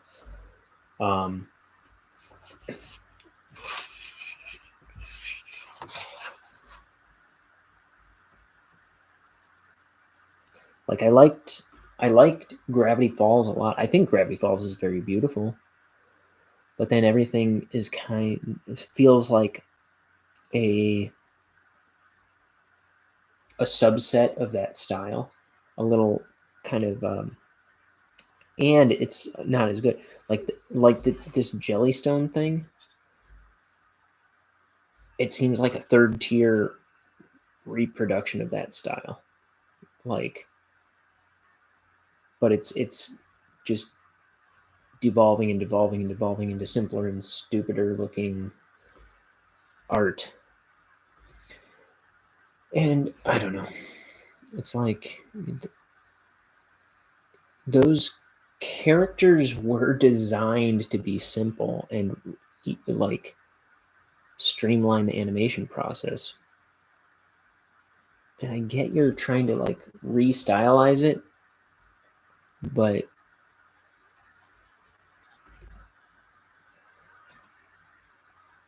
it it just seems kind of insulting to the audience. To me, I don't know. If I had to make a point about it, I mean,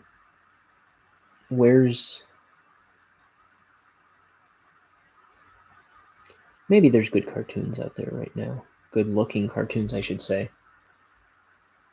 Well, I mentioned earlier the new Looney Tunes. Now those are beautiful.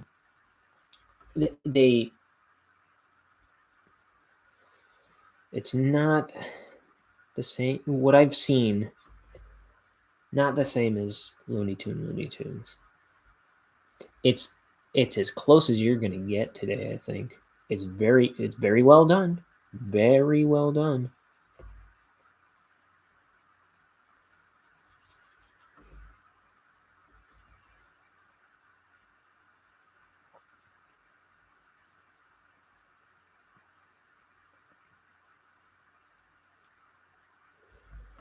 Worth checking out.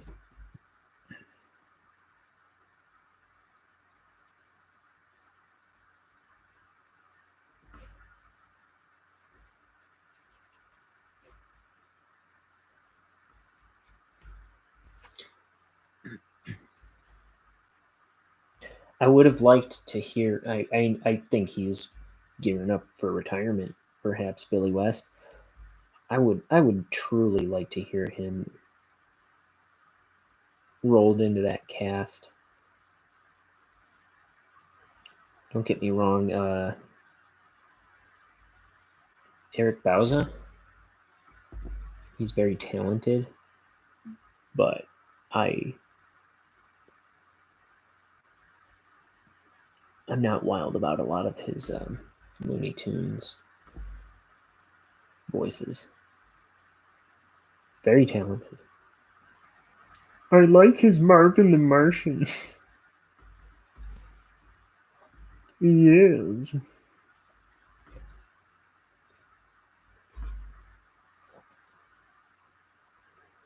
I think that's his like one of his favorite voices to do. But his Daffy, does he do Bugs too? I believe he does Bugs and Daffy. And I don't think I'm wild about them.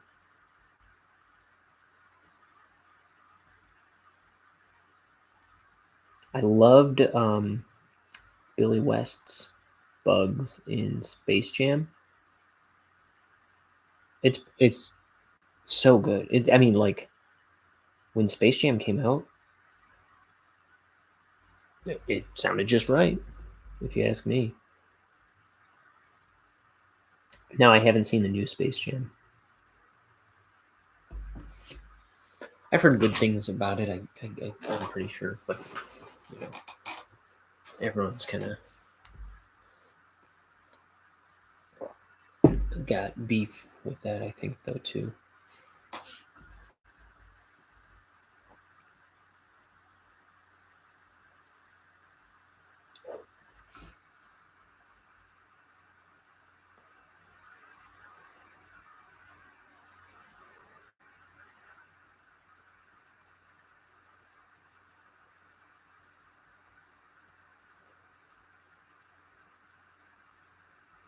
You want to see brilliant Looney Tunes drawings?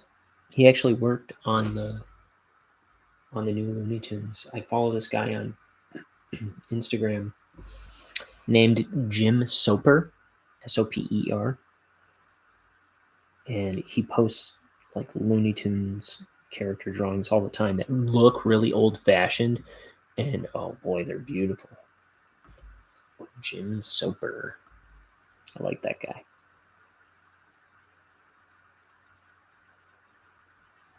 He's someone who, very rightfully so, should have been working on that show. He was. I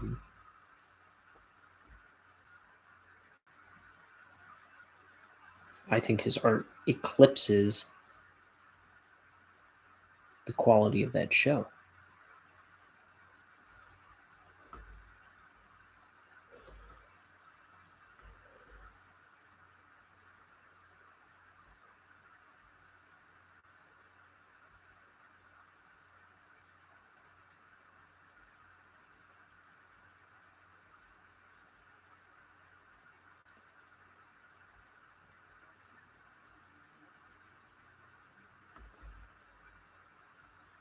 I used to listen to. I'm obsessed with voice actors. If I haven't made that clear just now, I used to listen to Rob Paulson's Talkin' Tunes podcast all the time. Now I think that the original. Somebody, please, if you hear me talking about this, tell if you know that those original episodes are available anywhere anymore. Please point me in the direction of them, because last time I looked, I couldn't find the original episodes. I was trying to show my brother likes Carl Weezer, and there was an episode that Rob Paulson did entirely as Carl Weezer from Jimmy Neutron, where he was just reading fan mail. And like by the end of it, his voice was just like gone, and he just sounded like Carl Weezer had been shot in the leg and was dying in a ditch. But no, a lot of those old episodes were so good.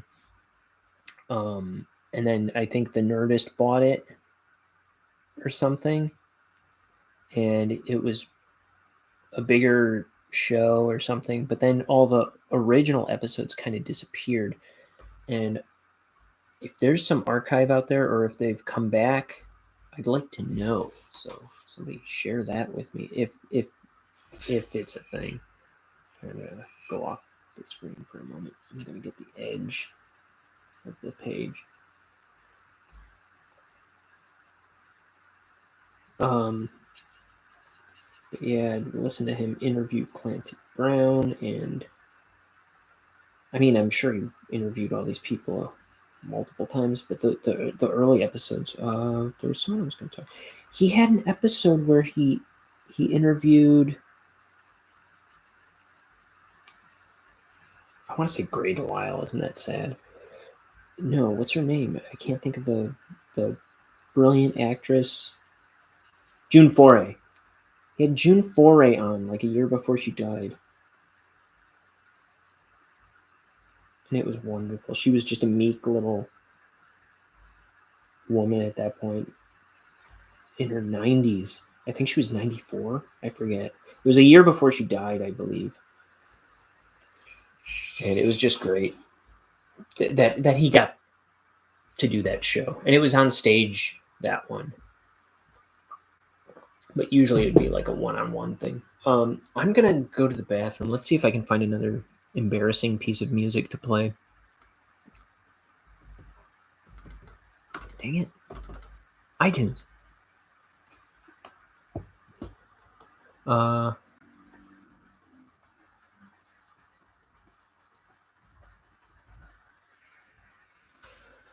Let that catch up. Oh, brother, iTunes, come on. Okay, let's see.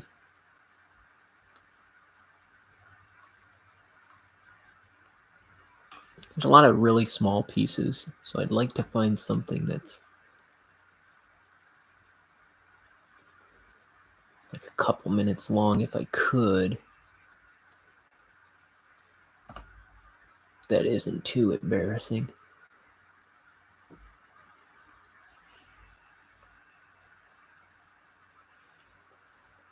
Oh man, I gotta go to the bathroom. Okay, so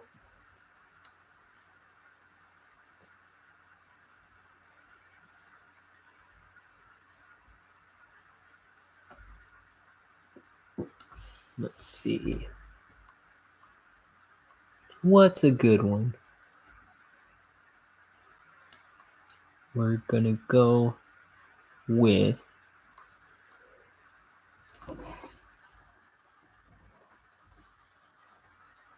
oh, that's not how you spell it.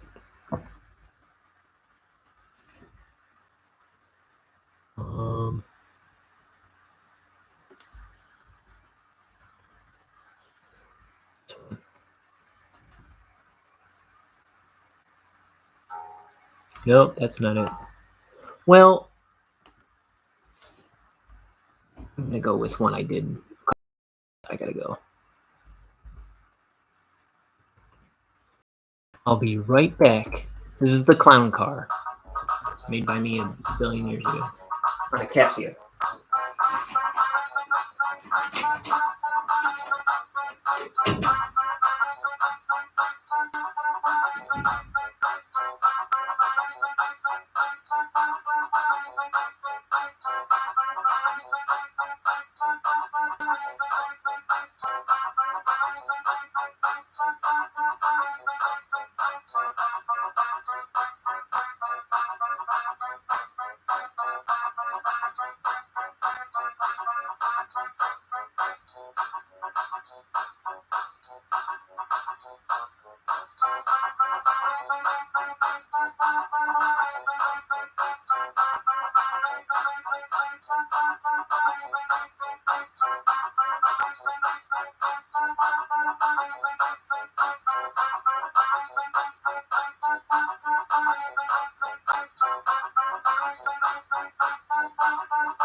There you go. It's a little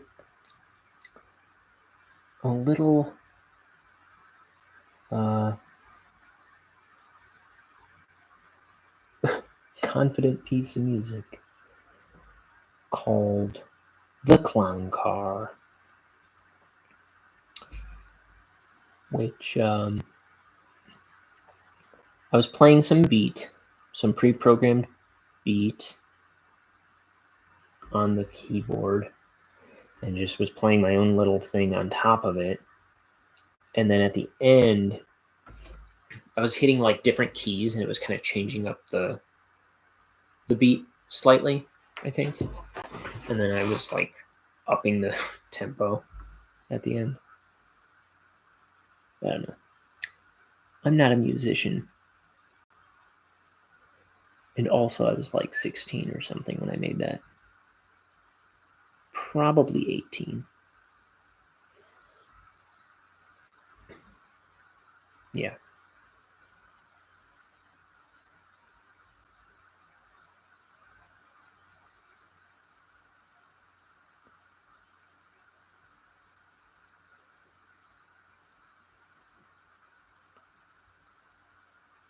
It was still very new to They Might Be Giants. They Might Be Giants have been kind of very present in my life since I was like 5. Well, 6 or 7. But I didn't get into them as a band until I was 16. And it was kind of like, oh, they're the guys that do this and this. And like I was very familiar with the album Flood, because my dad bought it in 1991. It came out in 1990, I think late 1990. And I think my dad didn't like it as much as he expected he was gonna. And like he heard the song Twistin' on the radio and was like, I gotta buy that one. And he did, and he didn't like it so much. I think he probably heard Birdhouse in Your Soul, and that's a strong track, but that's less up his alley than Twistin'. But I think he heard 2 decent tracks and went out and bought the album. And then They Might Be Giants. He wasn't as into it. But when I heard it as a 6-year-old, I loved that album. And throughout my life, I would occasionally go through my dad's CDs, and every once in a while I would land on that and pull it out and give it a listen, and it was still good. And when I was 16, I pulled it out and listened to it, and then I realized I found out that they did the Malcolm in the Middle theme. They did that Courage the Cowardly Dog song that aired on Cartoon Network for a little while. And there were like a handful of things that I could suddenly associate them with that I was like, oh, I'm gonna investigate them a little more, and then started listening to their music, and they were constantly putting stuff out. So I became really enamored with them.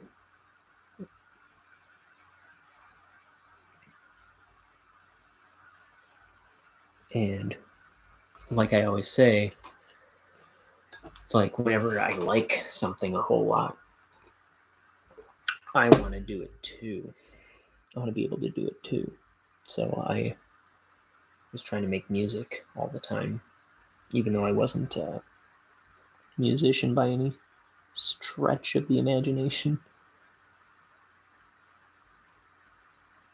And I'll put out an album someday. I'll put out a cute little album of songs someday. Not saying they're gonna be good,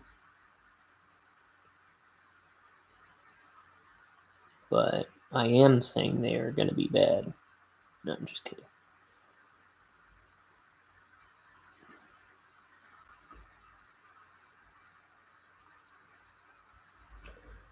Dude, I've been on almost 5 hours and I haven't even started that. How could this be?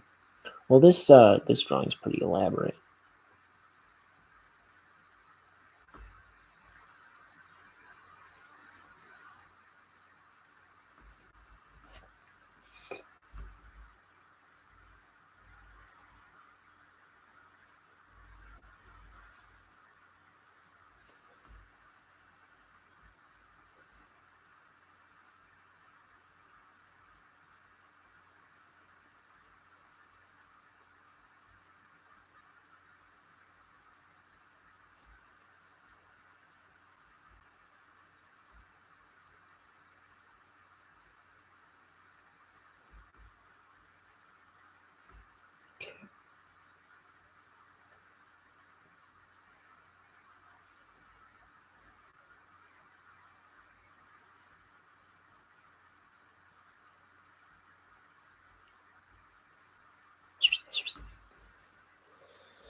Oh. But yeah, Rob Paulson's Talking Tunes podcast. I'm just gonna. I don't know if he's still going with it, even.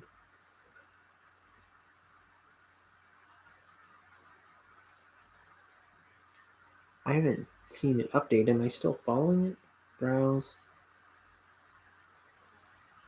I'm just curious. Let's see. Search Talking Tunes with Rob Paulson.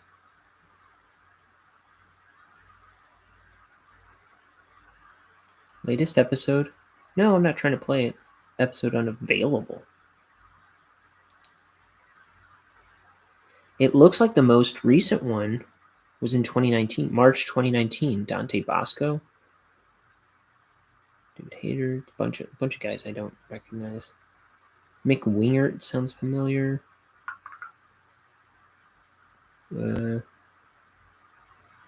AG Daily. But yeah, maybe he stopped it. I haven't heard him mention it. I follow him on Twitter. And I haven't heard him mention it in a long time. I used to see him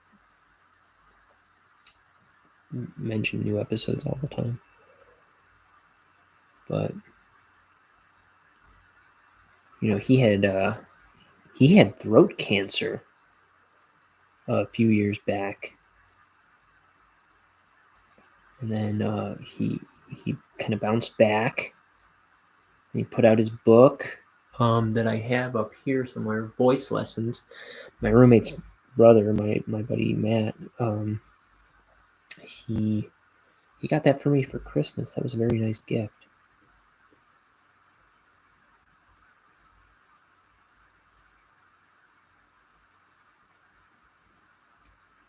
He said he was considering getting me a cameo shout out or something. And I'm like, I'm glad you got me a book.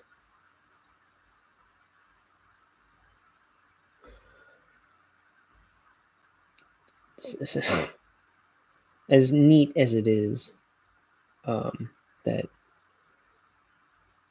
Billy West or Norm Macdonald or all these guys on Cameo will give you a shout out or something that you can have.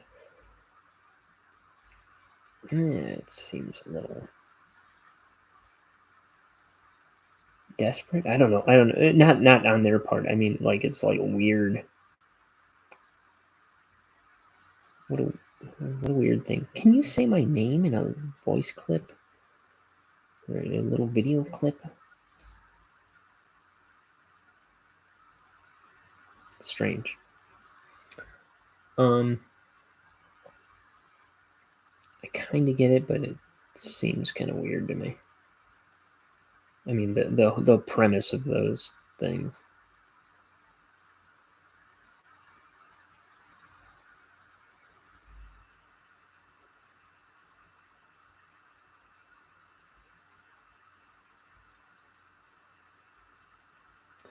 It's like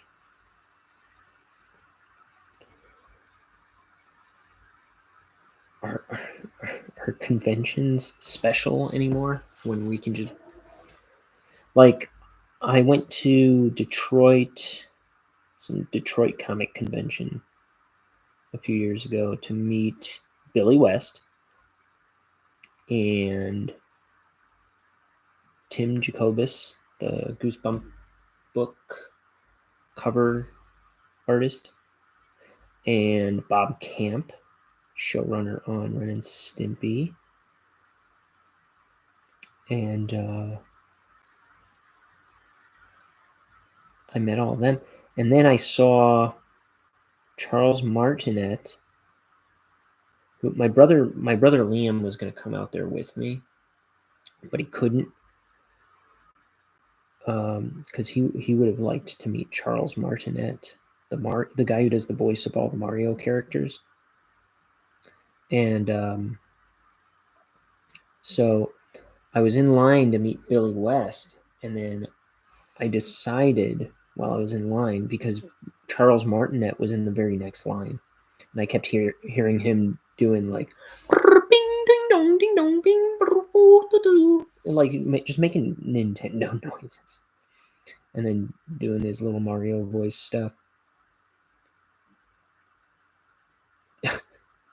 He just seemed like a very funny, strange man, and he's like 6'7"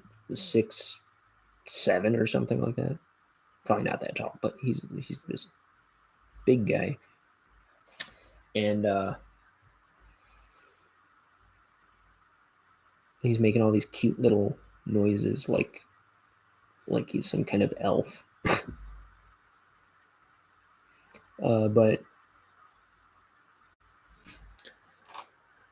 I decided I was going to meet him so I could get a video of him, hopefully saying hi to my brother, since Liam couldn't make it. And yeah, I paid him for a video where he goes, "Hey, Super Liam, it's me with your bro," and he says, "You're number one." I was like, dude, that was really cool. And yeah, I sent him that video, and that was a nice gift that he really appreciated. But you know,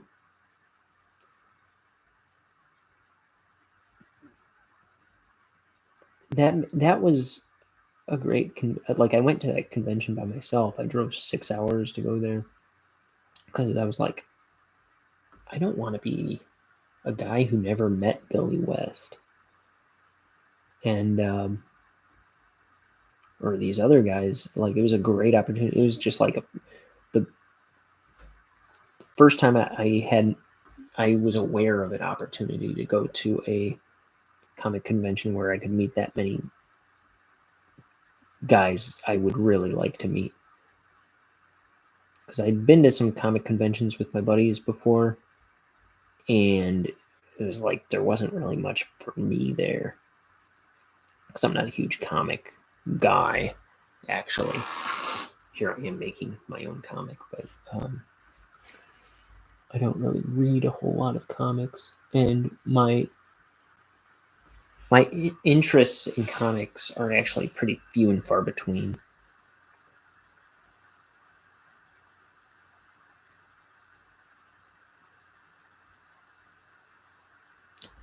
But I just feel like Cameo kind of. I mean, I'm sure it's very great for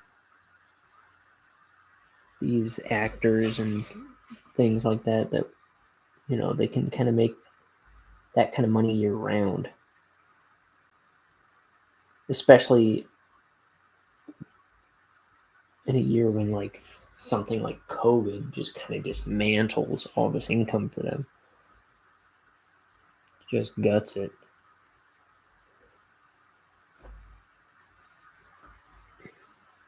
But I don't know. Just seems like I'd rather meet the guy in person.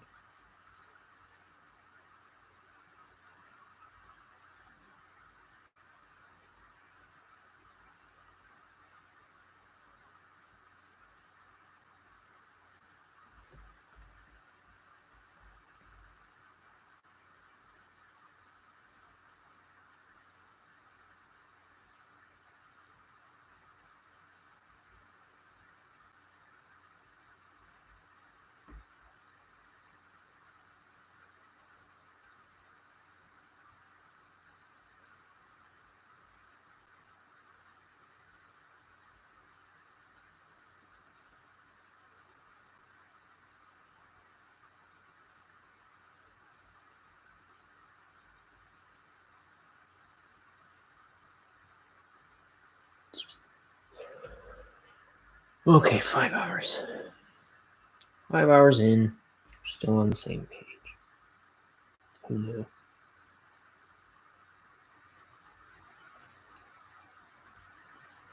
This is gonna be bonkers long if I do the next page.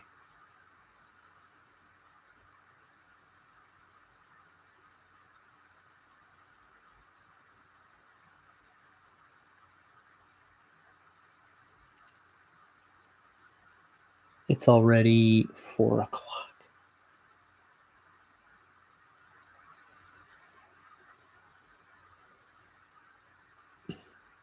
I'll probably break this up. I'll cut it off, do a second stream later, and commenting will be disabled. But if anyone out there wants to chat with me on that one, they can just text me.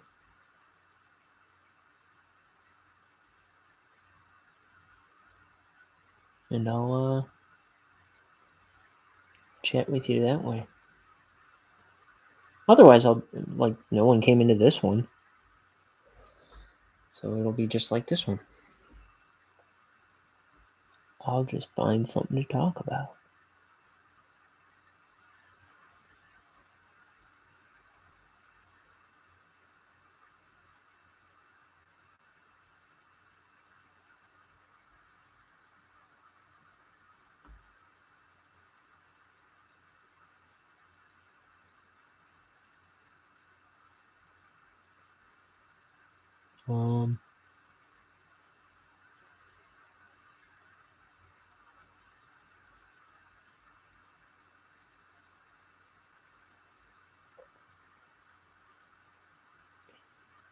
Here's this.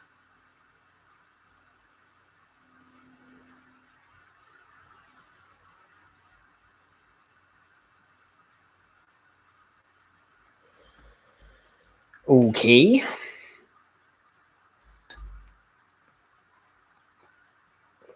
yeah, I'll go get some lunch, and then I'll come back in a little bit after that and start a second one. But I gotta finish this one first.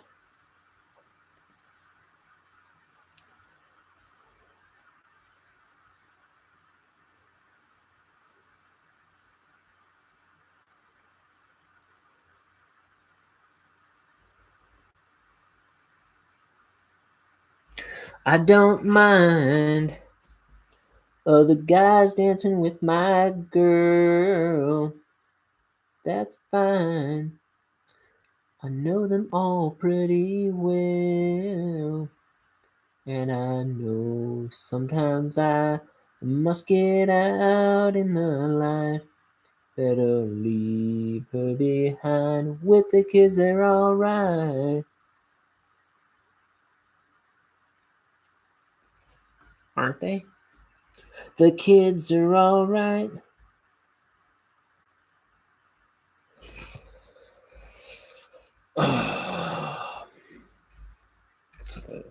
Overview of this page. Dude, this is a comic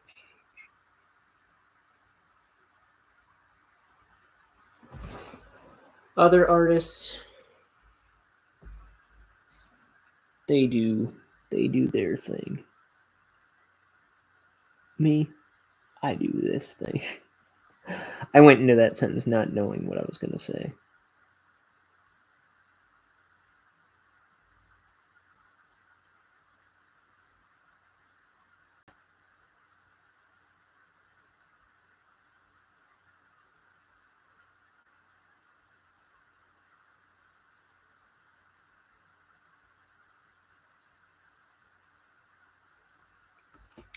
I thought Brian Shearer was doing something specific today. Let me see. And I haven't heard anything. He did a stream, an art stream, this morning. But I thought he was doing a film flam thing today. I always look up flim flam.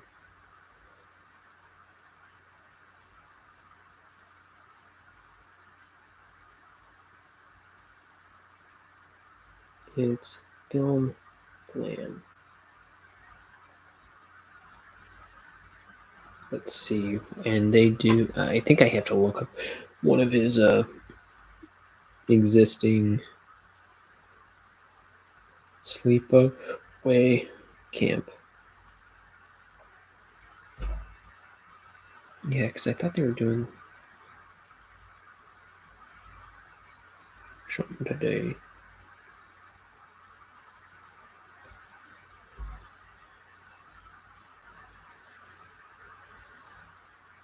Okay, how about this? YouTube.com.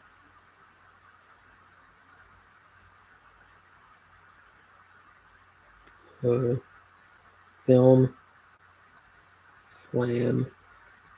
What do you call it? Sleepaway camp. Here it is.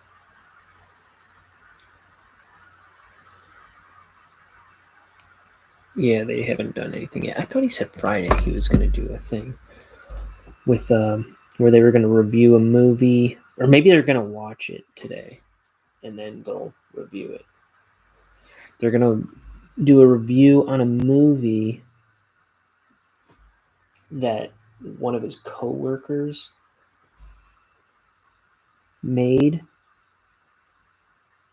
or ex-coworkers back in the day. Like his coworker got fired or let go or something, and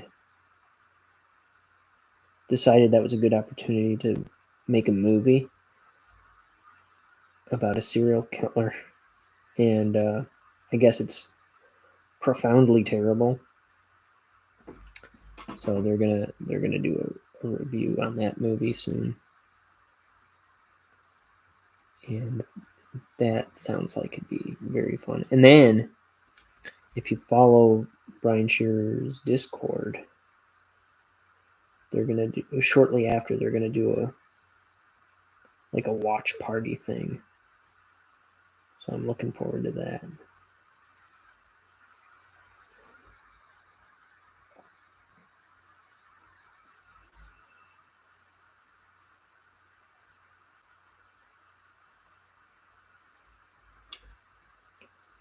Oh yeah. Okay, this is gonna come up again because fencing with the camera.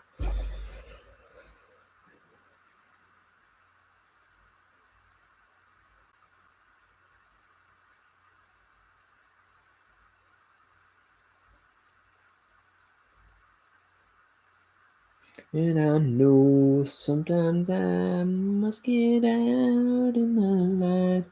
Better leave her behind where the kids are alright. The kids are alright.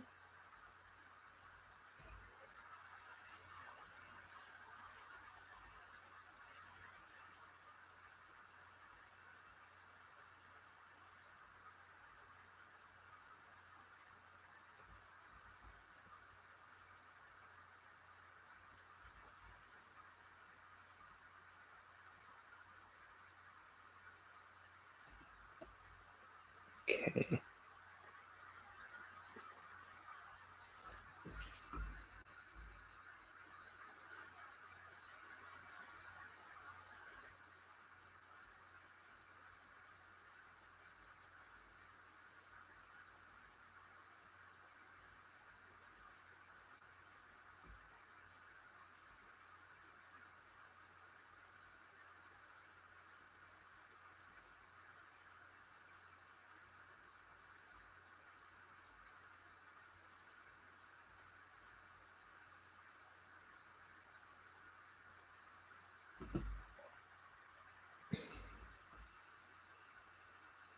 Oof.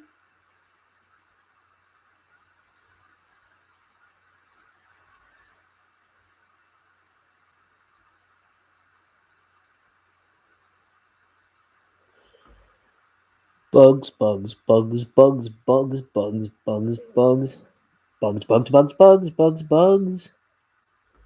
Bunny.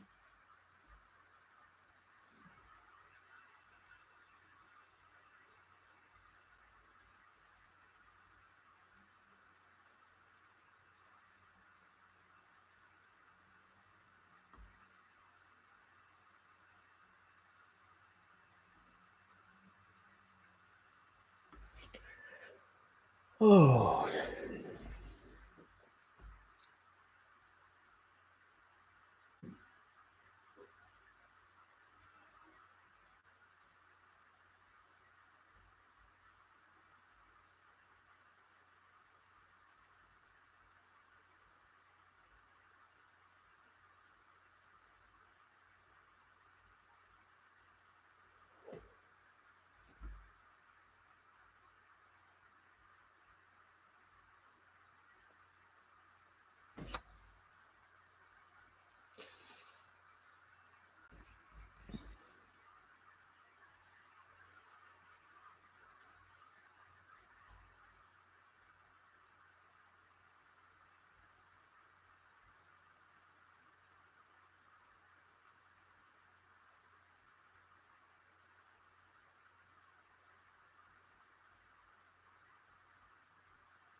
Let's see.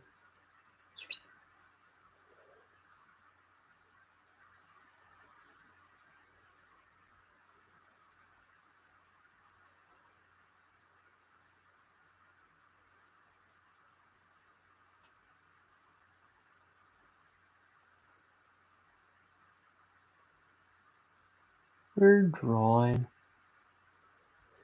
We're not talking so much, but we're drawing.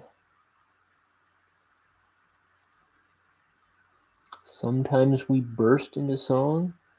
Sometimes we start talking about a voice actor or another YouTube artist.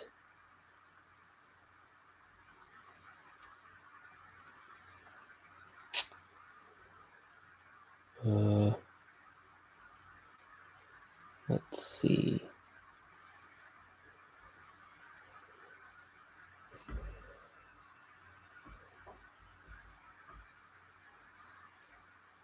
What's to talk about? I remember one time when I was a kid, I was probably in 4th grade, and I was going through this phase where I liked to not wear shoes anywhere.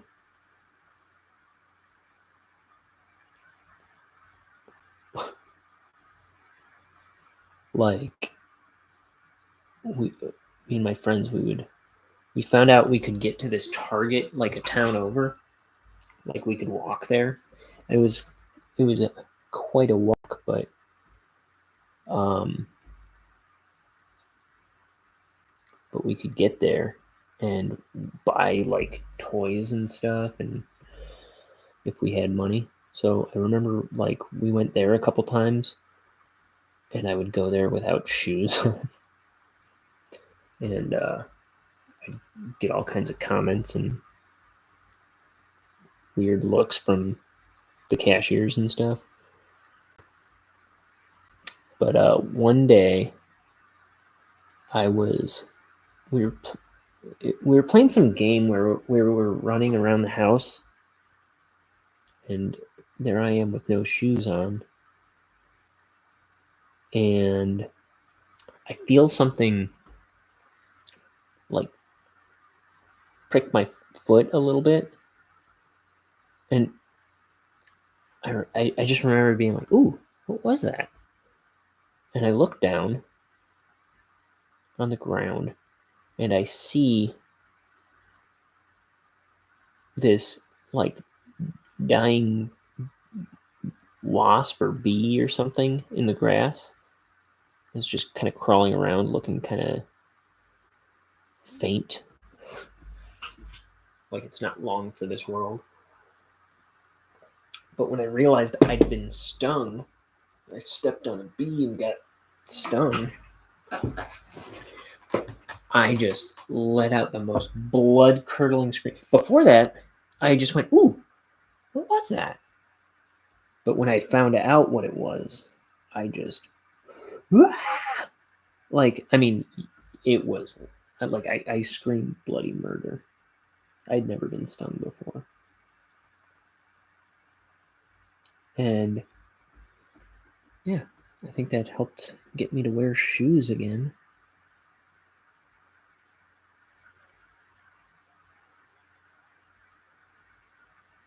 I always thought it was funny because I didn't care that my foot, like, it wasn't a big deal until I realized I'd been stung by a bee.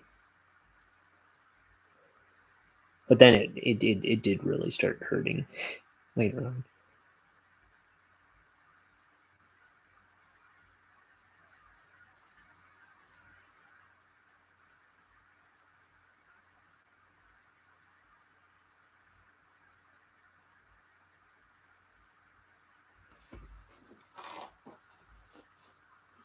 I'm a boy, but my mom won't admit it. I'm a boy, but if I say I am, I get it. We're in a Who mood.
Another time, this was many years later, I was 13 or 14.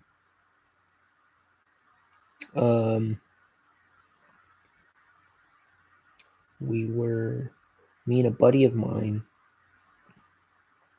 Kyle, we used to, and my brother, I think, my brother Mike, we, there was this one summer, we were always catching these giant, horrifying, black and yellow, shiny spiders, and they were like big, like leg span like that. And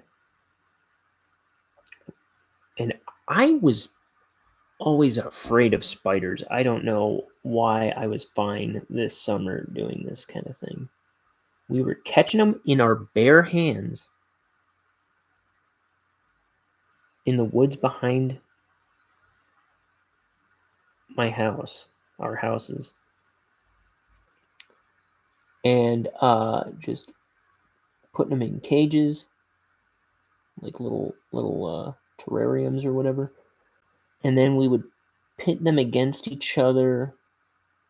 And I remember one time we caught a praying mantis as well, and we put him in the cage, and we were wondering if the praying mantis would survive or if it would eat the spider, or vice versa, because the praying mantis was like, that we caught, it was like huge. It was like maybe 3 times as long as the spider, which was also pretty big. And we come back a while later and we look, and yeah, the spider wrapped it up and like drained it dry and destroyed it. We were kind of like really thinking it would be the other way around.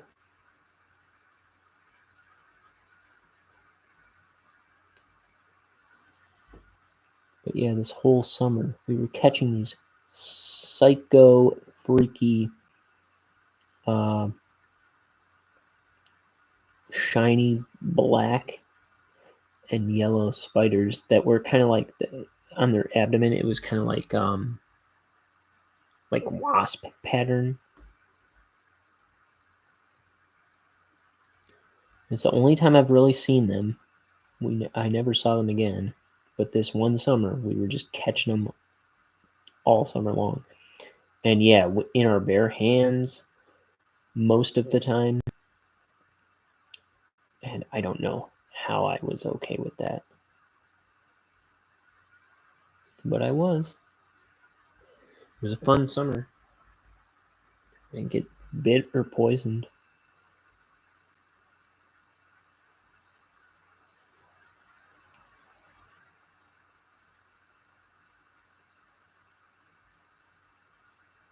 It's my other bug story.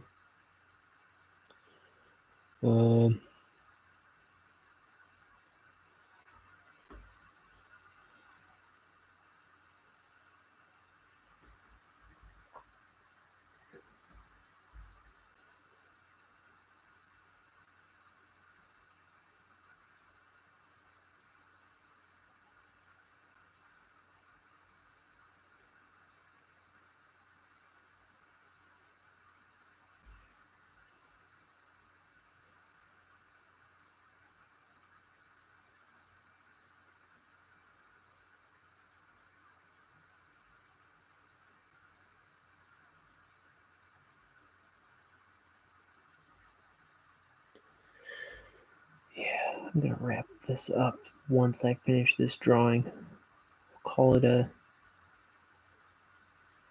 a stream, and then I'll come back after I cook and eat something.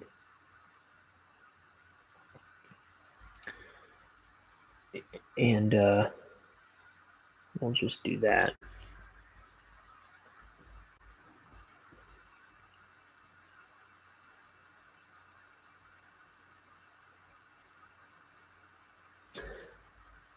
Because, like I say, I don't really expect anyone to click on a 5-hour live stream video of mine.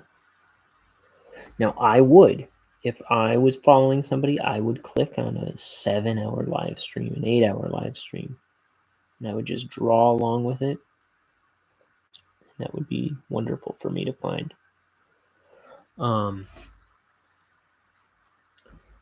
But, you know, I do not expect somebody to do that with a video I'm putting up. So I want to do videos that people click on, really.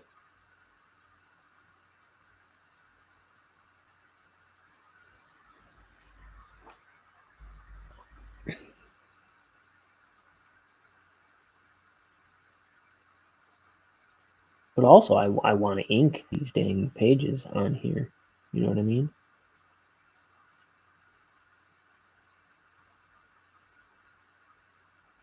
It'd be nice if I could do them a little faster.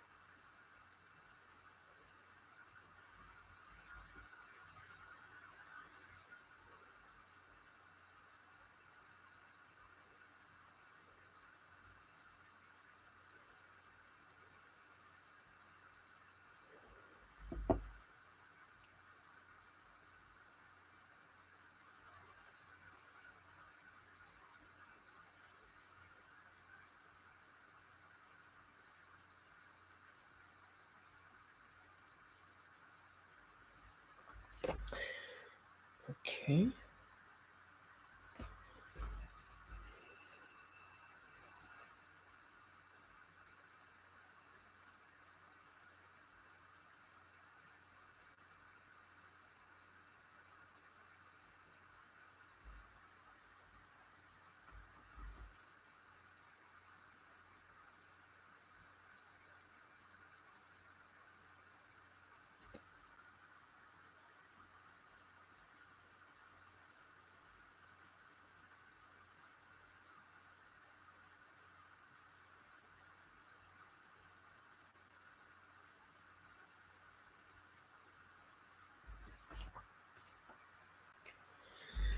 And look, if the page calls for it, I'm doing 8-hour streams. I don't care.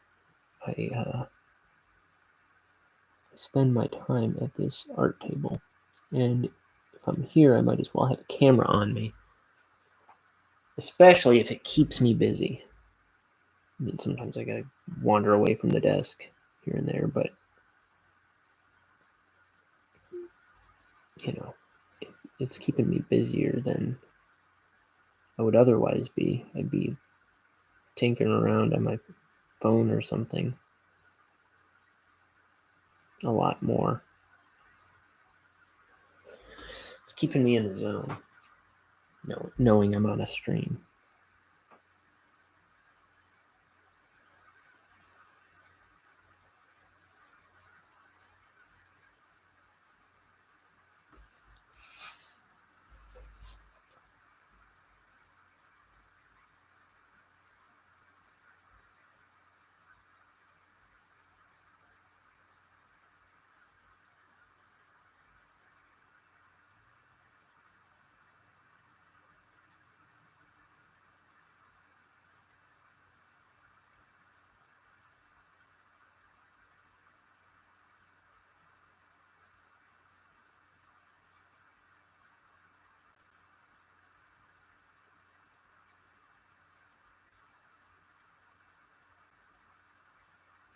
My hand's a little weak at inking at that angle.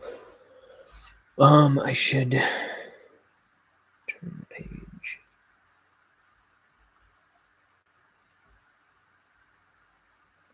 I'll let that stuff dry a little bit, and I'll flip it around.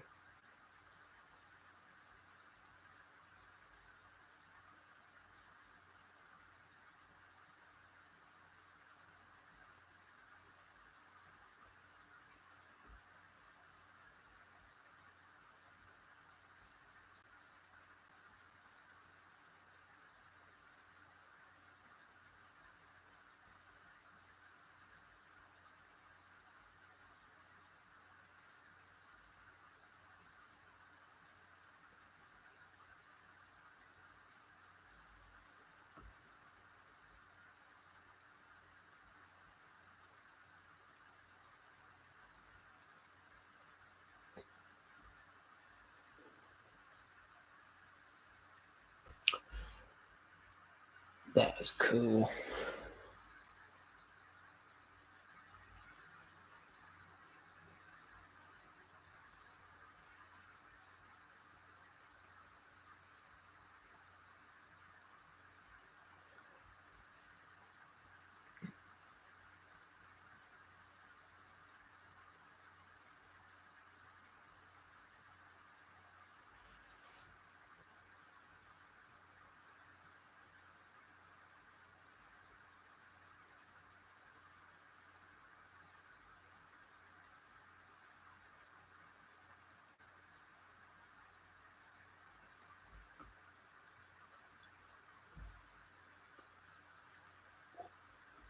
I think this one might end up being 6 hours. And I won't be done today.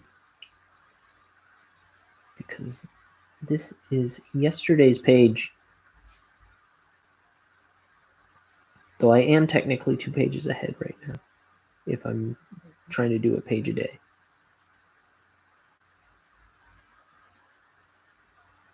So it wouldn't be the worst thing. But I don't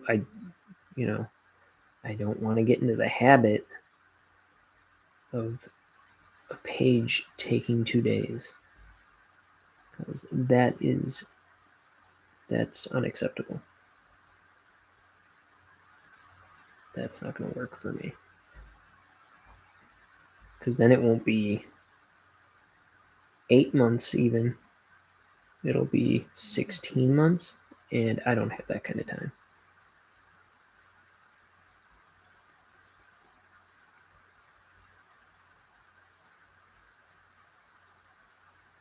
Just to ink the book, 16 months? I don't think so.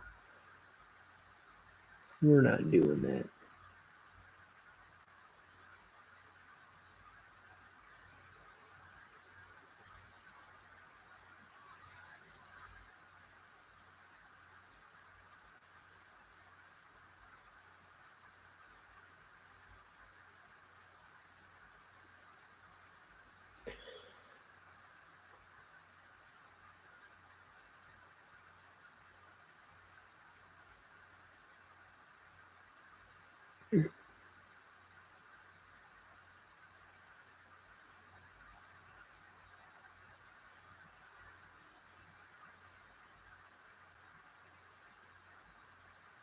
Let's see.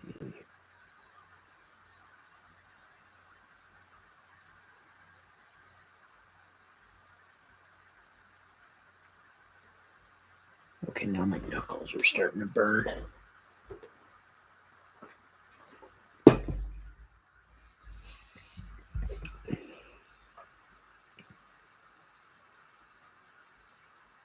It is time for lunch, late lunch.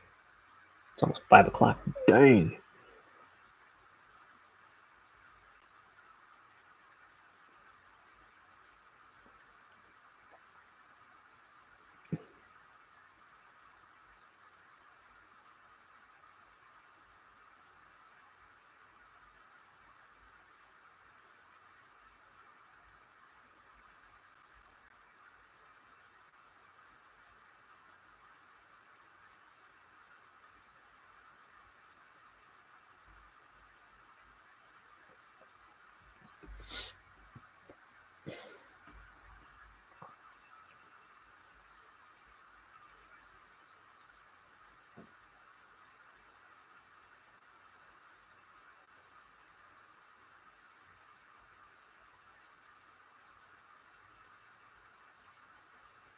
Get around these letters.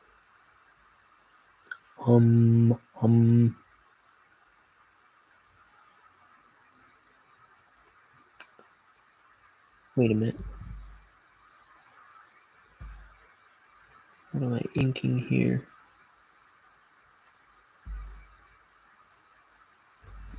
That line doesn't exist. I'll have to white that out because I put it in the wings. I think that was just a straight line. I thought it was part of a wing that I had neglected to draw.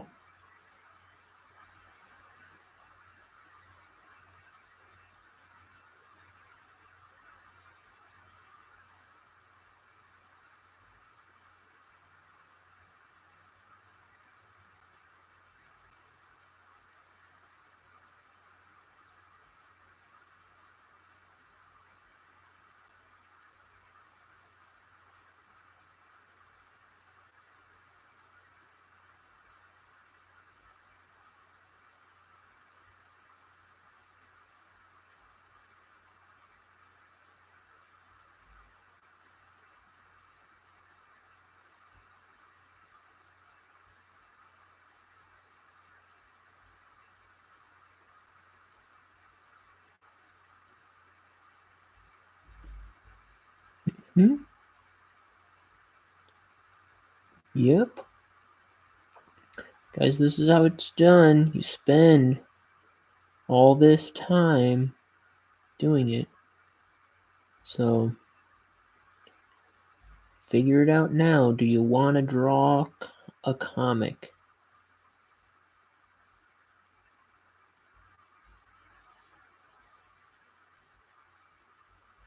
Is this how you want to spend your days?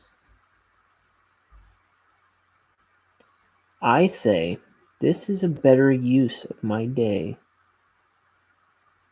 than I would otherwise be spending it. Personally.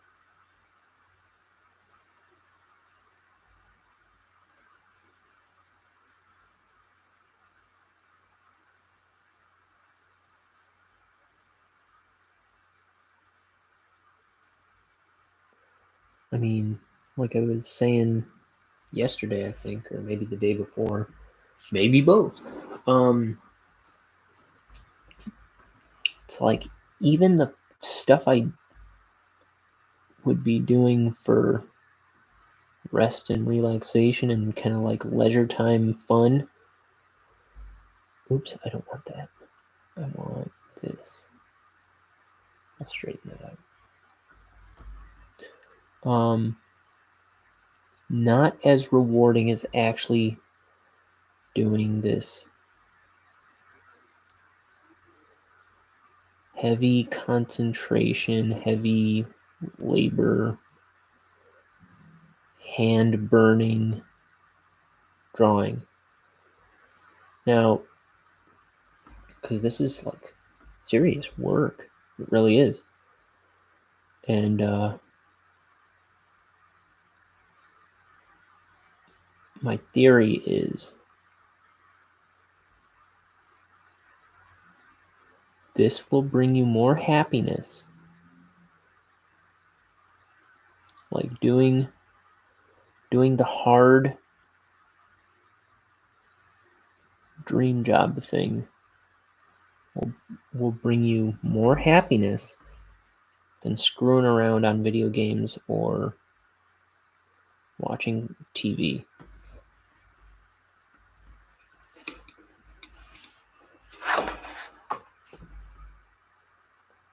My theory is that because it's a fulfilling endeavor, it's more spiritually rewarding.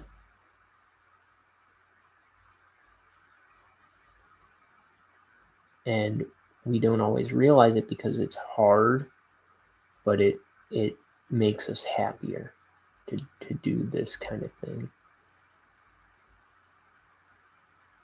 Now, maybe your thing is like baking or whatever, but I think there's something to doing hard, fulfilling work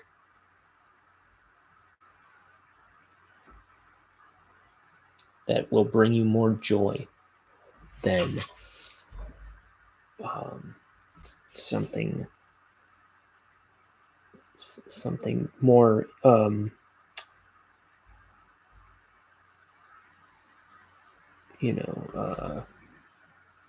more fanciful and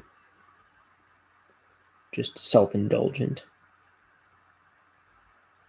And I'm drawing a book I made up, so that sounds pretty self-indulgent, but it's like, you know what I mean though? It's like this isn't me sitting on a beach eating bonbons right now because it's hard work. My hand is on fire. I've been sitting here forcing small talk to a camera for going on 6 hours today. I've been here since about 10:30. Before I started streaming, I was cleaning up some stuff on the next page in the pencils, and I was making artwork for this video. So I've been doing art stuff since 10 a.m. at least, maybe 9:30.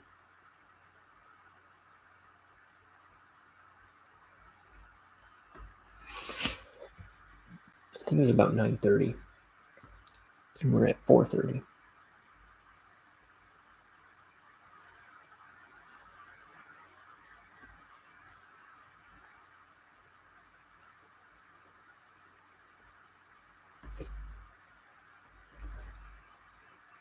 The other day, I streamed for 8 hours throughout the day. It's probably going to be more today.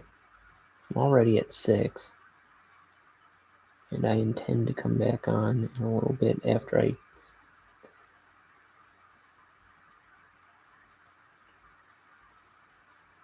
take a break.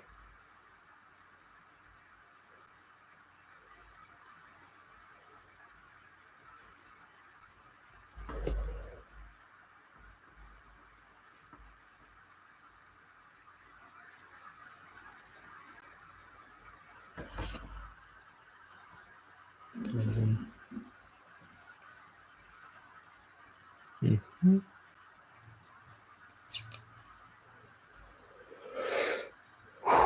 Okay, one more little section right here.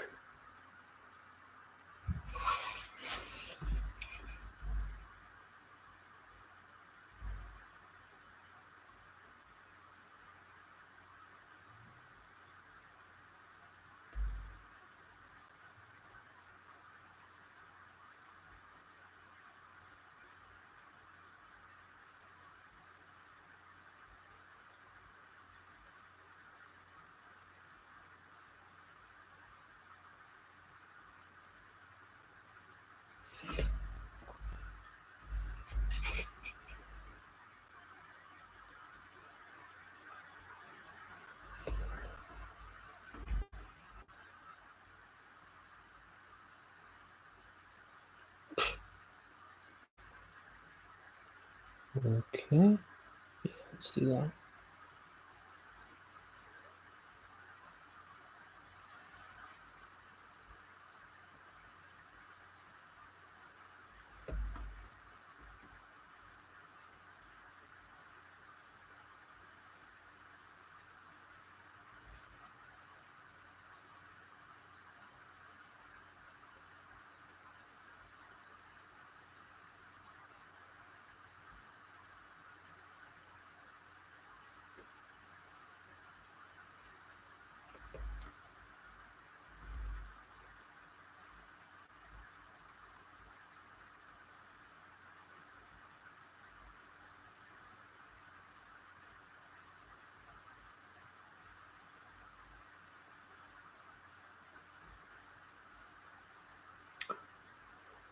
Okay, almost there.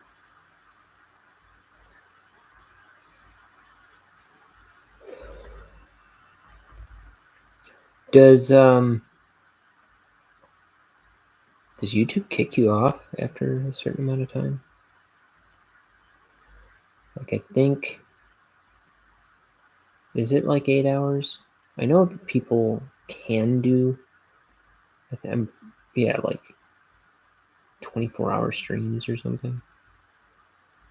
I think I've heard of people doing those, but I'm assuming that, like everything else, it's probably not a capability I have. But I think, and it still let me go at almost 6 hours. I think it would let me go for at least 8 hours.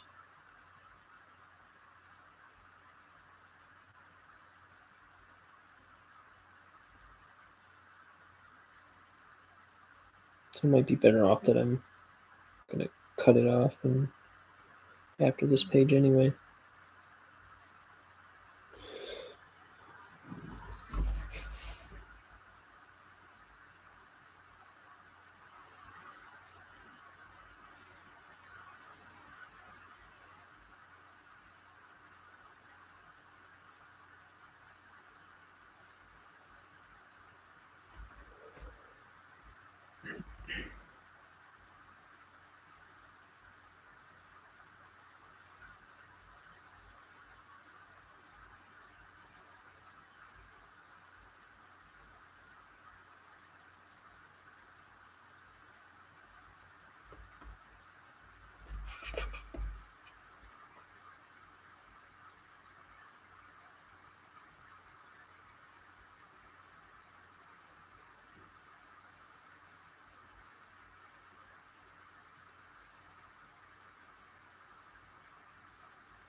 Come on, ink.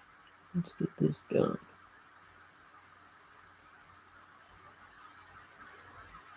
And the ink talks back and is like, okie dokie.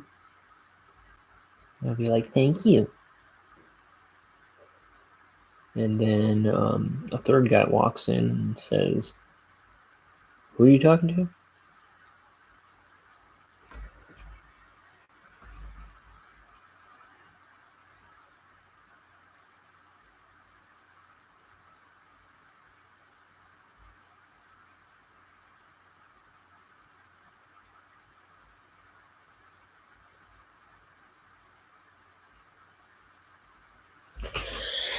Guys, this is a page, and it makes me so happy. Look at what I did. Guys, I made this beautiful comic page. You proud of me? Let's see if I can do another one today. Okay. Yeah. I'm going to make myself some food. Ooh. How do I tighten this bad boy? Well, I'm going to make myself some food. And then, ooh. Gonna make myself some food. I'll come back and do another video. And I'll be inking. Okay, so here's my page. Boom. It's beautiful. I love it. Hot dang. I think this is gonna work. I think I'm gonna pull off this book. So and we're doing this page this evening. So I'm gonna make myself a hearty meal, give my hand a rest, and yeah, run some errands, put together a new art title card for the next video, and I'll jump back on. So I'll see you in a little bit, maybe a couple hours. I don't know if I'll be that long, but yeah, maybe a couple hours. That sounds about right. So take care. Thanks for checking out the video. Check out maybe some other ones, and look forward to the one I'm about to do. All right. Thanks, everybody. Goodbye. See you later for more comic stuff.